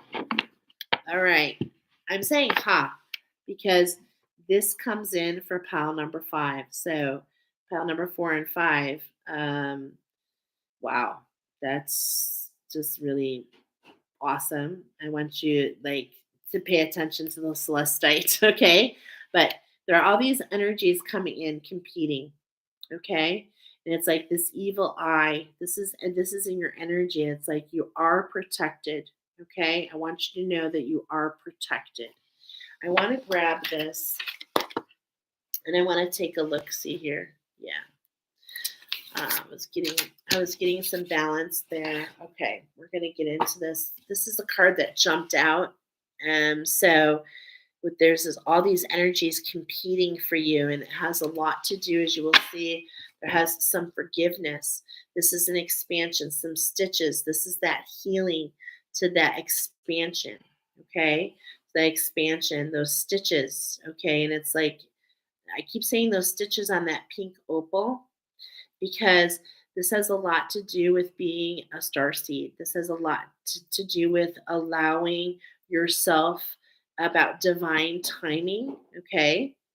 And this has a lot to do, again, with your expression. So we're going to just keep focused on your expression. Let's look at the energy Again, yeah, very common in today's reading. There's something shaking off. We're getting to the center of it. This is the healing. There's energies that are shaking off. This is putting you into balance. Okay, this is the ruby, and the ruby is a really great place to be. It's just like you're confident in your power. The you feel there's a balance here. Okay, but you have this balance and clarity is the difference. So this is like, you know, not only wearing the ruby slippers, but feeling confident that they can take you home to yourself. Okay, this is where we're at. This is the energy I feel here. And ruby pairs with clover, and clover speaks about, of course, Ireland and wish fulfillment, but also comes in and a lot about this unconditional love. Okay, so I'm feeling that pouring into your reading. And then here in the future, we've got this alignment, this moonstone to this opulence. Oh, how beautiful. So we take this confidence. I do feel you feel like, I feel like there's a security about you, but stepping into this expression is what allows this alignment to this opulence. Okay. And this in itself is an ending. Okay, stepping into this new framework. It feels like a new framework. Okay, so let's go ahead and jump into this. That celestite pairs with oregano, actually. And it's like that's that flavor. Like, I love that. That evil eye. Know that you're protected. Know that as you step into this unknown, it does feel unknown. Oh, wow. It feels like an echo. Hello, hello, hello, hello, hello. So maybe those of you who feel like you're blocked, you don't know where to start. Okay, so let's go ahead and allow this reading to come to the forefront. We are going to do get familiar with that green tourmaline. Oh, you know what, guys? I knew I was making a mistake. Well, there's no such thing as mistake. But let's go ahead and look at the green tourmaline. I'm getting a message from my guides right now on what to do. Sorry, we're going to look for that green tourmaline. And we're going to go on top because that's the thing. It's like you are stepping into this newness. And the green tourmaline, is all about that soul song. It's following your soul. Here it is. It's following your soul song. Okay, so let's go ahead and and Spirit's telling me, okay, we're going to put one on top of the other. Look at it. I cannot make it up. What's shaking off? What's shaking off are those stitches to that heart to allow that expansion,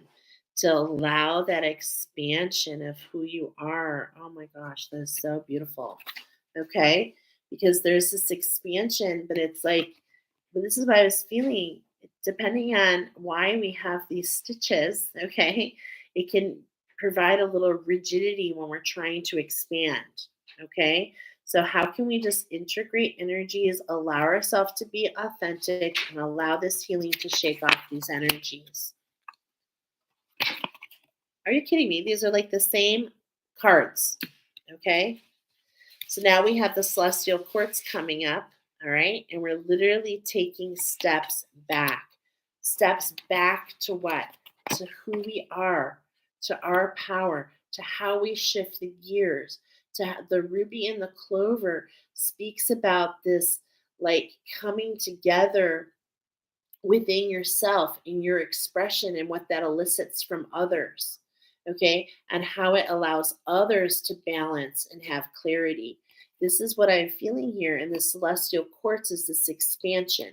So as we heal, as you've had this heart healing, okay, that's why I was getting this shadow session. As you heal that shadow, as you get pulled back momentarily, but that allows for this expansion. Look at all this space. It allows for this huge expansion within you. Spirit brings this in for you. It allows this integration. It allows this development of this grace. It allows this, and it feels amplified. Okay, it really does. It really feels amplified, which is why you're getting all these cards. Okay, and notice the smoky quartz now.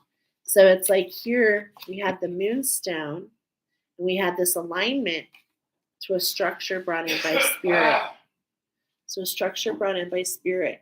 And what do you see here?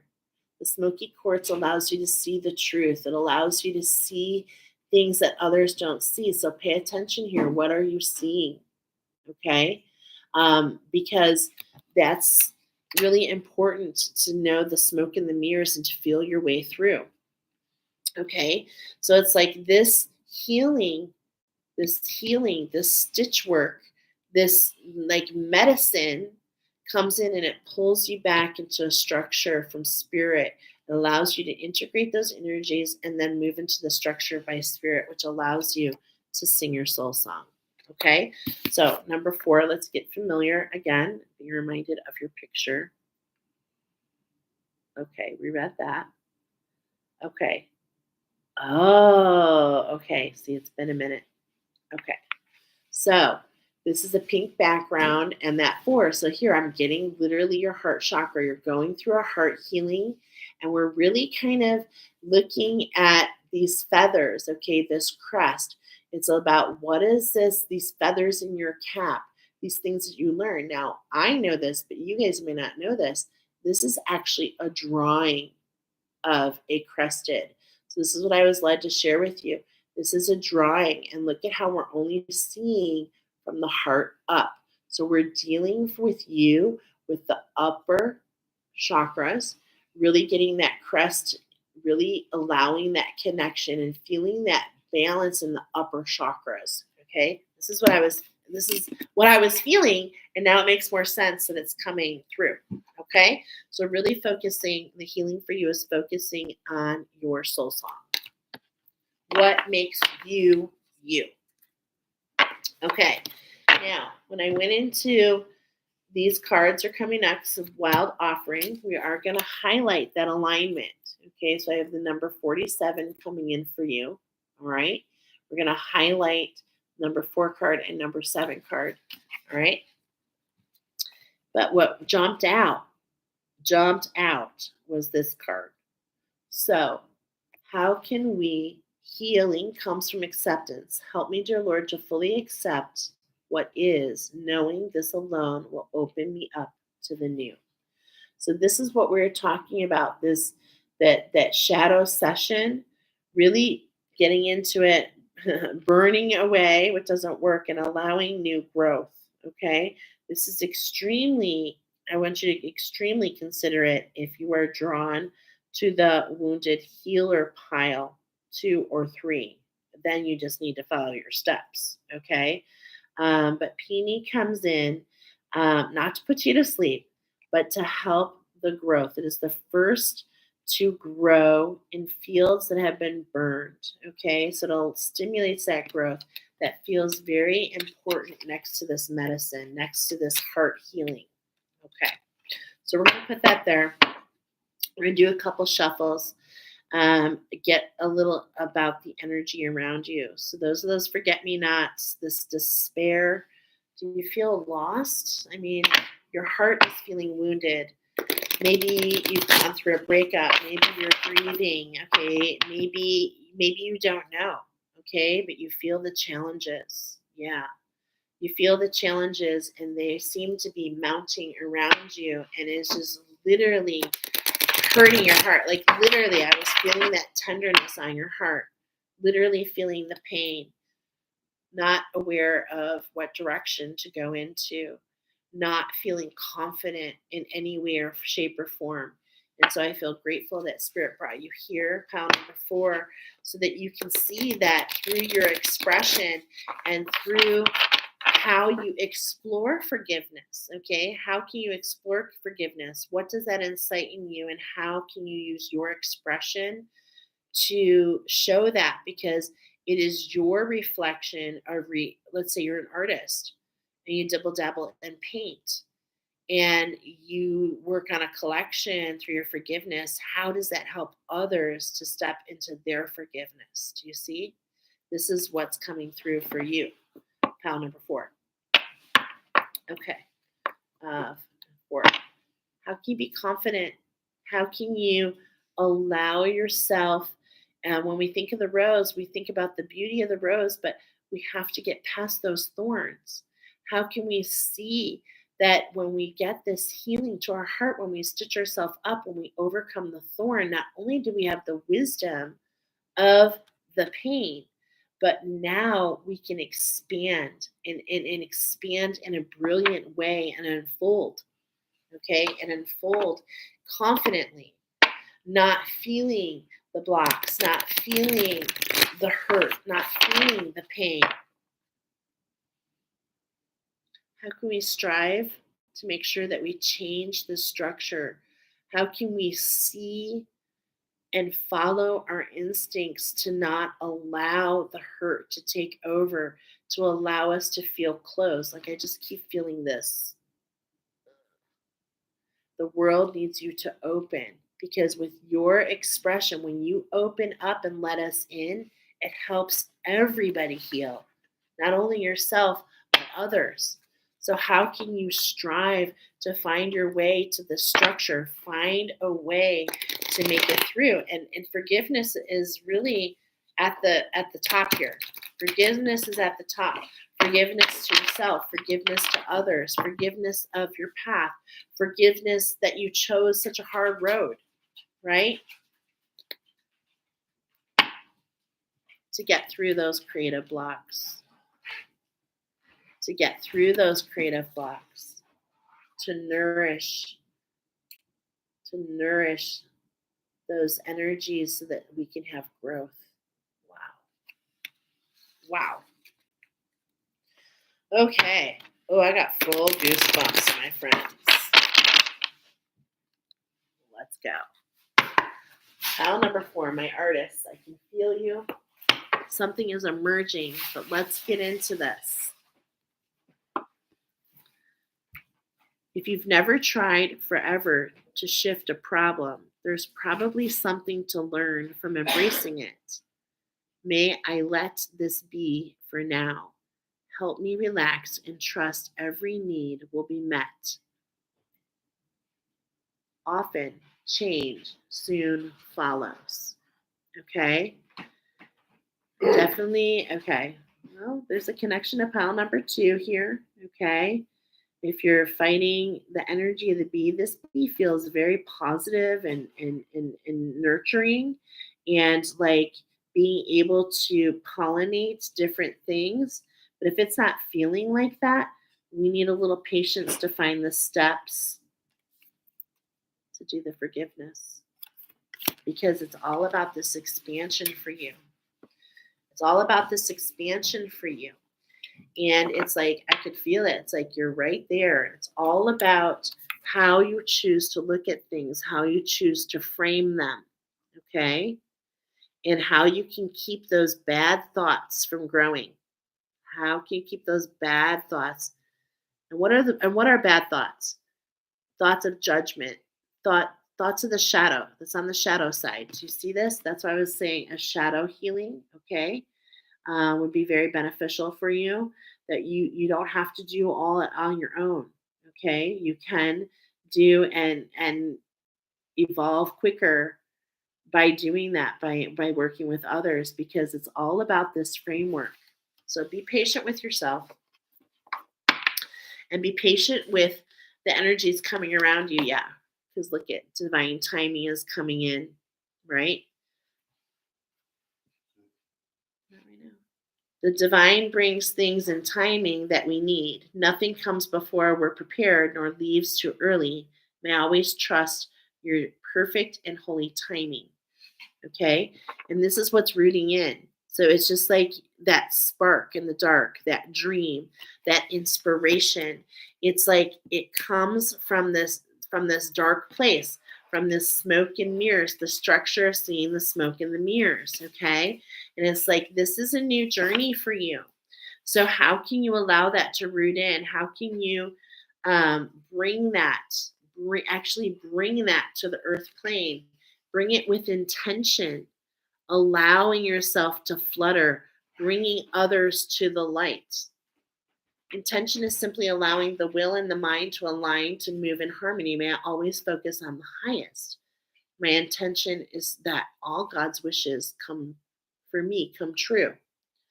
And this is not blindly following the light. Okay, this is what the moth speaks of. It speaks of using its eyes. It speaks of using its expression and its expansion and not judging it, being unconditional, not judging. Okay, because I feel like some of you are judging what you're creating. And it's like, I get that. That's part of the process. But it feels like this judgment. Okay, yeah. I just want to say, look at that spark. I just noticed this. You see that star? And then all this X's, okay? It's like that star power allows unlimited gifts. Maybe you're afraid that you will always be blocked. And it's like, no. But how can we go back to what the earth is saying and be patient? How can we see the signs around us? How can we work through those shadows? And how can we allow that expression to expand us? And how can you use that expression to really emote, is what I'm hearing. The word emote. Okay? Emote. To take, because it's like, it's so interesting. It's like, as you walk through the sludge, as you walk others through the sludge, so they're cleansed at the other side. Wow. So this is transformation process, just viewing your expression. But you must trust your power, you must trust spirit, and you've got to trust the steps. Okay? It doesn't happen wham bam, thank you, ma'am. Okay? Trust the steps. When love is invited to take over, right actions arise at the right time. Allow me, dear divine, to wait patiently. Again, patient. Until the timing is right. Let me in the unknown until the clear path is shown. And if you got the B, if you got the one where I talked number 2, and now we're on number 4, and both of them are talking about the Cambaran, if you are getting both piles, I urge you to trust. Trust the mirror in front of you. Trust that somebody else can take the steps with you, to journey with you, to allow you to capture all that is needed for this fresh new beginning, to experience the growth that is meant to last, this abundance that is meant to last. This is the structure coming in. It like makes you feel 100%. This is the change you needed. Okay? This is your garden growing. Don't scare yourself with the next 40 steps.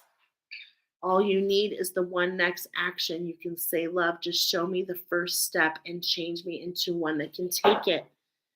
The Camperan is 44 steps, 44 weeks together that we take together, allowing the transformation, allowing you to preserve your divine masculine energy so that not only what you receive, but that you can pass it off and take the correct actions that make you feel fulfilled.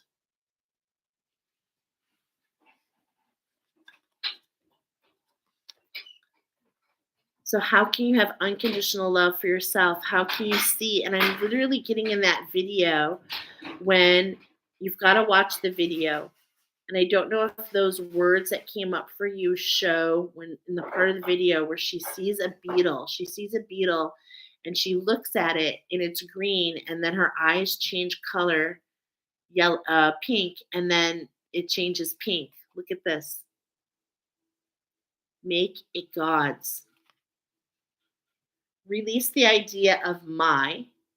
As soon as you start to say the money, the relationship, the job, freedom arrives. When there is no grasping, the right actions get shown. Free me from the prison of my. So there seems to be potentially, if we are feeling a creative loss, if we are a little attached to the results, how can we let go? How can we forgive ourselves? How can we walk through the path of forgiveness, allow the transformation? How can we not judge? Look at that a tree is orange instead of green. How can we allow our vision to come to the forefront and be who we are. Okay? It feels and that comes with unconditioned. It feels very important. And it feels like a surrender. Okay? It does. It feels like a surrender. So that you can have true love, growth all around you, security within. No longer doubting who you are, standing in your brilliance and your expression, and not giving two hoots about who cares about it. It's all about you loving what you do. Your wholeness and your safety lie within, not from a partner, but from sovereign. I can't read this. Sorry. Sovereignty. Let me start again. Your wholeness and safety lie within, not from a partner, but from a sovereignty, actually leads you to deep intimacy for you to stop using others. Let me stand on my own feet and know true love. True love for yourself. Okay? Not feeling like you have to shift. That's your authenticity, is to allow this. I mean, this is just sounds like a journey in itself. Okay? So let's see what's emerging. Okay? What's emerging to help these creative blocks, because I felt that expression with you. If you're an artist of any kind, you can offer all your work to the divine, make it God's alone. Make it God's. I offer this for the highest good to benefit the planet. Release me from my blocks and restrictions and ask to be released. Ask to be released from those blocks. Ask for guidance on how to release them. Okay? Because something's about to emerge for you. So let's look at this energy of what's emerging. A breakthrough. A breakthrough is emerging for you. So let's look at this structure. It's going to come in fast. Look at the dolphin. Are you freaking kidding me? Okay. Dance of joys, feeling in your power, feeling part of a posse. Okay.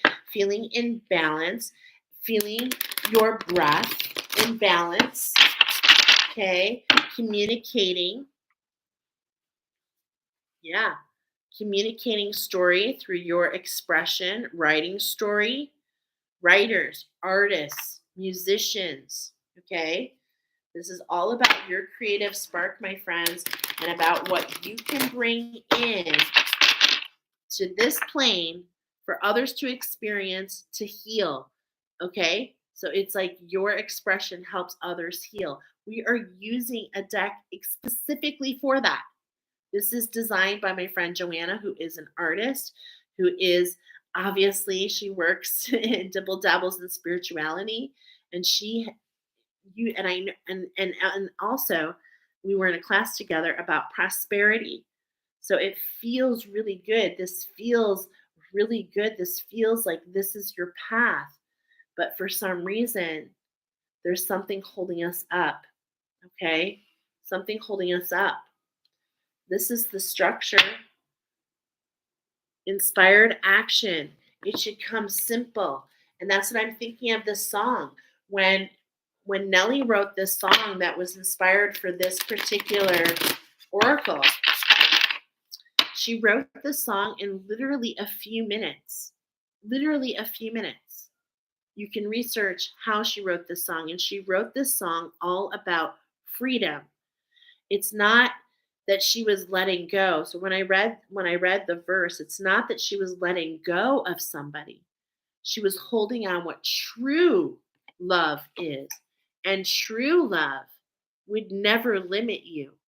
True love would allow full expansion. And that's what she was talking about. The freedom to have the full expansion of chasing her dreams. And of course, she did that with the expression of music. Okay? She did that with the expression of music. So we got the mouse on bottom. Pay attention to the details. Definitely a hook back to pile number 3. Okay.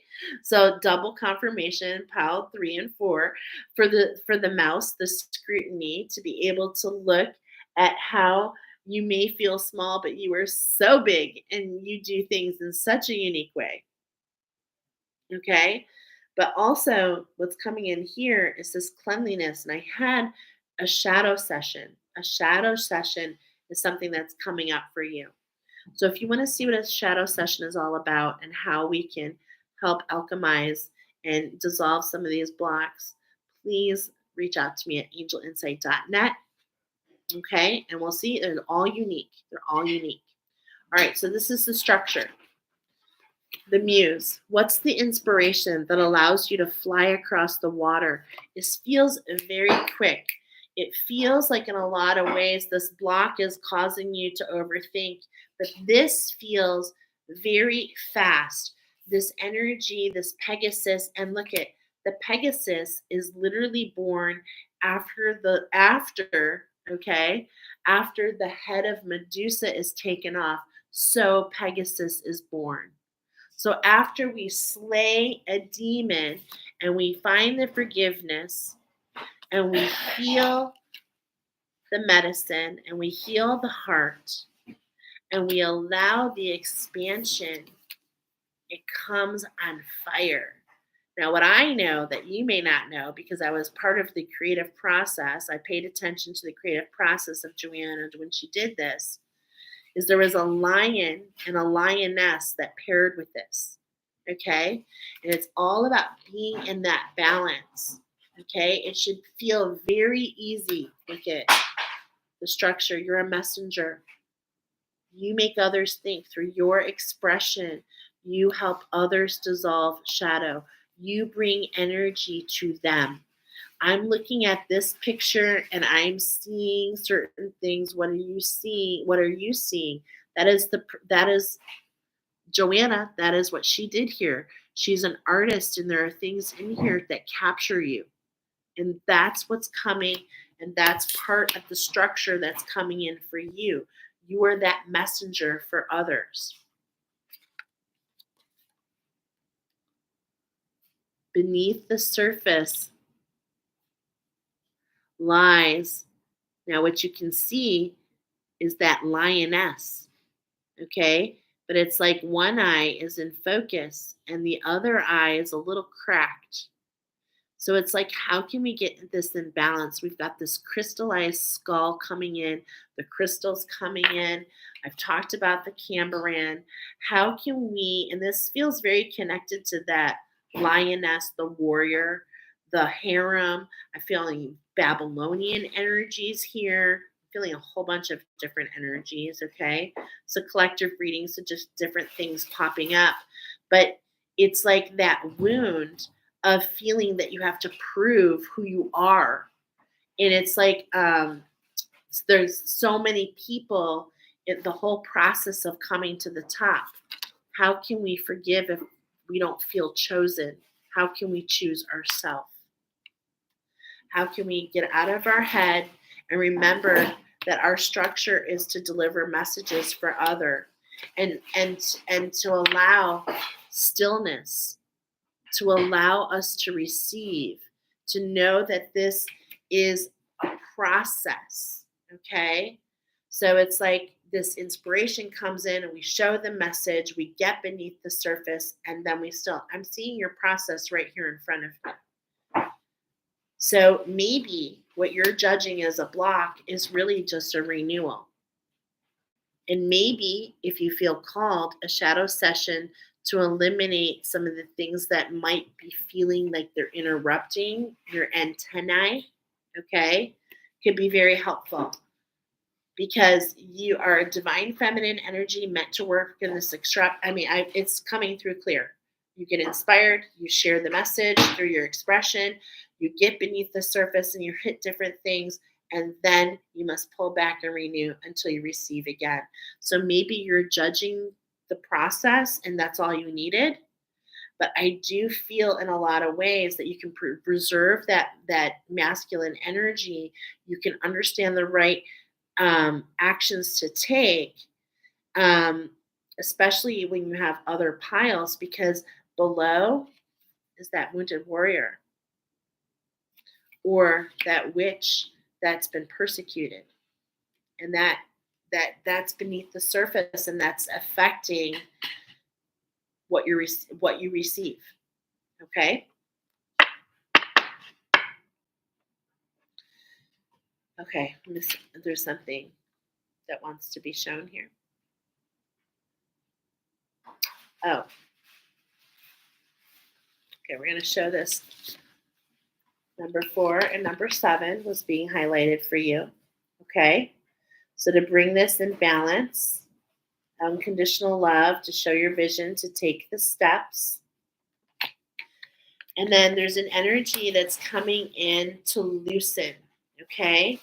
So it's like this wounded warrior. This is actually part of, there's a healing available to you in that shadow session that will help with, especially at a different timeline. I'm feeling the timeline of Lemuria that's kind of getting in between the sacred teacher that you are, using your expression to teach. And it's like, as we do that, then this is what fuels as we cut off that head. Okay. It's kind of interesting that we're going back to Medusa, the gods. Okay. The gods. And it's just like this judgment. And it's like, of course, Medusa was turned into Medusa for having, something with Poseidon. So it's just like this forgiveness of maybe some of the steps that you've taken. Okay. But it's like this allows these messages to come in, and allows you to really get down in the surface there so that you can rely on that energy. The stags, they don't lose their horns. There's nothing you need to lose except the interference of your channel. I mean, that's what I feel. Is there anything else, Spirit? No. Okay. One last pile. I know my husband's, I can tell he's frustrated. Sorry, honey.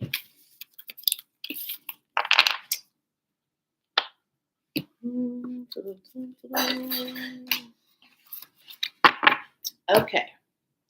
Last pile, which is very interesting because the last pile was actually added from another person. So a shout out to my friend Haven. She contacted me and she's like, "Can you add this?" And my team was like, "Absolutely." So we're going to be talking pile number 5 about the Chilean blue eagle. Okay. So the Chilean blue eagle, let me write down where we're at. All right, sorry. 355.55. Look at that. 355.55. Okay. So the Chilean blue eagle, first of all, when I remind you, if you're just coming into this, because this is most likely you're going to listen to a recording, is channeled message for the collective is have no fear, underdog is here. You can go back to the collective message, activate your eagle, and there are some other tidbits there, so don't skip over that. But when I went into your energy, I was feeling shaking on my heart. Oh, wait, that's not you. Forgive me. I was feeling for you. Sorry, I was looking at the wrong number. I was getting a movement. Hold on, I'm having a hard time. Okay. Well, first of all, there feels like a relationship between pile number 1 and pile number 5. Okay. So I was getting, so if you chose 1 and 5 and maybe another number in there, oh boy. So pile number, or the energy I was getting, there's a movement through what was previously blocked, followed by what feels like an expansion across the forehead. Okay. Across the forehead. So, Chilean blue eagles, aka black-chested buzzards, connection to pile number 3. Hearing an old dog Ken Lou learn new tricks. Pile number 2. Was that you? No, pile number 4. 1, 2, 3, 4. Okay. Pile number 4. I also heard water guardians. I was getting 4 to 5 years for whatever reason. This group are messengers, oracles. You move to the beat of your own drum. I was getting that you are here to guide others. You have many experiences and you can easily identify the path that is best suited, even when multiple paths are presented. Some think a four-way stop means 4 directions, but you actually see in all directions, including up, down, diagonal, backwards, forwards, and any other movement. AKA black and white crane eagle, masters of polarity and evolution, especially involving the light body. You guide by wisdom and experience. There is an ending in store for you that leads to a major expansion. I heard ascended Lemurians, crab hawks, pearl. You know what to keep to renew and what to lose to renew. You reach to pull up others. You work with the angels. Also, carrying is important. So, what I mean is, you're a healer who journeys to cleanse, and in doing so, you assist others to alchemize. Now, when all this was happening, I had a compass come into mind, and I felt from west to east. But what was being highlighted was the space in between, and that's the magnet. And that's when, oh, I said celestite earlier. Okay, it's calcite. So magnets on compasses are made of calcite and oregano. So I made an error earlier in a different pile. Bob. Sorry about that. Okay, and I was getting that both structures are recommended for you because you are able to guide ancestral healers, and I was getting that you are apt to move through the spiral. And when your heart and higher heart are in balance, you are aligned to your mission. Okay, so let's get into your oracle.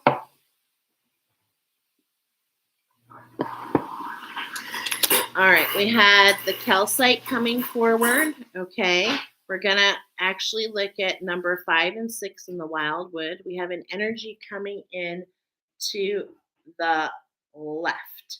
So we're losing something, lefty-loosey. Okay, so we're going to take, oh no, to the right. I'm sorry, to the right. So we're tightening up. Okay, so let's get into the crystals. First of all, let me make sure calcite is in here because I thought that was the celestite card. I don't think it is.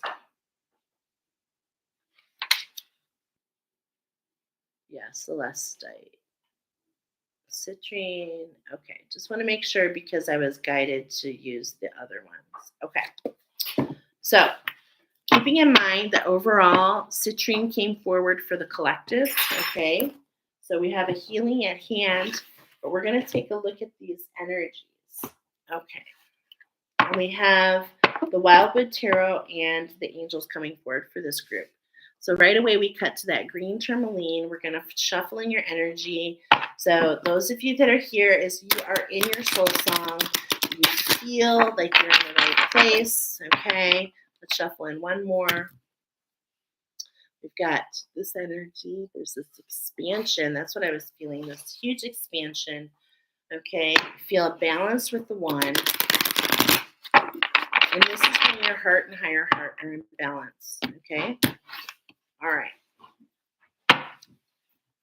This is an ending for you. It's like the champagne. Everyone's excited that you found your way. You stepped into this. It's like it feels really good, actually. Okay, you followed your compass, which is really unique because you can go to different places that most people don't see. Most people see 4 directions, and like I said, you see 6 or more.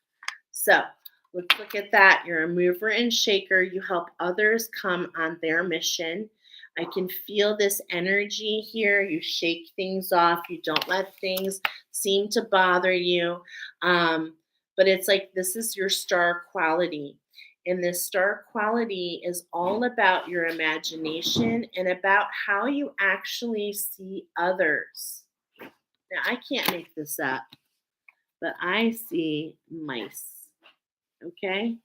I don't know what you see, but that's the first thing that I saw. Wow. So think of the other piles that we've done. Yeah, I actually see a lot in this card. You help others understand their mask. You, okay, bring people to their fertility. There's all kinds of stuff in here. So you align others to their abundance. Okay. There's so much to see in this card. The beautiful mandala. All right. But what's presently at hand is your structure, okay? There's this healing at hand. Literally, lapis lazuli is a healing stone, okay, for very strong healers. It goes with in the crystals that I use. It balances with iris, which is all about the bearded lady. It's about bringing the masculine and feminine into balance. This is the structure that is good for you. This is what keeps you protected, makes you feel awake.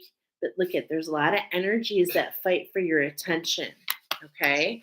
So it's like, how can we, um, okay, how can we get through that heart? I'm hearing, how can you get through that heart awakening? Okay. How can you create that structure that allows you to hear yourself? And look at, there's so many steps along the way. This is a really interesting energy because this is speaking about um, somebody who's found their individuality, but kind of gone back into something that they've done previous, but with a renewed purpose. Okay, with a renewed purpose. Now, it is interesting that the difference is 41 between the two. We're dealing with the number 14 today, the Fibonacci. Oh God, I'm just so mad I can't say it. Sequence. Okay. And number 14 in that sequence highlights renewal and how renewal and abundance in all forms can bring you into balance. Okay, so that is kind of like the underwriting current here. Okay, this is the healing at hand. All right, so this feels very interesting. Let's go a little deeper. We did a pre-shuffle, and we're going to step into the wild offering here. And this is really speaking about this balance. This is speaking about, here we have, oh, I was like, what's it called? Number 12, the mirror, okay? Being one with collaboration, allowing the balance that's divinely timed here, okay? Really trusting yourself and not looking necessarily, look at how she's not looking into this crystal ball, not focused on the moon, not looking at the reflection, just going within, allowing herself to feel balanced, to see what makes her feel pulled to shore, okay? See what make her pull to shore. So let's go ahead and do our, yeah, seems like you're grappling with some sort of decision, okay? Some sort of decision and you're not really sure. Gosh, it kind of feels like you just want someone to choose for you. I don't know why I'm saying that, okay? But it's like, this is what's available to you, okay? This is what you can root in. It's like your cup or overflowing, but it's like happiness is a choice. And interesting that we come back to making a choice.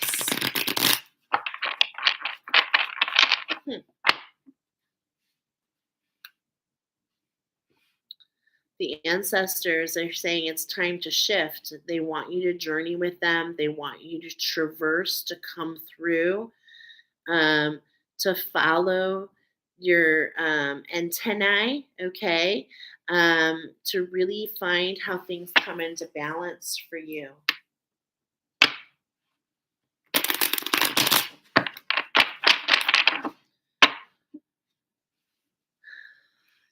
What's the structure all about for you? It's untangling yourself.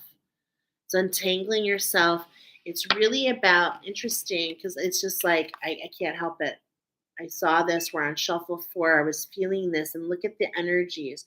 All these energies are trying to pull you in and to entangle you. And it's like, nope, you need to just move on. You need to just move on in your own direction. Not worried about retaliation. Okay, interesting. Hmm. I mean, I heard 2 wrongs don't make a right. Okay, 2 wrongs don't make a right.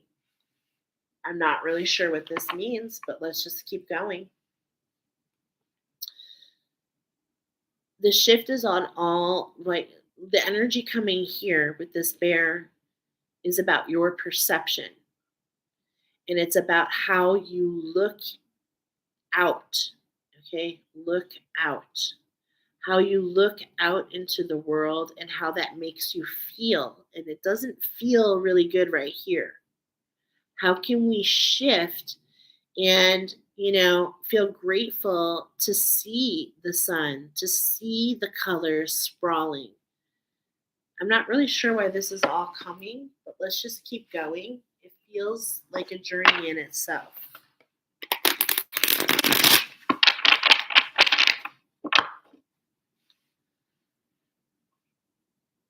The 9 of Stones, the healing at hand, the tradition. I do feel like I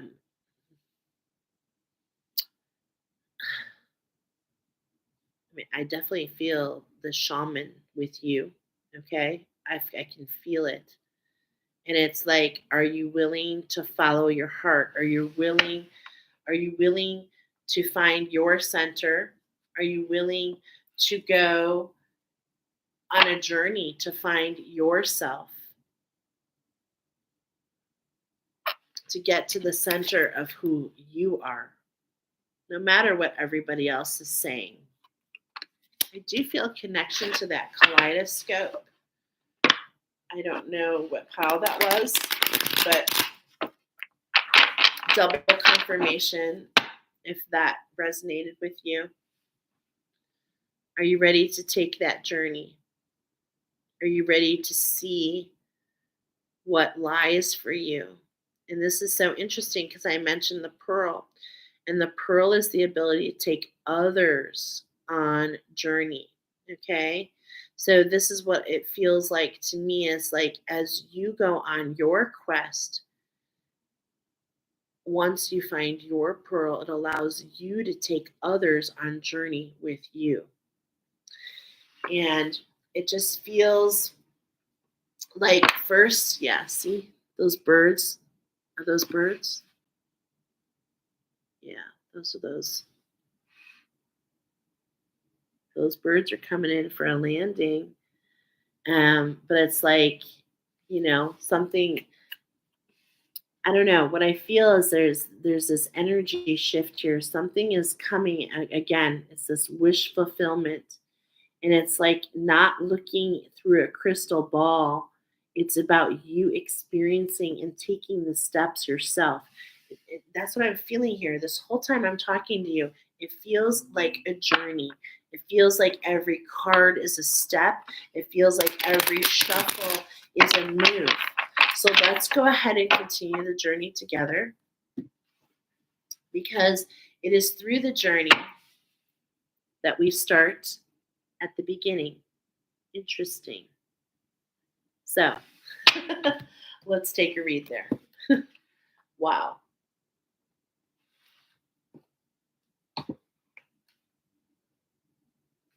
Oh, here you are. We're going to be looking at number 5 and 6, but we got to look on bottom because this is a major arcana card and it came up twice. And this has everything to do with you right now. This is really everything to do with where you're at, where you're going. I love the number 12 coming in. It's been coming in 1221.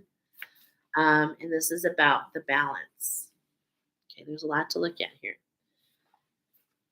In many traditions, The initiator into hidden knowledge is a female figure that reveals insights and wisdom to those on a spiritual sojourn journey.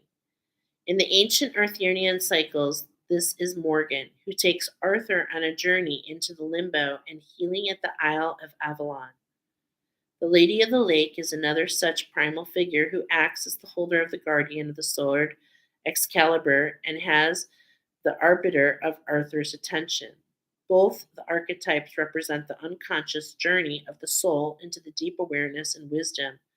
No act of will can make the soul take this journey. It can only happen after much searching and questing. It is a precondition of the experience that some kind of wounding has taken place. It is though as pain and endurance are the wounding and the wisdom comes, at which point the individual can cross the lake into the land of healing and protection. It is a natural state of surrender that allows the inner self to travel across the emotional sea of the underworld. The mysterious figure holds a mirror and aids in her inner reflection and the orb of seeing that helps illuminate the shadows of her inner life. A Huron stands both as the keeper of the mysteries and the guardian of the other world. In each legend, three cranes or Hurons are seen at the gates of the magical realm and croaked warnings to the unprepared or uninitiated visitor. The cauldron representing the vessel of hidden knowledge and inspiration. From it, a bright light of insight and revelation illuminates the dark landscape. This is the card that the traditional tarot is known as the Hangman. We have chosen to amalgamate aspects of this into the blasted oak, while reflecting mirror offers the same dizzy change from one state to another as the hangman sees life from another angle. Those who look into the mirror see things reflected as they truly are. So here's some reading points. Patience and prudence are key words here, although trust plays a large part in the process of crossing the island where insights into our own unconscious workings may be revealed. This process differs from the journey of the hooded man who makes a conscious decision to withdraw and contemplate the universe. In the mirror, a surrender of will is required. Insights may come from dreams or meditations, but now is the time not to force the pace or to drive on with the plan or desire until you've heard what your soul has to say. And your bruised and wounded spirit has been healed. Be patient. Let the journey commence and awaken a fresh and full energy, ready to deal with the world and challenges it raises. Wow. Okay. So yeah, this is speaking about that inner journey. Okay. So let's go ahead and see, what is this inner journey? What is this journey that we're about to take? All these energies fighting for this new structure, for this healing within you. Where are we going and how can we expand your intuition along the way? So the earth is saying, stop fighting the course, stop fighting the insight, stop fighting with yourself. Okay, the March of the Hares is what's here. The Two of Stones, the challenge in front of you. This is all about this connection to the earth, this connection, as I see these blue bells, okay? This connection to be authentically who you are, to find your breath, to find your wisdom, to not hide who you are. Yeah. Here we have the alignment of the woodward, okay? The inner secrets. This is what you're meant to root in, to take a knee, to allow yourself to go on journey, to allow the animals to speak to you, to collect your medicine pouch. I could feel this. This is the epitome of what you could be aligning to root in. It is this shaman, okay? It's this shaman that's it, and it's like all the tools of the trade, and not only that, the secrets within. Okay, so it's like, should you decide to take this venture to journey with me, it's like you can by doing so, you collapse time and space and you capture the essence and the skills that you need to move forward. And the woodward is taking the knee and allowing somebody else to assist, no longer fighting within themselves. Yeah. Okay. And what this does is it brings this mourning, okay? Look at this mourning, this death to being in our head, to chasing. I feel this masculine energy. I feel this with you. For those of you that find this and resonate with this, it's like you know that you have a purpose. You have shape shifted. If you can squeeze a round peg in a square hole, you're gonna do it, right? You're going to find a way. You're going to find a way. But it's like as we shake free, we don't have to fight. We don't have to force. We pull. Okay? And the seven of vessels is really stepping into that true authenticity, surrendering to the process. And it looks like to me, no judgment, wherever you are, pile number 5, wherever you are in this pendulum shift, this is either talking about your journey itself, like we are literally going through what you've experienced, or this is what you are experiencing because many of things that you have been through, they have etched in your memory. They have etched in your memory. And if we haven't the ability to understand the journey and to allow the healing, to allow ourselves to journey, right? To allow somebody else to hold the space for us. It's like the etchings on our memory, the etchings and the things that are on our mind, they in fact can kind of tarnish what we're trying to put out there, the alchemy that we're trying to make. It's very interesting the energy coming through here. Let's keep going.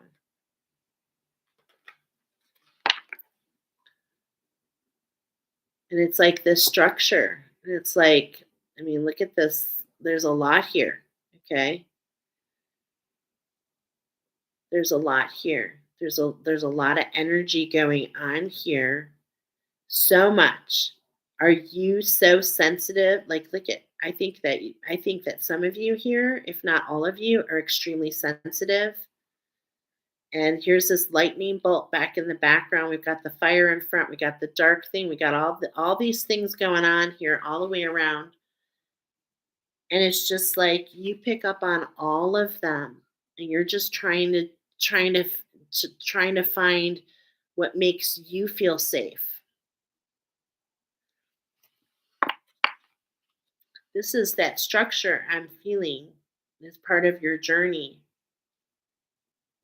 Is that you poke and prod and you're not afraid to look, but at the same point in time you just pick up on things that you're not necessarily aware, and that's part of the journey. Now here we are, interesting.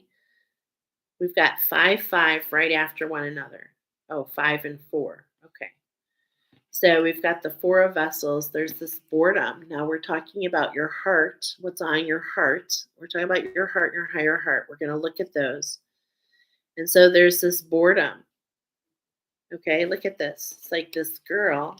Look at this. That structure is like there was so much, so many things that we didn't get involved for whatever reason. And it's like it's led to this boredom. It's like, oh, I feel like there's so much more for me. Okay. But it's like, oh, yeah, I'm in my authentic self, right? Am I? I'm walking the walk, I'm talking the talk. But why do I feel the struggle? Why do I not feel fulfilled? This is what's on the heart. In the higher heart, we've got this 9 of arrows. So it's like we have this healing at hand. And that's what I feel like here, this healing at hand. This 9 of arrows, this potential. And a lot about your journey a lot about what's here in this on the surrender and these energies that are flying in are these energies. It's like you have taken the chances, you have shot your arrow, and it's like you've missed. Look at 9 times. You're holding that ninth arrow, and it's like, I don't know if I want to shoot this and miss again. We're going to take a look at these two energies in just a moment, my friends, because this 4 and this 9, they give this renewal.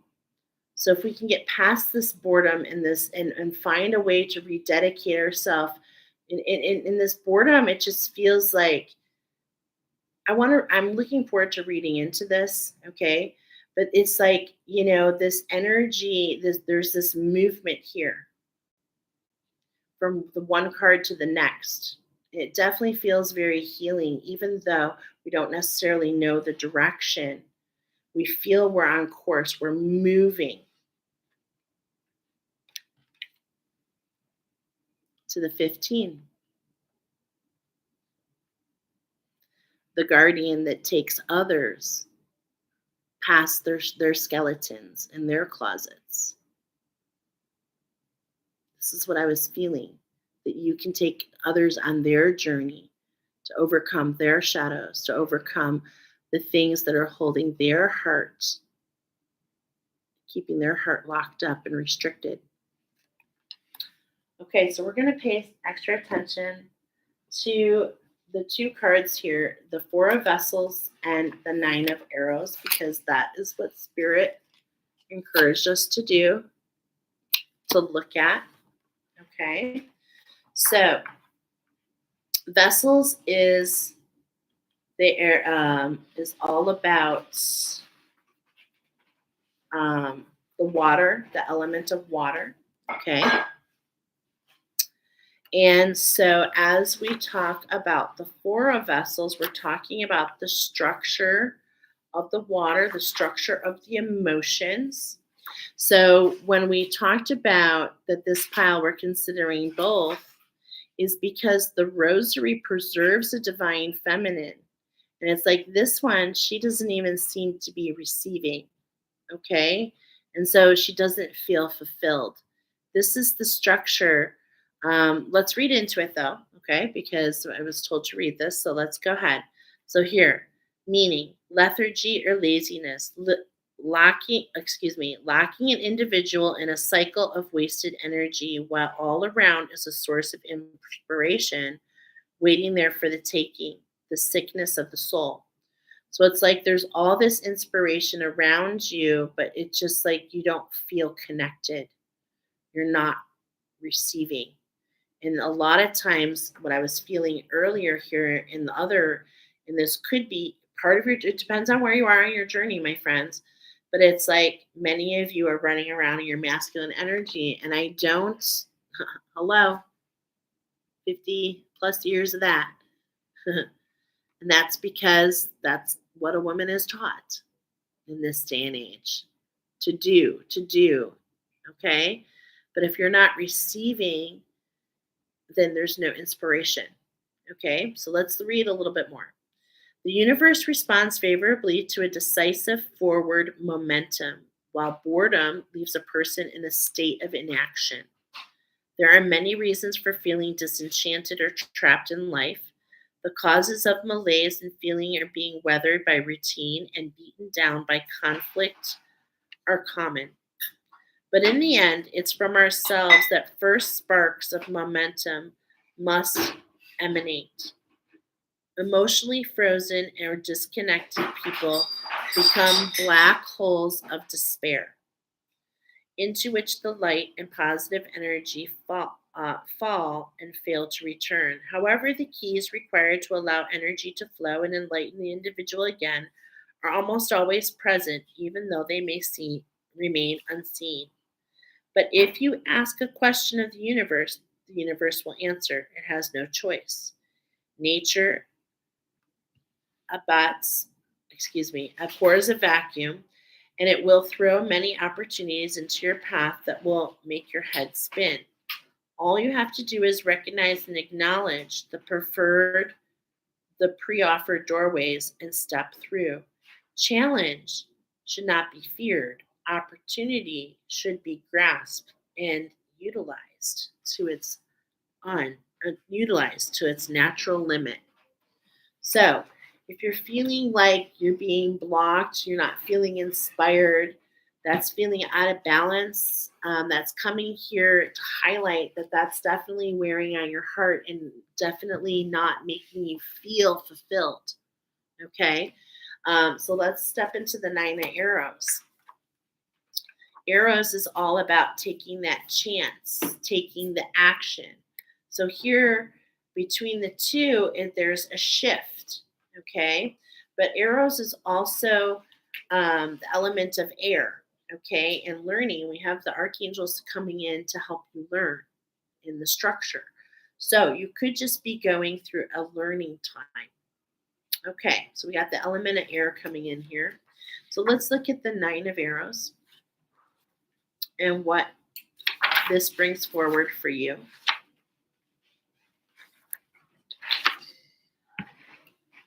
Okay. A spiritual warrior dedicates, I'm sorry, I'm having a hard time reading because I'm blocking my own light. Okay. A spiritual warrior dedicates, sorry, there we go. A spiritual warrior dedicates their arrows of inspiration by playing the bow as an instrument of summoning. The inner oath keep one in balance footing by dedicating skills to the greater good. So let's get a little deeper. What does this mean? To heed the call to dedicate one's life to any skill, spiritual path, belief system, or philosophy requires sincerity, self discipline, and hard work. It is a sacred summoning that requires time and effort. For those who hear the calling and become spiritual warriors and protectors of the land, responsibility and sacrifice are also required. To deny the human species has any negative effect on the planet's climate and atmosphere seems totally redundant. The growing awareness of our individual impact on the ecosystem may take a greater significance in the future. We cannot predict what effect our averance and oh my gosh, these are big words. Exploitation of the land will eventually produce, but dedicated defender of the soil must protect the living legacy we leave for our children. To teach by example, the value of respecting others' beliefs and philosophies and honoring the land is immensely important. Sometimes a simple daily ritual reminds us of the oath we have taken to conserve and protect the environment. Dedicate yourself to the task of preserving the land and being part of making a difference. Preserving the land for you, preserving your feminine energy, preserving your masculine energy, allowing yourself to see the potential in others, allowing yourself to guide others as they walk blindly on their path of dedication. This is what I feel is in between these two cards. Okay?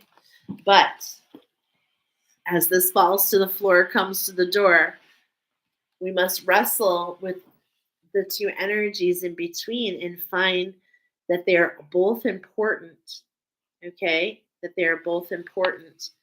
And so the preservation of both within could allow us to step into something and to hear ourselves and to hear ourselves and to expand. All I can think about, and I feel this, like, I feel like some of you are Reiki healers, that you're in some other healing modality. And I feel this kismet because I'm just being reminded of my journey. I started out in Reiki and then I was introduced, then guided to come up with this. And this is very much a new type of Reiki. Instead of using spiritually divine guided energy, it's using the crystals, it's using the powers of all. So it's really finding the wisdom. It's more shamanistic, but it's done in your own way. That's what's really unique. Okay. And there's something about the journey in itself for you.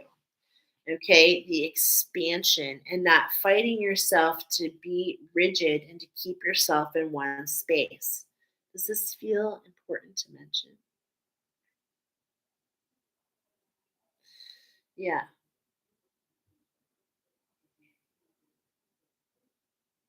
I'm sorry, there's something that wants to come through here.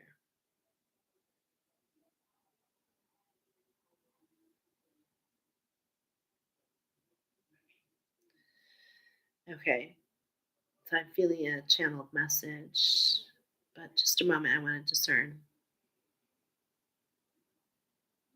Okay.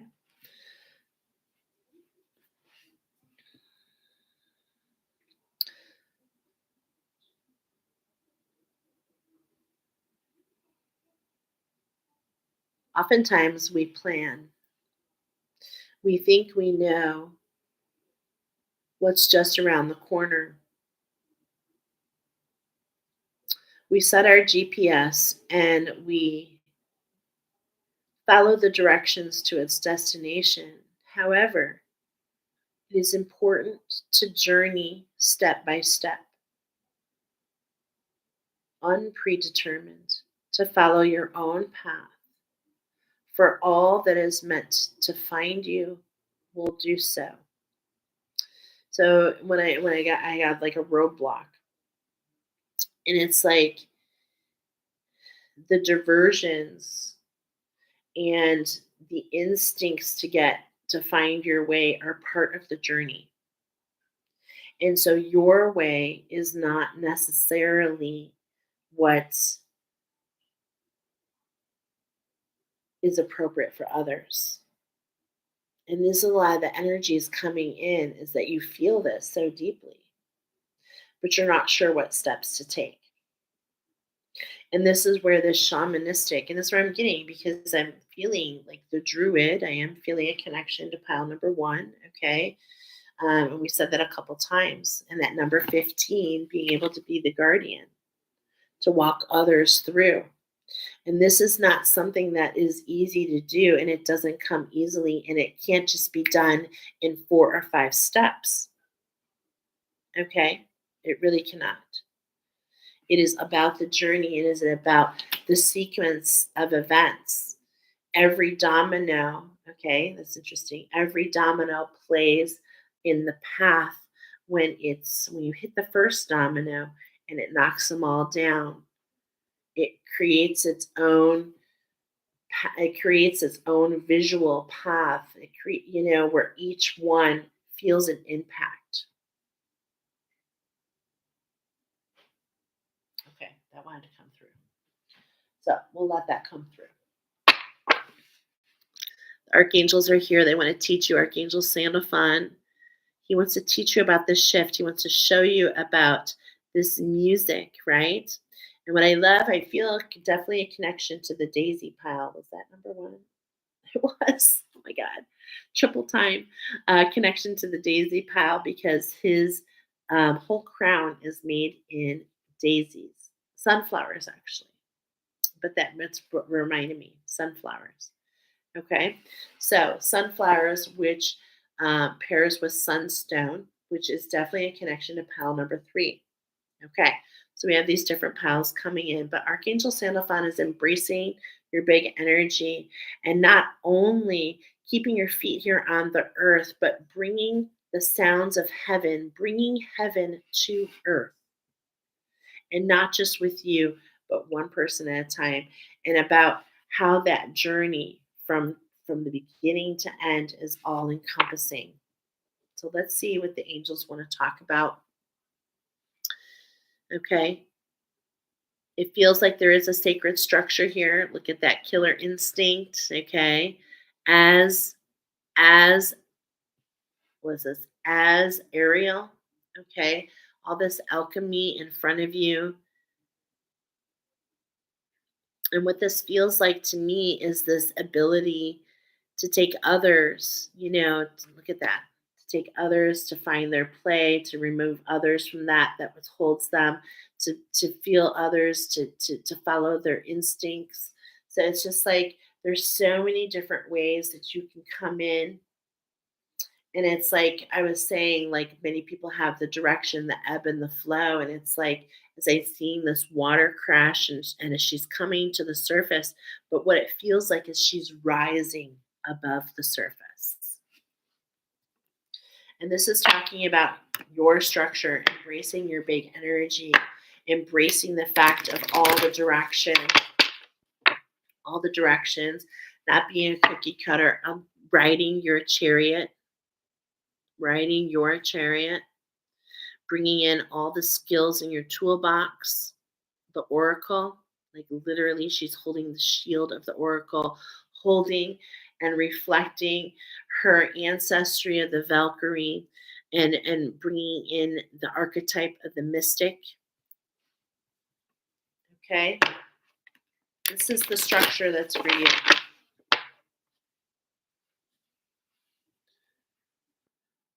The structure that walks the path, that goes through the change of metamorphosis, that walks the path, that feels the journey. And as you feel broken, as you felt broken in that cracked pot, so interesting, that cracked pot, this reminds me of the cracked pot story. And this is what this card reminds me of. But with that cracked pot, you're nourishing You're nourishing not only yourself, but you're nourishing those around you.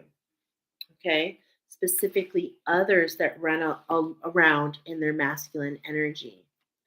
So it's like your journey and every step of your journey is reflective in being able to journey with others. And this is why I feel this huge expansion in this Hollandite. And I feel like that expansion really has a lot to do with hearing. I do feel that um, some of you are mediums, your intuition, channelers, you're definitely seers and oracles, right? I already said that. But it's like, it's more than that. Okay, it's more than that. And some of you speak to a specific collective, those that are going through metamorphosis and change. And look at that ding, 12, 12. 12,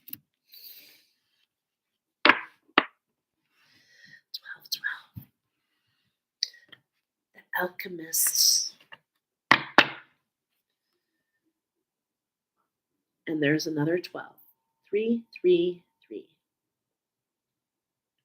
And it feels so divine that you are the ones who heal your feminine energy, and in doing so, heal your masculine energy, and in doing so, can walk the tightrope to guide others. Ooh, to do the same. Pardon me. Wow. So beautiful. Let's look at your structure. Okay, so righty tighty, where are we starting here? Okay. Yeah, you've definitely had your share of dense energies. You've definitely had your share of trials and tribulations in the past. In the past. So as Azrael is holding out his hand, it's like, are you willing to let go of the complacency? Are you willing to take a step into the unknown? It's right behind you. And he's like, come this way. Caution. The caution is to make sure the structure is not fear-based, okay? Is not fear-based and delusional. And this is where journeying in every step comes in, because as you journey with the different crystals and the plants, should you come into this come into this world here, you will see there's something to capture differently from every single get together. It's not just recovering pieces of who you are, it's actually, recovering pieces of your ancestry, understanding your place in it all. Okay, there's many things, and it's all individual. It's individual. And Azrael reminds us to not fall into the temptation of, the siren of what others say, to alchemize and to go within yourself.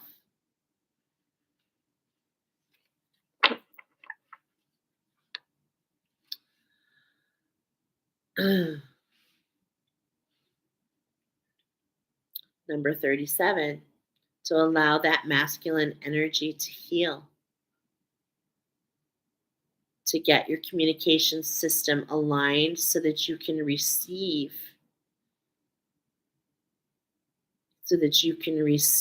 what is meant for you, rather than just,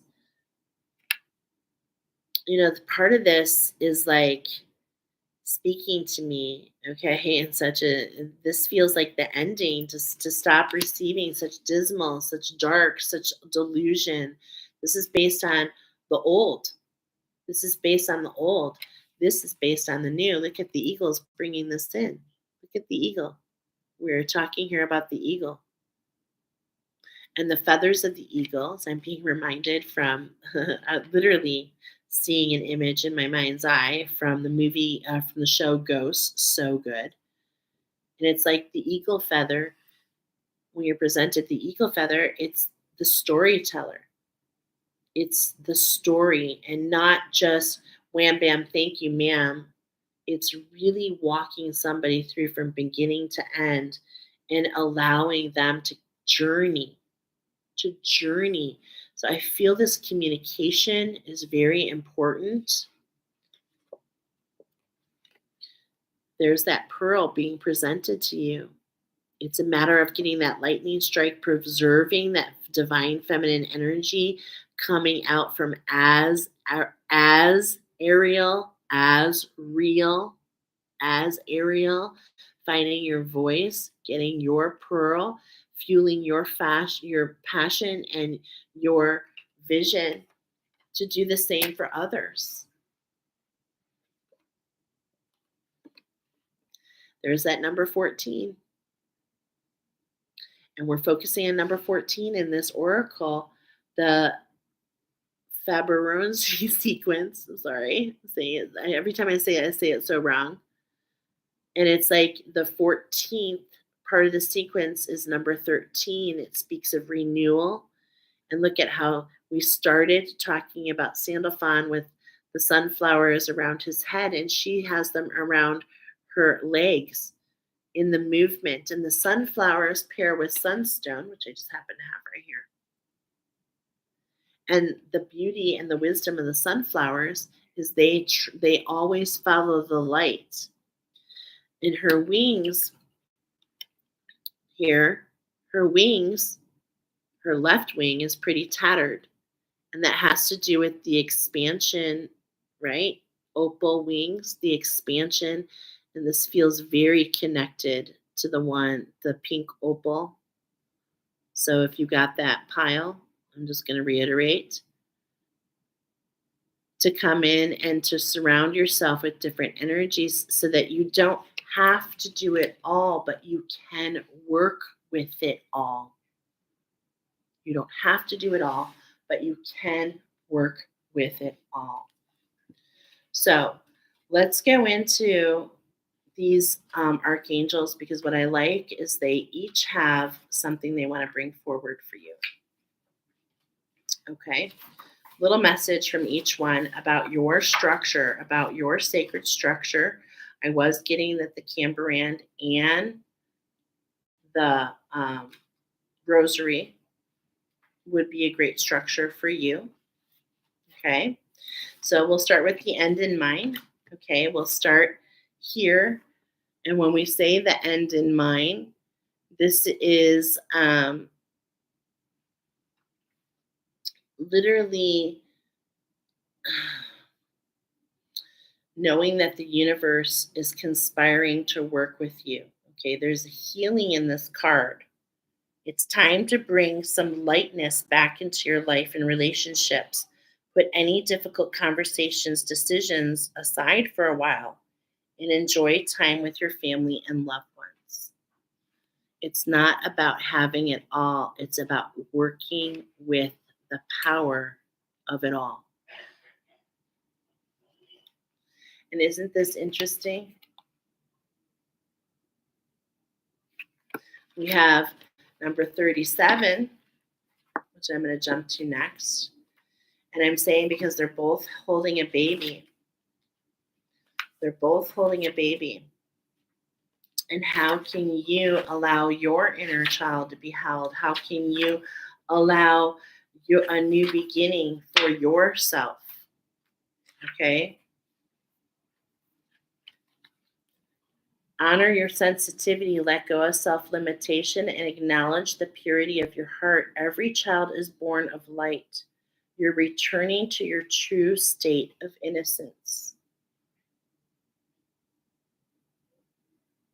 Okay, and that's because your feminine energy, what I'm seeing here, your feminine energy was experiencing a time when discernment was not a thing.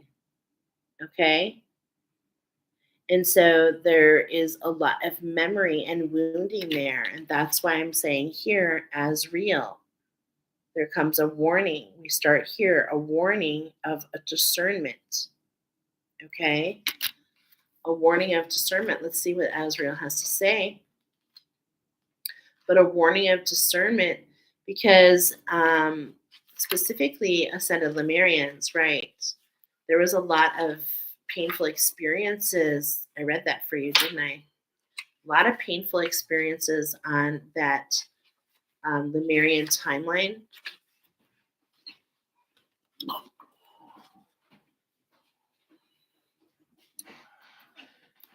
You're at a major point of transition. Release all that is currently falling away with love. Remember that after death, there's always rebirth. If you have pulled this card following the loss of a loved one, this message comes as a validation the angels are guiding their way safely through the veil. And very last, it's just kind of interesting how these are kind of hooking up here. What I want to tell you is these guys are considered brothers, and these two are both holding that baby, specifically, let's say, in their right arm. Okay. So it's like you're trying to walk someone through and take the right actions with somebody else while trying to balance things in between your communication and also trying to understand the journey, trying to understand the sequence, the renewal, finding all of it. Okay. And so the eagle's here to guide us into that communication system. And that is what the rosary and the camperan are all about. Their communication. They bring your chakras. Your chakras are a communication system with everything around you. It is the quality of your emotional body and your mental body that determines your vibration and frequency, and that's your experience, plain and simple. So if you can change that, then you change your experience. And then once you do, you feel passionate to show others the way. Okay. I just asked, is there anything else? And I'm feeling complete. So this was a long one. I knew it would be. I heard about an hour per number, but I hope you found exactly what you needed. Watch for me to go live very soon, talking specifically about the rosary and the camberan. And also, I'm hoping Deb and Holly will come on with me as they have both been through the rosary class. I haven't done the camberan yet. I say teach. I meant journey. I haven't journeyed with the Cambrian with anyone but myself. But I'm looking forward to it. Okay, so thank you for being here. I hope that this resonated for you. I will speak to you all very soon. Catch you on the flip. Bye.